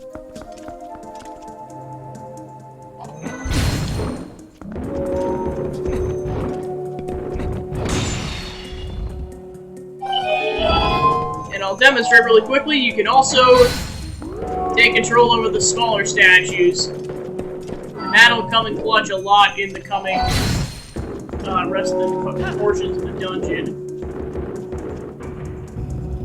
So basically you want to use the statues to basically push down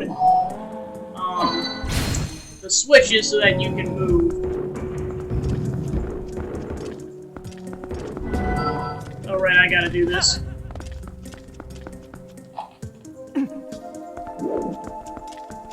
And put a pot down.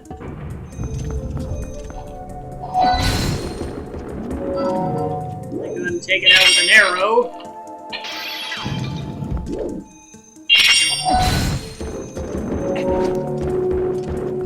And then there's some portions where you really want the statue to be in front of you because it can hit and hurt you, so you gotta be careful. You also have to be far enough away from it at times, because otherwise, like in this case, you'll hit the electric fence.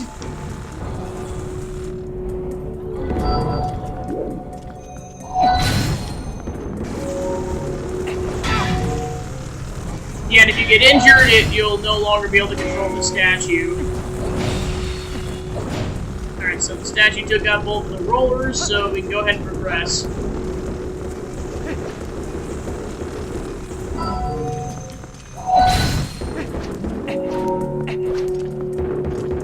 And then the statue can also take out these spinning thingies, so there we go.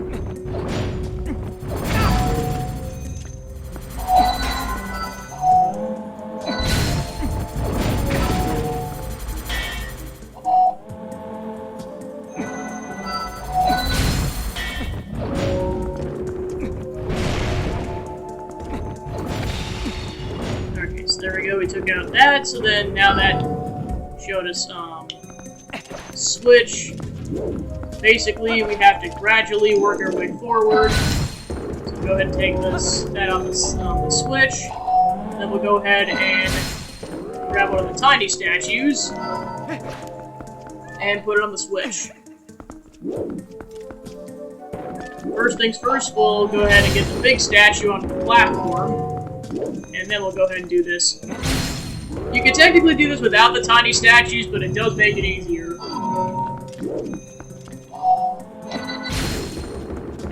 And on it goes.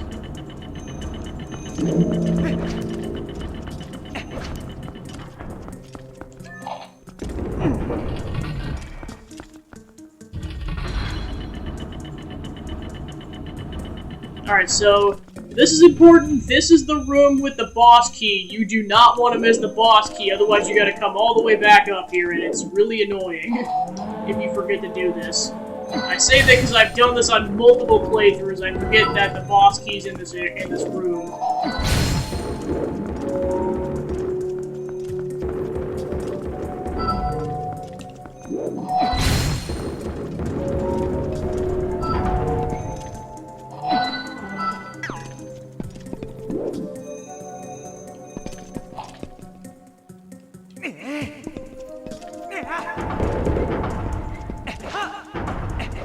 Alright, so I gotta be careful because the spiders respawn back in. Of course, I gotta go this direction to get some of these smaller statues to get them down here. So I'd recommend just getting them all down first.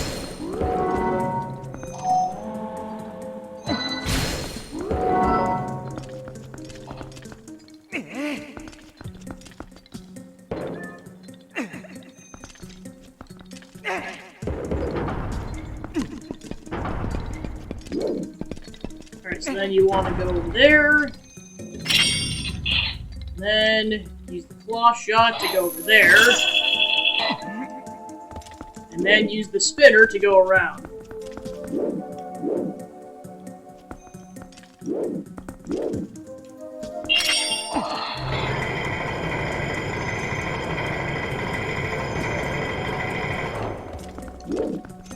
Then we got a post soul up here, so we'll go ahead and take care of that really quick.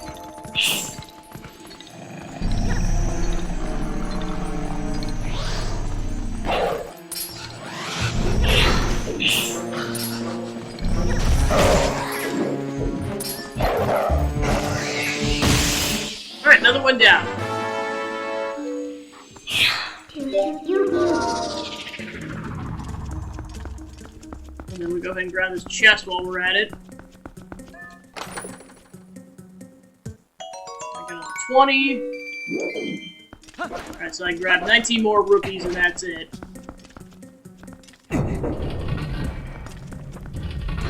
Alright, and this is the boss key room.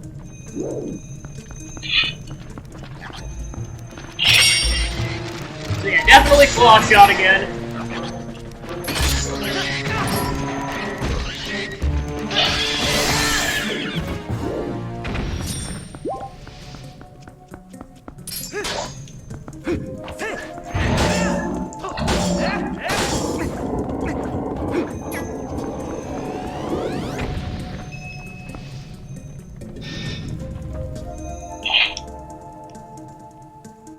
And then remember these, because these count as weights. Let's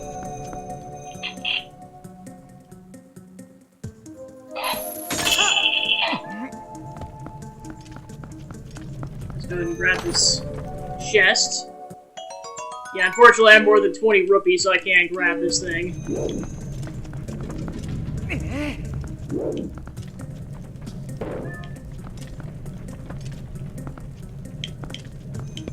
There we go. Then we'll need to grab both of those shells. Those will count as our other two weights.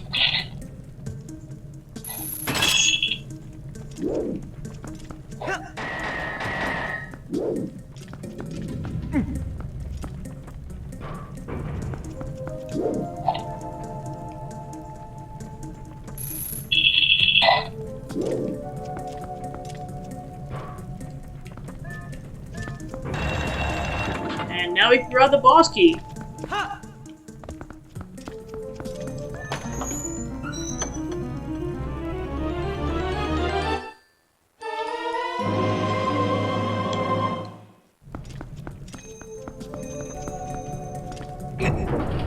Okay, now time to do this puzzle for real. Since you're at the top, I'd highly recommend starting over here to get the statues down.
Go ahead and chuck all these back on that platform.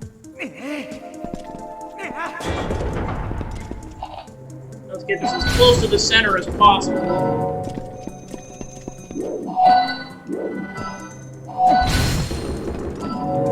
Alright, then we'll have to go around to go get more statues on there.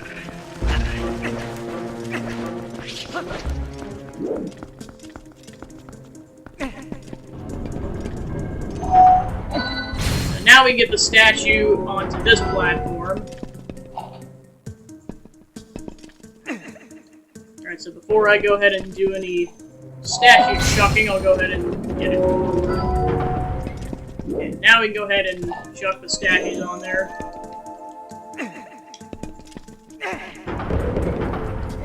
Given I don't miss. Okay, one.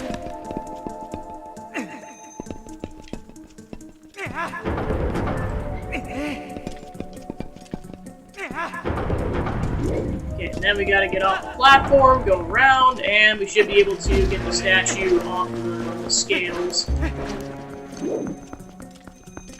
Oh, never mind, we gotta get...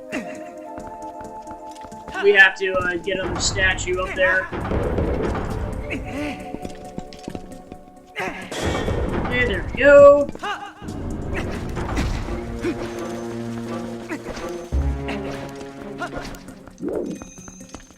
Okay, now we can get the statue down.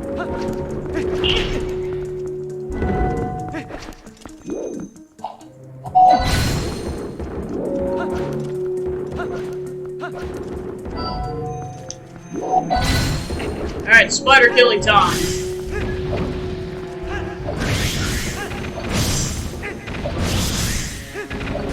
This is kind of the easier way to do what I was doing earlier with killing all the spiders, but... Alright, this is where I gotta be careful because I did not want to be in the crossfires of this hammer.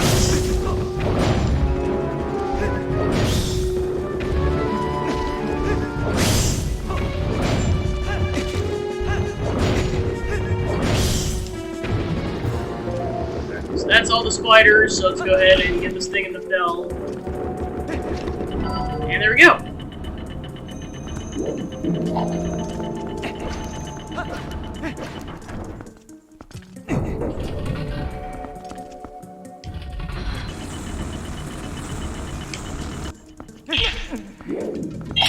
Alright, now we need the bow and arrow again to get through the doors.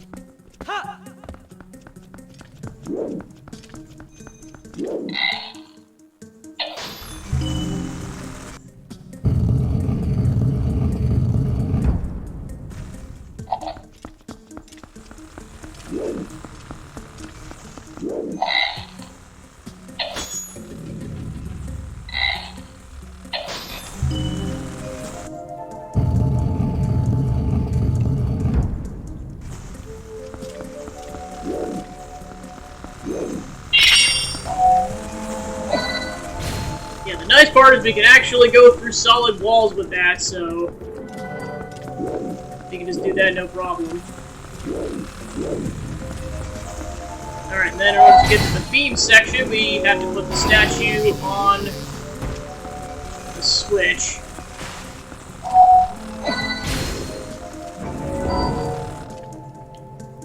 Alright, then we just gotta hit the switch again, and we're good to go. Let me go ahead and grab this chest.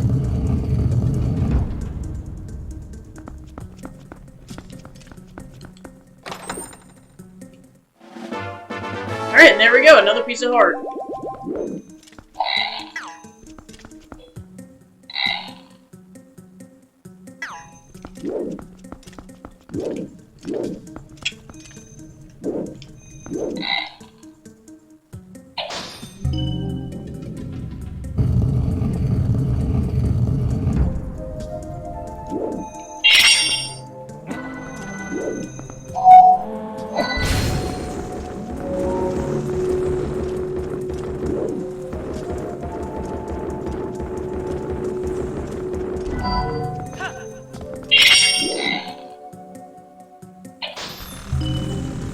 Yeah, so this is where you, I mentioned earlier there was a point where you had to hit the switch in order to go through the doors that are like on the lower floor. This is where that comes into clutch.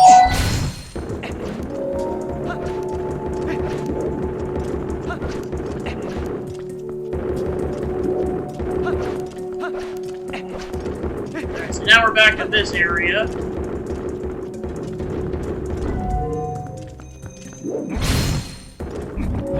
Now we can take out the Vivo statues. And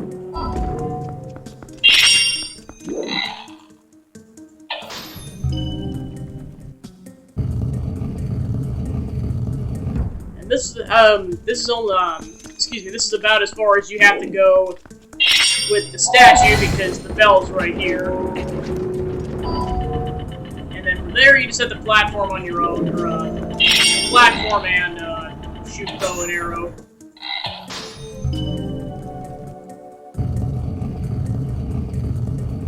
And really, it's just one more arrow. I guess that is the part of it, though, is that if you want to take out this BMO statue, you have to do that first, but I don't think there's really a reason to take it out. Alright, and then when you come in here, the statue is going to spawn up there.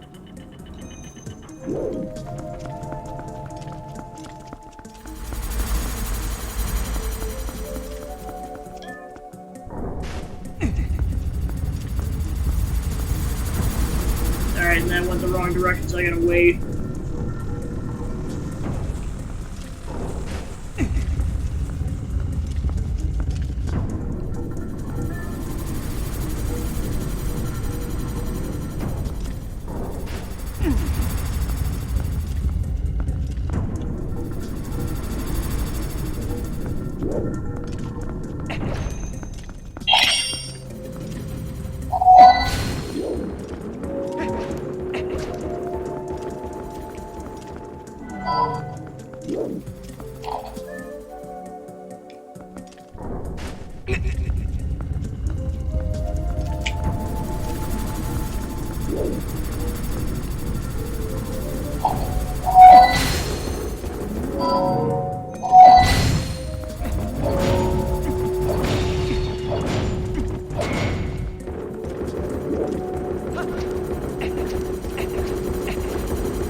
Oh, crap.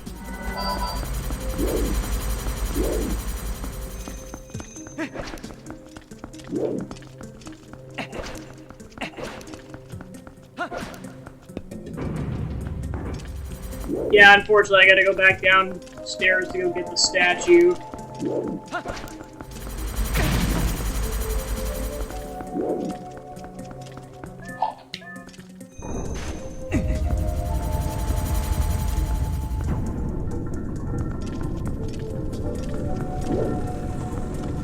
Luckily, I got a backup statue, but can't let this thing fall either, otherwise it's gonna be a pain in the butt.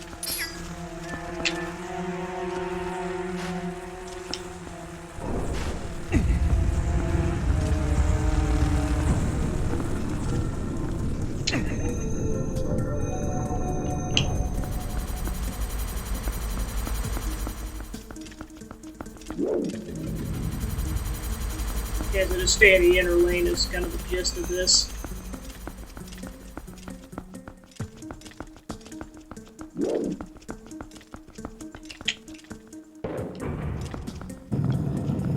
Okay, now we go back up there.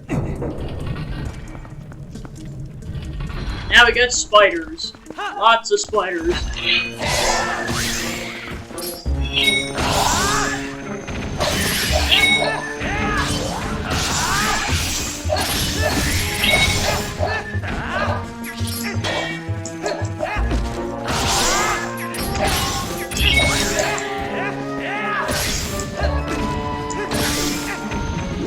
That should be all the splatters. Okay, so you're gonna need these statues.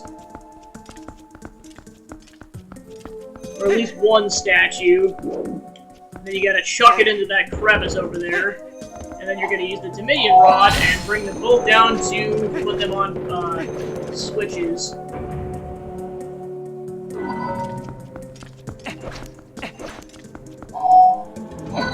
This one's really here just to tell you this is what you're supposed to do, but the second one you actually have to put it into place.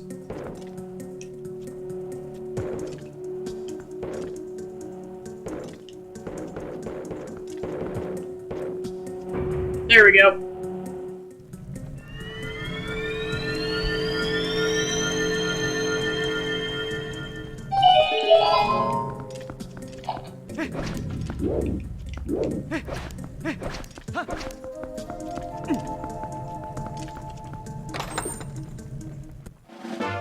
And another piece of heart.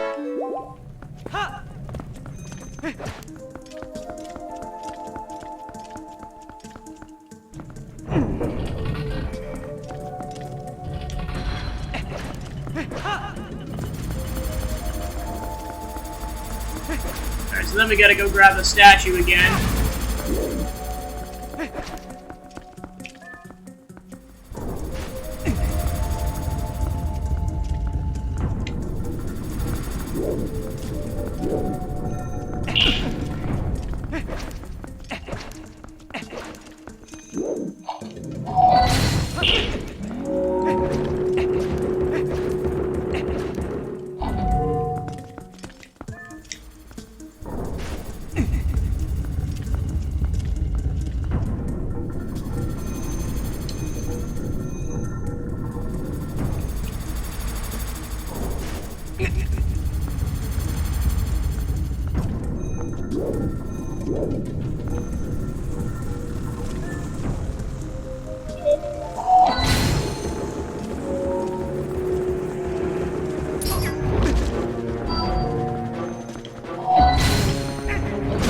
Then we gotta take out the spiders again.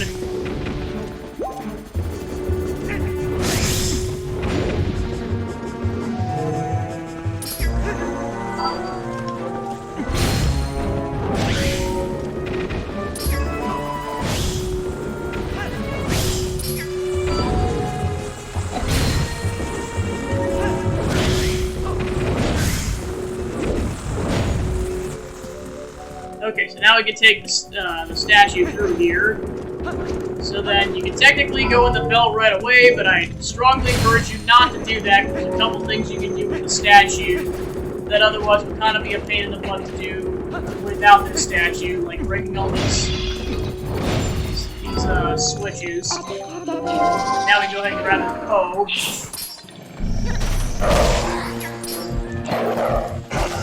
Normally you could do it with the smaller statues, but it's a lot less of a pain in the butt if you just do it with the big statue and break the gates. Then we go ahead and break this Beamo statue. Well, then of course we have to break this gate in order to get over there.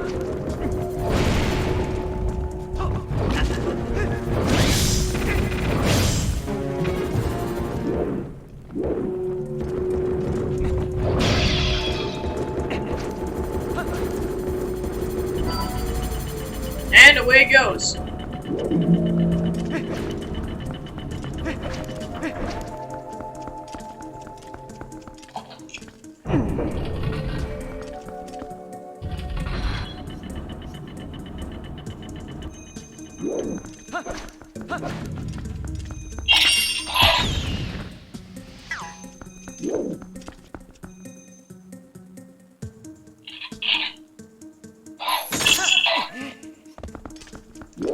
Okay, so there's our statue.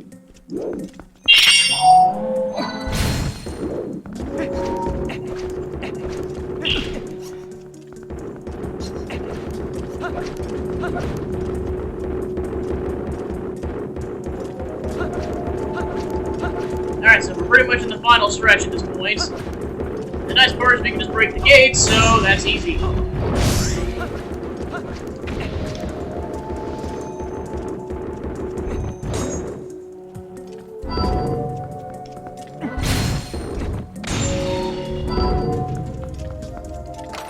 I think this had... Okay, this had arrows, I just didn't get this earlier. So before I go ahead and put that away, I'm gonna double check something really quick. I know I still haven't gotten a compass.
Yeah, I forget exactly how to get the compass to spawn in. You don't necessarily need it, it's just kind of just a completion thing. Alright, there we go.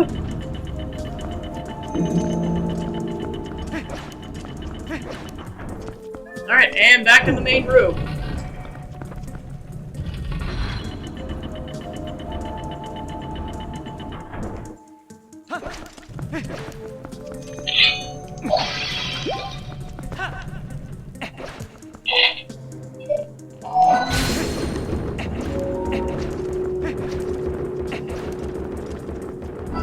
And there we go.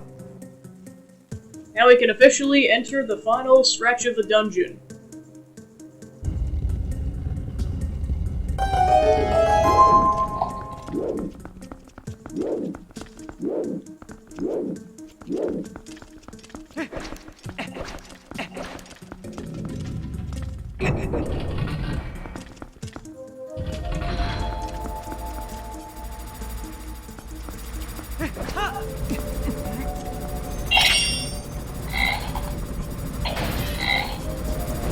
Definitely recommend taking out the BMO statues while you have the chance.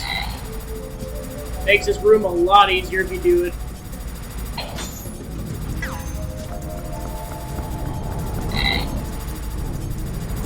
This one you do have to get a little closer, but it's still doable.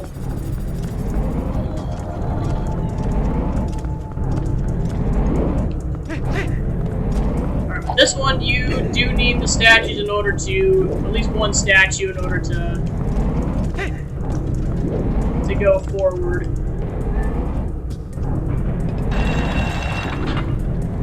And then you have to knock it off the edge in order to continue to go forward.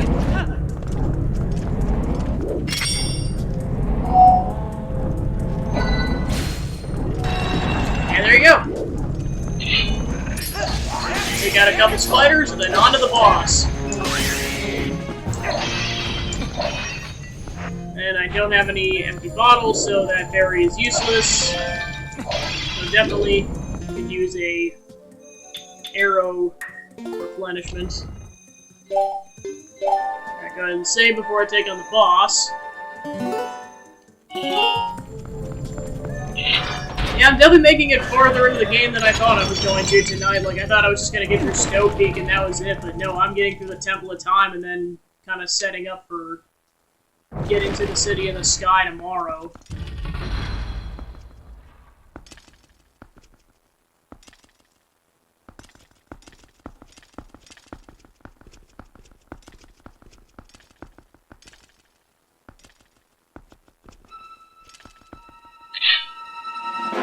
Yeah, it's like 50 bucks says that's the boss. Fighting spiders this whole time? Who would have thought the boss would be Armagoma, a Twilight arachnid spider? And I'd say, take another $50 guess as to where the weak point is on this thing. So yeah, as you kind of figured out from the whole dungeon is that you need bows and arrows and the Dominion Rod in this fight.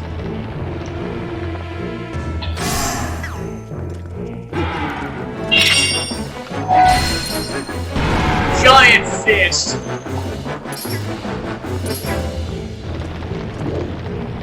And you may or may not see it in the boss fight, but the eyeball can shoot lasers.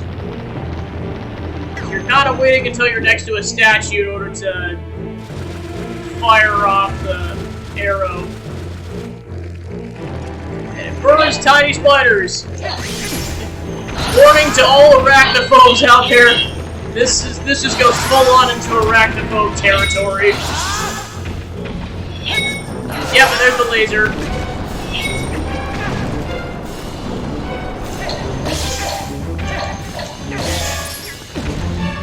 Come on, there we go.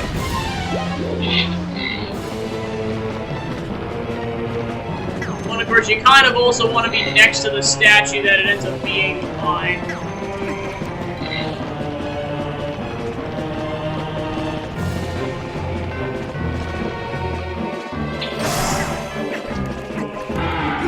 You only get a couple seconds to do this.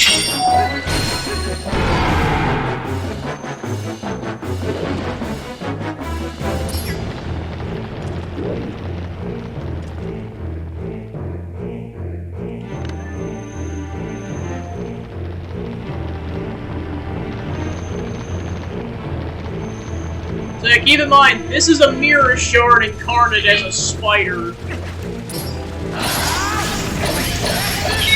Now you don't have to watch the cutscene, you can kill them before they hatch out of the eggs.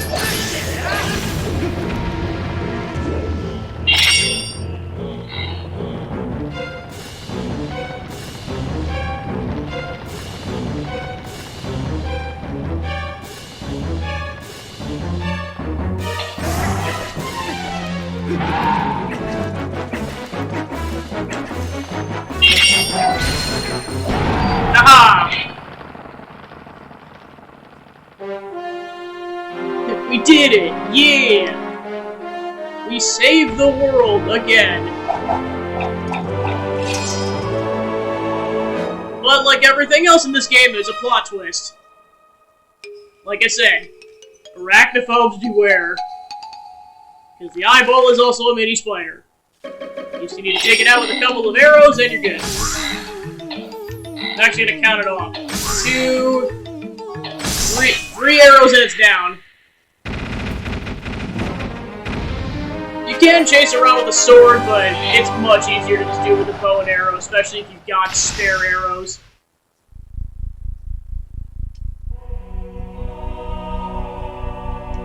Alright, and that's the 3rd mirror shard down.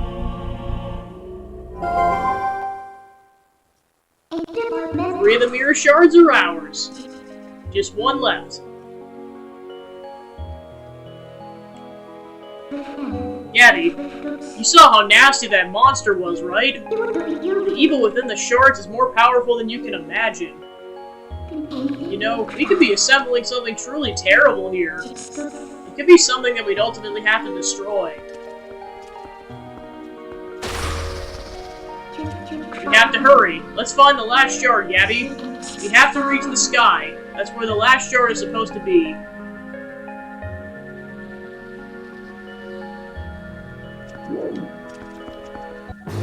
And her container.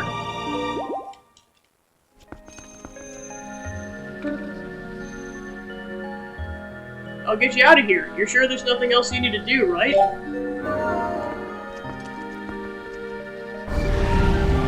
Alright, let's get out of this spider haven. Alright, and breathe the sigh of relief, arachnophobes. That part of it's over.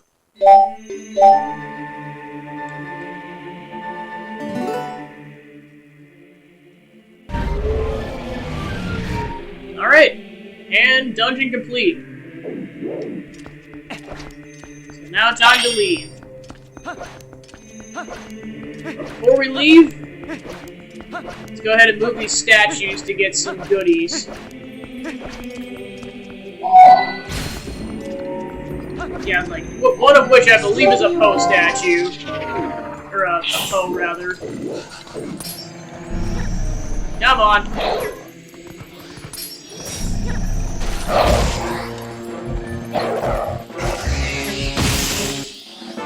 Alright, another one down. And that brings us to 28. I can for sure see getting at least half of them during this playthrough. I don't know about all of them. I'd have to kind of go around and look for the rest of them at that point.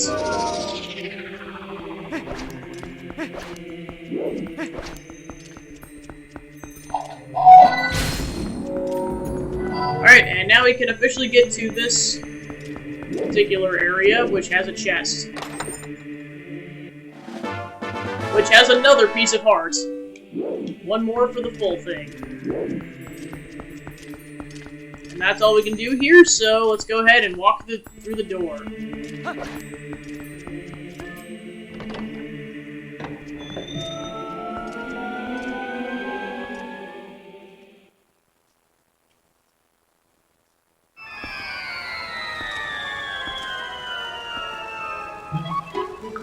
Well done, adventurer! Oko sees what she was looking for. Goodness, yes, it's the Dominion Rod you found in the temple. Well, that thing has been around for quite some time. You can see from here that its magic has been exhausted. Oh, what am I to do? I thought at last I could return to the sky. And I'd completely forgotten the spell that would once again bestow it with magic. It can't be helped. I suppose I'll just have to look for the statues that respond to the rod. It's decided. That's what we'll do. That's what we'll do indeed. Well, Oko's on her way. See you again.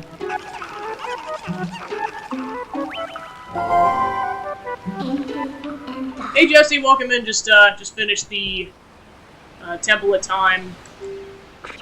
Just gonna do a little bit of the kind of the in-between work to get the city in the sky, but I'll probably save more of that for tomorrow. She's gone. I suppose a useless rod's really just more than baggage, but what are you gonna do? Did she say something about returning to the sky? The last piece of the mirror is also said to be in the heavens. If we can restore magic to the Dominion Rod, maybe it'll come in handy. Alright, before anything else, save.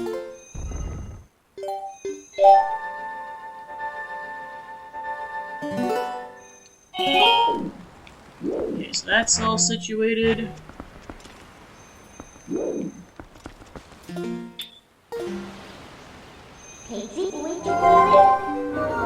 so the next thing I want to do is go back to Castletown for a little bit.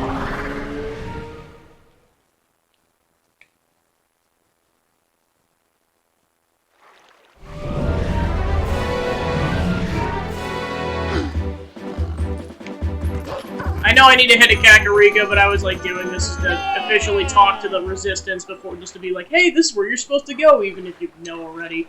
Mr. Gabby, wait! Always gets a crack out of me. Greetings, Mr. Gabby. I've come to deliver a letter. It's a letter from Renato. Well, my business is concluded. Onwards to mail. Well, plus the letter tells you where you're supposed to go anyway, so... there is also that. About Elia's memory. Gabby, there's something about Elia's memory that I wish to tell you. I know you're busy, but please come visit me in the sanctuary at Kakariko Village.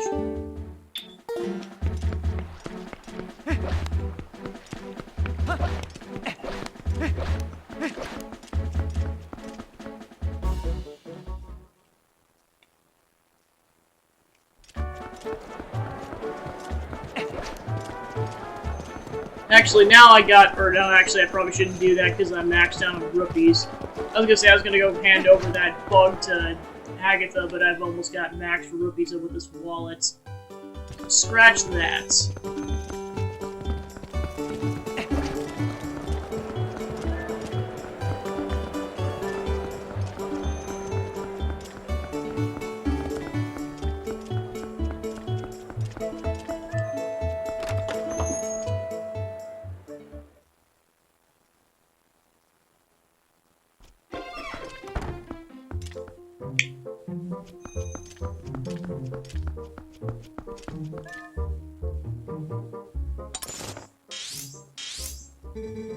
Shad is in Kakariko Village now. Would you head to check on the children if you head that way, Gabby?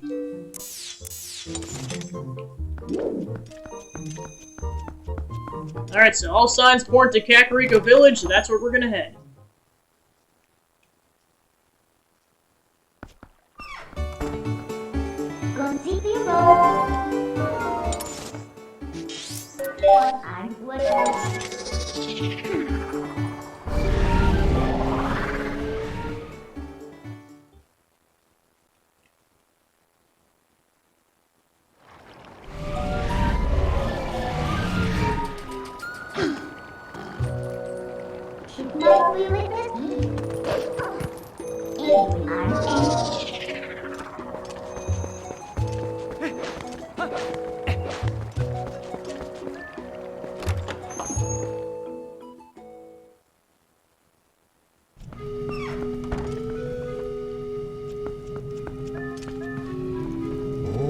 I've been waiting for you, Gabby. Fortune has smiled upon us. If things go well, we should be able to help Ilia recover her memory. Do you know Telma's friend Shad? Well, it seems he's researching the heavens and he's come here to see the statue in the basement of the sanctuary.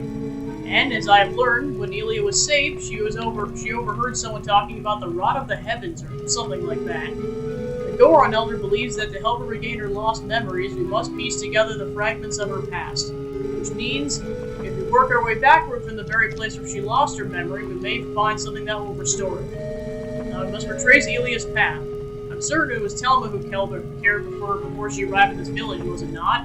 It'd be best to speak with her first. Please take this to Telma. You got Renato's letter.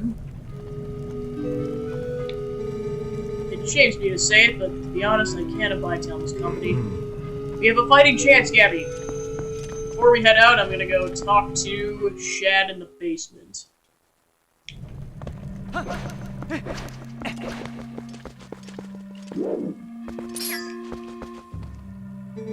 Oh my! Color me surprised. It isn't Gabby. What a coincidence meeting you in a place like this. How very odd. Oh, hello there. I came here today to look in the Hyrulean legend of the sky beings called the Oka. But to think that you would appear here in such perfect timing. You really are a rather extraordinary fellow, aren't you? Found it at long last. Observe this statue. It's the same as the one in the manuscripts my dear father left me. There are many similar statues around Hyrule, but this one seems to be different. Here, look at its belly. There's something written there, you see? This too was in my father's notes. It's called skywriting, I believe. Awaken us with the word that breaks the seal. Yes, indeed, that's what it says. Wait a moment. Isn't that Ilia a friend of yours? It's simply tragic how she lost her memory. And that rod of the heavens she mentioned, sure it has something to do with the word that breaks the seal. Isn't there any way to restore her memory? Certainly will help us figure all this out. Then to get a little bit of a shortcut in, claw shot ahoy!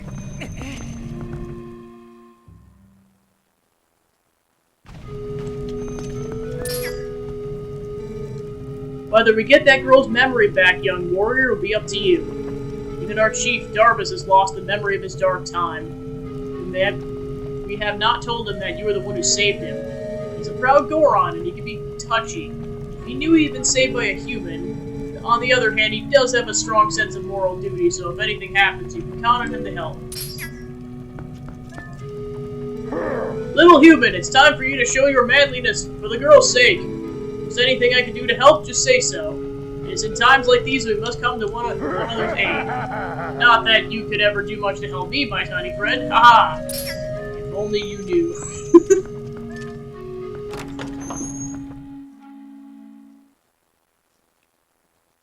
Alright, so back to Castle Down to go talk to Telma. Ain't my deal working?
Ooh! Well, if it isn't from Renato, the shaman. All this writing, and he doesn't bother to mention a thing about little old me?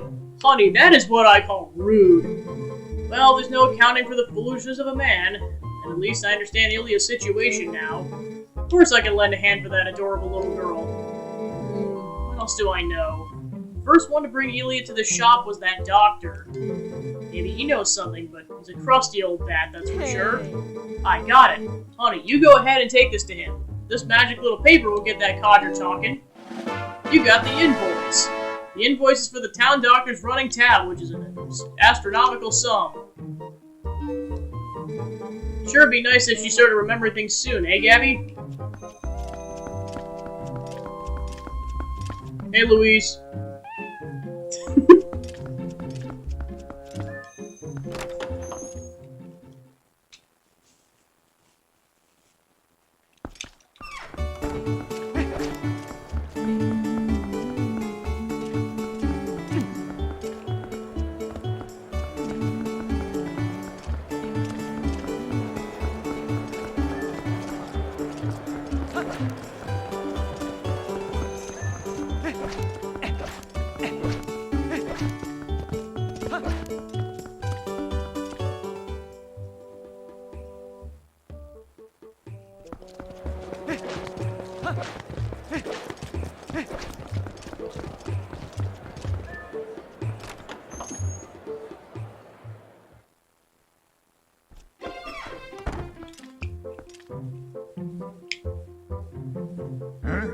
Eh? What's that? Just as I wondered who you might be, I see it's that admirable young lad who was willing to help the Zora boy for nary a single rupee. Just what is it you want, lad? A physical? You got some money, don't you?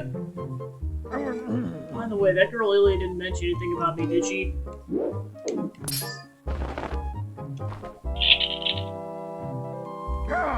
Ah!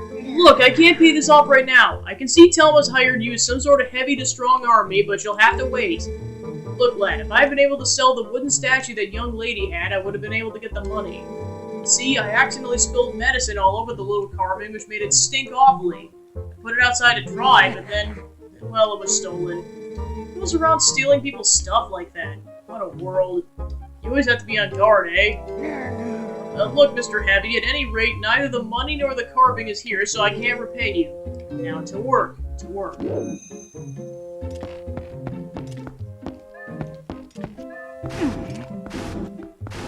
Go ahead and move this crate, and then transform into a wolf while he's distracted, and sniff the medicine.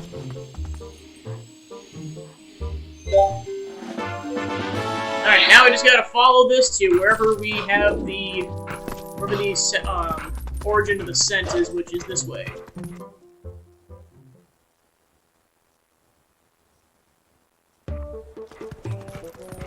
Ah, crap, I just realized there was a chest up there. We'll have to get it later. Say, what do you like? I like picking stuff up, but I hate stone pavement because it makes my paws hurt. Who understands that?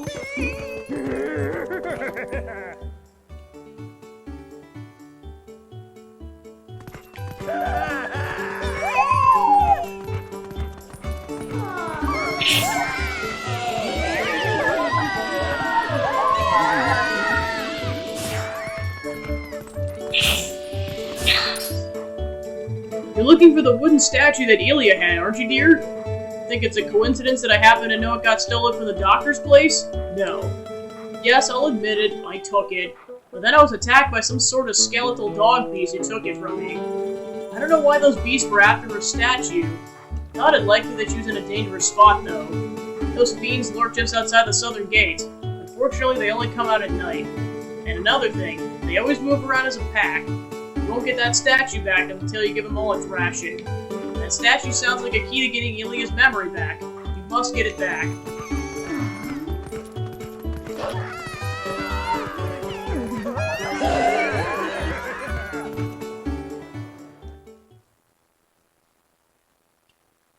Alright, so then we just gotta go out here and wait around until dark.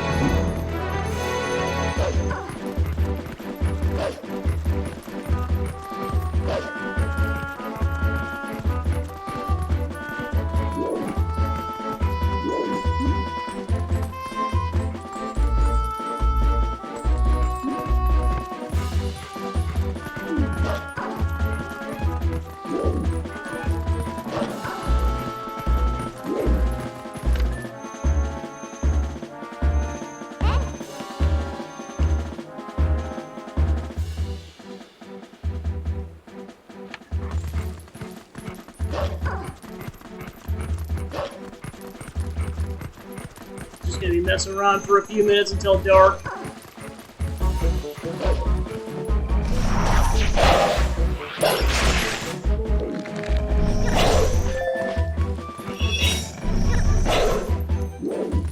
Looks like the sun's starting to set, so this hopefully shouldn't take too much longer.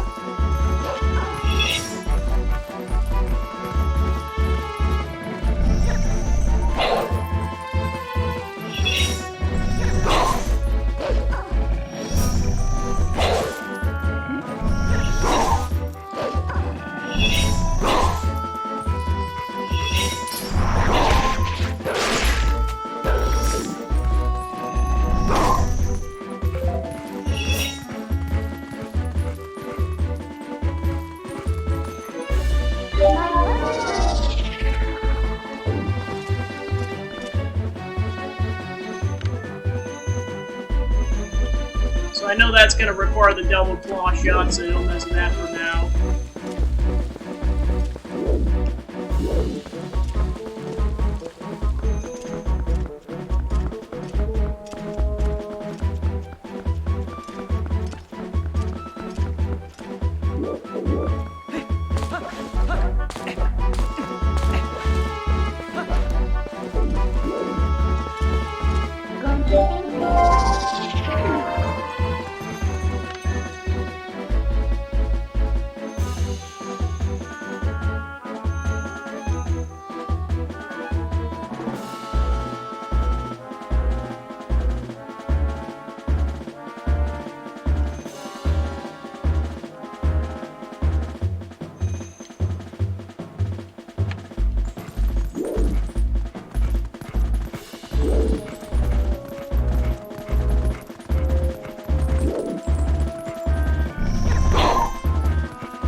Alright, really, I was just waiting for one more of them. Nice.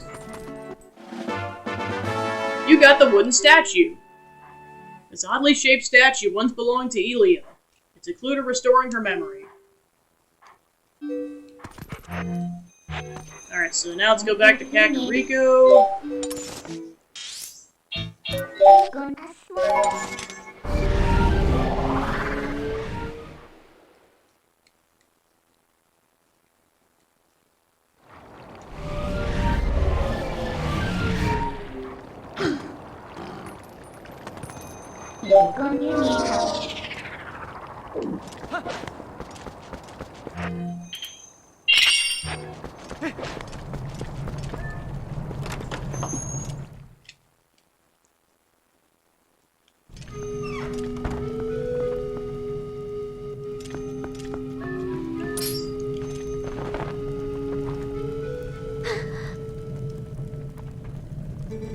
What is this?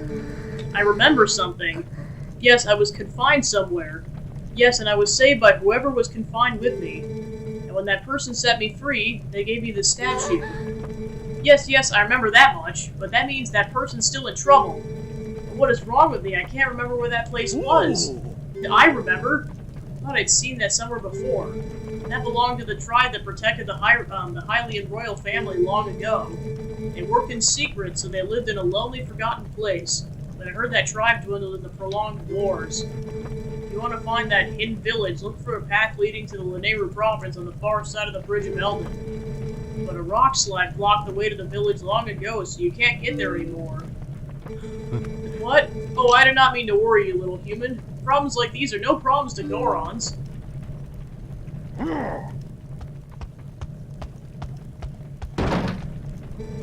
Our patriarch, Darbus, will be waiting for you up ahead. Look at your map to see where. But try to find the path beyond the Bridge of Eldon that leads to the Lanayru province.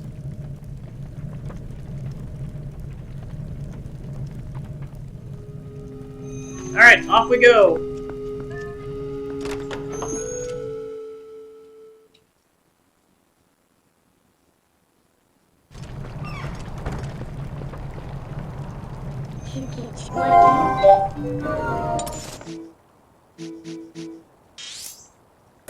And if you would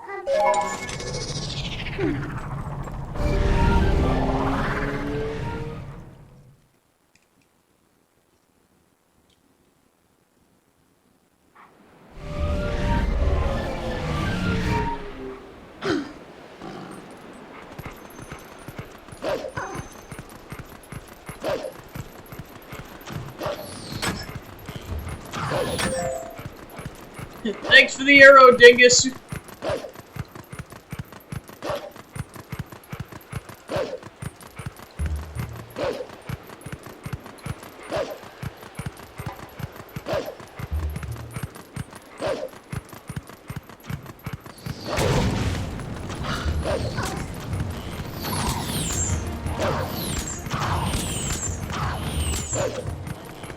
Alright, so now we can go this way. Once I can get up here.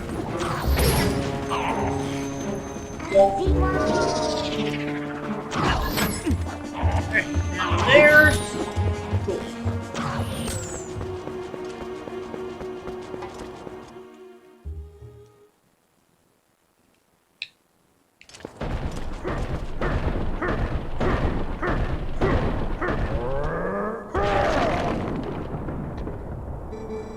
There is a hidden village up ahead, little human.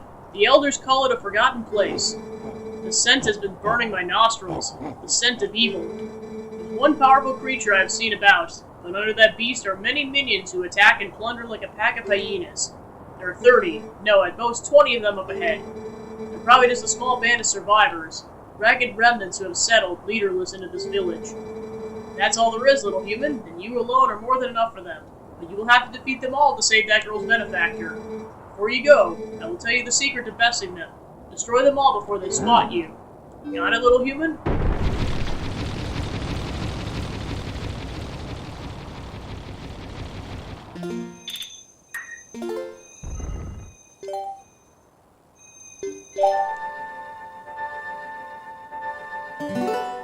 Alright.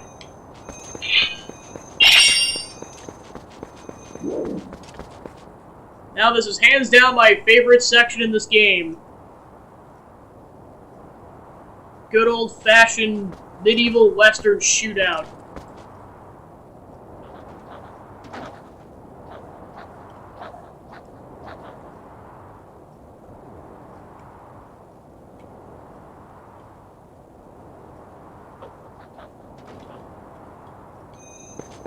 Wait, there's supposed to be music in this section. That's weird.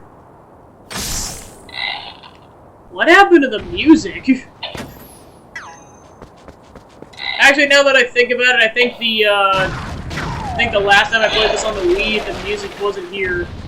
This is so weird. There's supposed to be like a whole Western theme here, but there's no music. This is weird. Kind of stinks because like that's the whole half of the ambiance of this scene, but oh well. What do you do? Do do do do do do do do do do do do do do.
That brings it down to 4.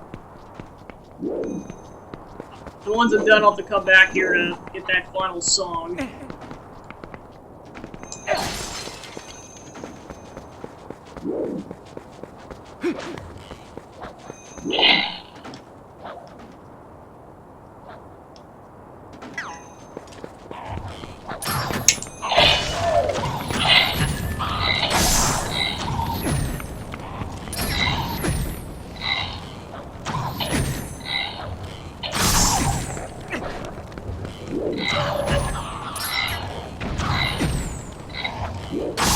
There we go.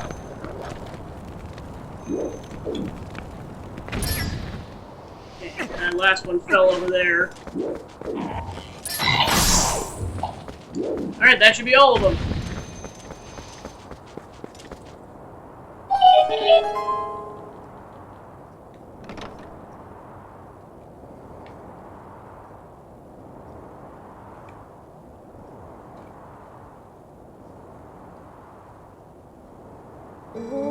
The howls of the beasts, they faded into silence. Wait, are you? The Savior, it's you, the Savior! Please forgive me for not opening up the door. My name is Impaz. I'm the last resident of this poor village. My name comes from the Great One who built this village so long ago. This village was once the secret home of a proud tribe who served the royal family. But it fell into decline and became infested with dangerous beasts. It's become an awful place. Excuse me for asking, but is your name Gabby? I knew it! So then you saved that nice girl? How lovely. When she was here, she would often cheer me up by saying that you would come to help. That sweet girl. She was worried about this old woman even as I helped her escape from here. By royal order, I can't leave this place until a certain person arrives, no matter what terrible fate is visited upon it. Oh, but listen to me blather on. I have a favor to ask. Would you help me return this to her? I think she always kept it closer to her heart, but even so, she didn't hesitate to part with it in order to protect me. You got Elia's charm. Elia left this charm with the woman who saved her. It's a clue to restoring Elia's memory. I believe in my heart that it's kept me safe all this time. So please, I ask that you return it to that girl.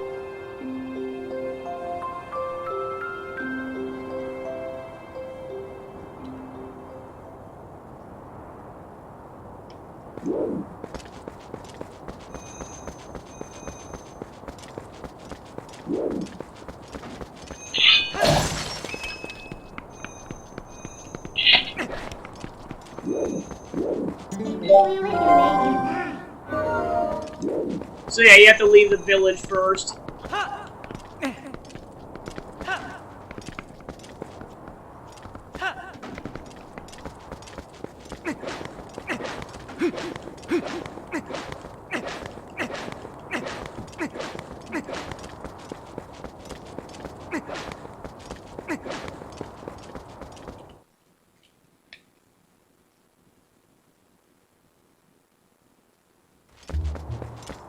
Alright, now let's go back and go get the song.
There we go.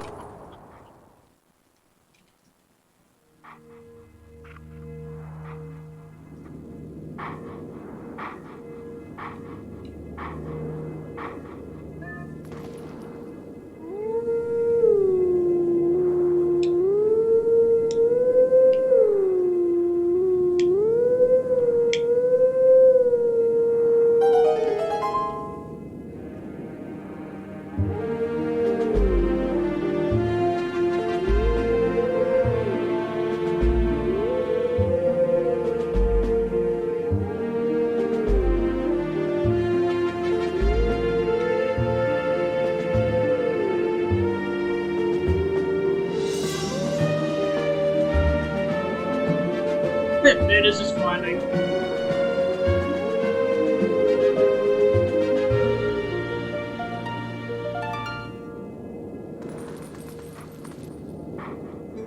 Let teachings of old pass to you. Take sword in hand and find me.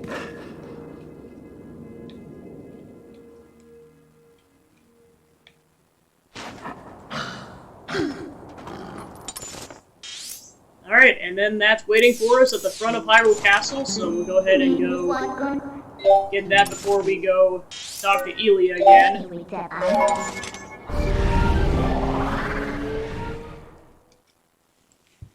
Luckily, this particular wolf location is right in front of the barrier, so you can get this before you tackle the final area, so you don't have to wait.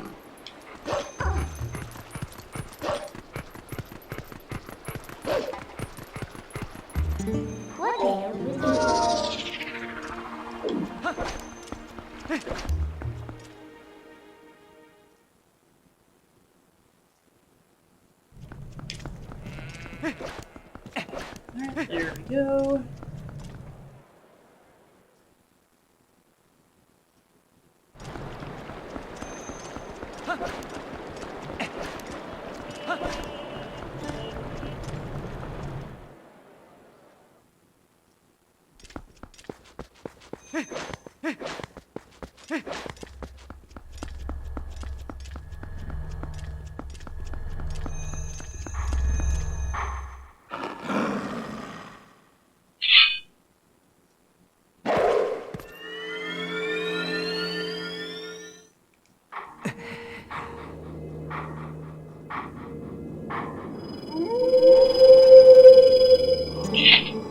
At last, the time is now. This is the 7th and final hidden skill that I can pass on to you. This forgotten skill is the ultimate secret technique, and it tests the true courage of the one who wields it. Do you wish to master this final hidden skill, which can be earned only by the one true hero? Very well. And before we begin, I will test to ensure you have mastered the last skill I taught you, the jump strike. Now then, come at me.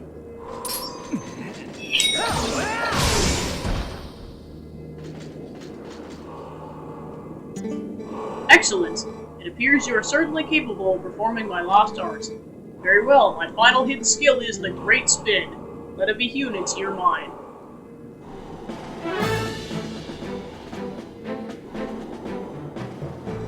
You have at your disposal the basic sword technique known as the spin attack. You have mastered numerous hidden skills and now house the spirit of the true hero. You now have in you the ability to magnify the power of your spin attack. But the only time you can draw out that power is when your life energy is brimming full.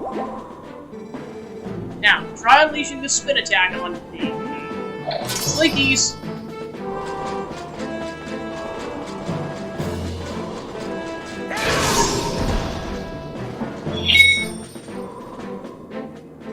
Impressive! I will repeat this once more. You can only perform this technique when your life energy is brimming full. Remember this. The final hidden skill, the Great Spin, has been passed on. And with that, Link is all powered up. You have at last mastered all of the hidden skills. Although I accepted life as the hero, I could not convey the lessons of that life to those who came after. At last, I've eased my regrets. You who have marched through countless foes, each mightier than the last. You who now gaze to the future with visions unclouded. Surely you can restore Hyrule to its stature of yore as the chosen land of the gods. Farewell. Go, and do not falter, my child.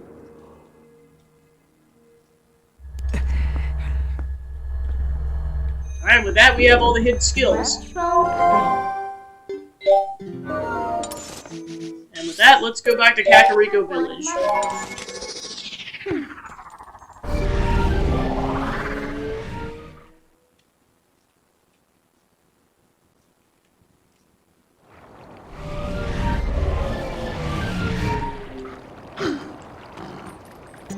You can continue.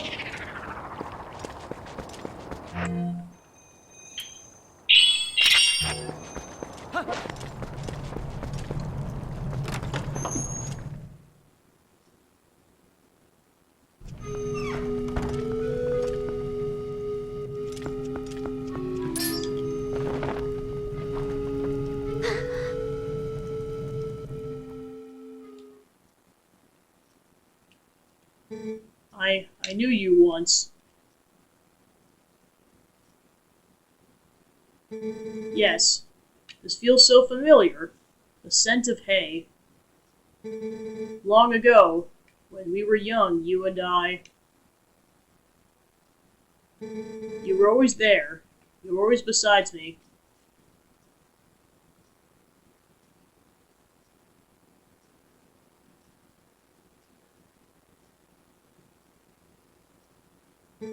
Gabby.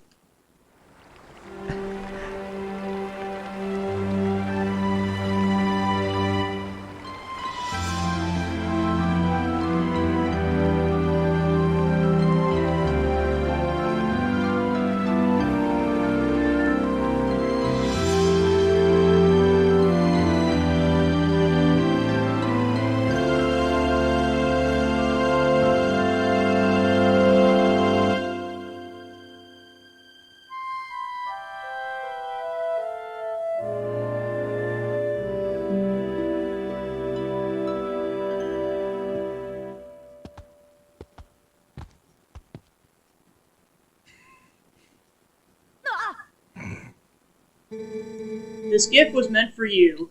It was something I wanted to give you before you left on your journey. Please, take it.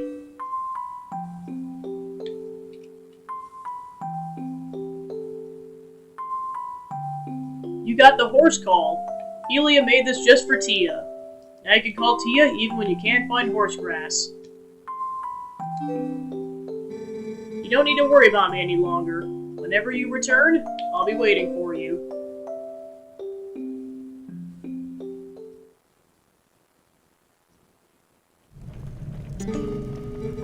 Gabby, do you remember what I was saying about the Rod of the Heavens? Well, actually, it was about the messenger to the heavens who held the rod. The nice woman who saved me told me about it. Apparently in this woman's village, they've guarded something for the heavenly messenger for generations, so they await him. But they can't give this item away until the messenger arrives with the rod. That's why the lady couldn't leave her village, you see. Say, Gabby, do you have any idea about who this messenger to the heavens might be, or even what the rod is? Alright, so now let's go back and go talk to Impaz again and show her the rod.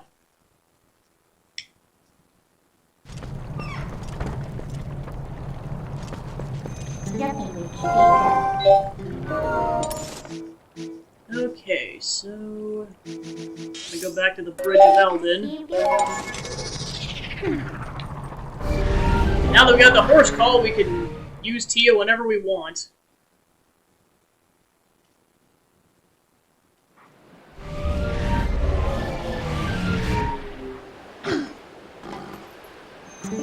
Thank you, Timmy.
Hey, that rod! Is that the Dominion rod? Ah, could it really be? Are you the messenger to the heavens? Among the legends of my clan, there's a story from the time when the Oka still maintained contact with the royal family. Yes, it said that a mysterious rod was handed down from the people of the sky, and it was called the Dominion Rod. The rod was the only to be carried by the messenger to the heavens when the royal family needed to communicate with the Oka. For generation to generation, my ancestors have guarded the book that, by royal decree, was to be given to the messenger to the heavens. This is that book. Please take it. You got the Ancient Sky book. Book written in the Ancient Sky language. The word in it seems to be missing letters. And then one thing you'll notice is that the claw shot target is the bind in the book. Which is foreshadowing to what the next temple's item is going to be. This book is written in the ancient language of skywriting. So glad I stayed in this village. If I had not met that young girl, what would have become of me? Meeting that girl must have been ordained by the gods so that I could be here today to pass on this knowledge. Alright, so now we got the sky book. Let's go back and talk to Shad.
What's this? Ah, it's skywriting. Where in the blazes did you get this? You don't suppose this could be the word that breaks the seal? Right, let's try it out.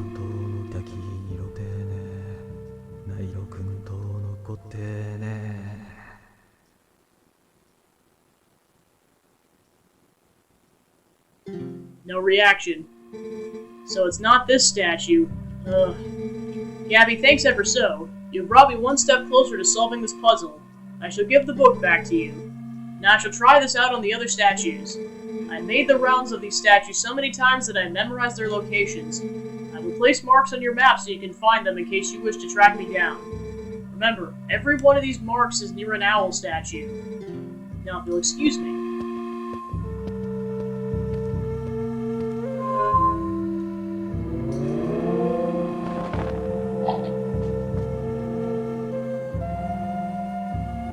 Ba-da-da-da! Power is returned to the Dominion Rod.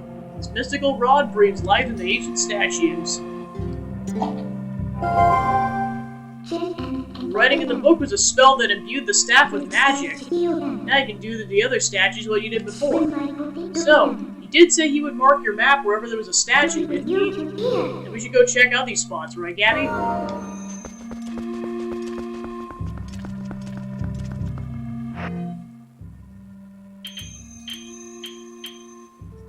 Alright, so, claw shot. That's not what I want to do.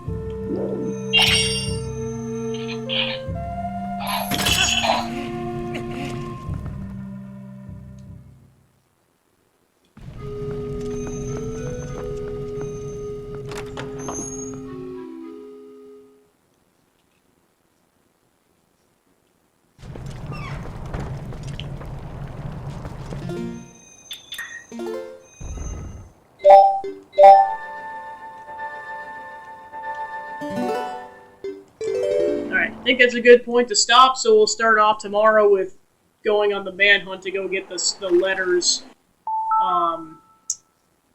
to basically fill the sky book, and then we'll likely do City in the Sky, and then probably just progress from there tomorrow. So that's where I'm going to leave that for today.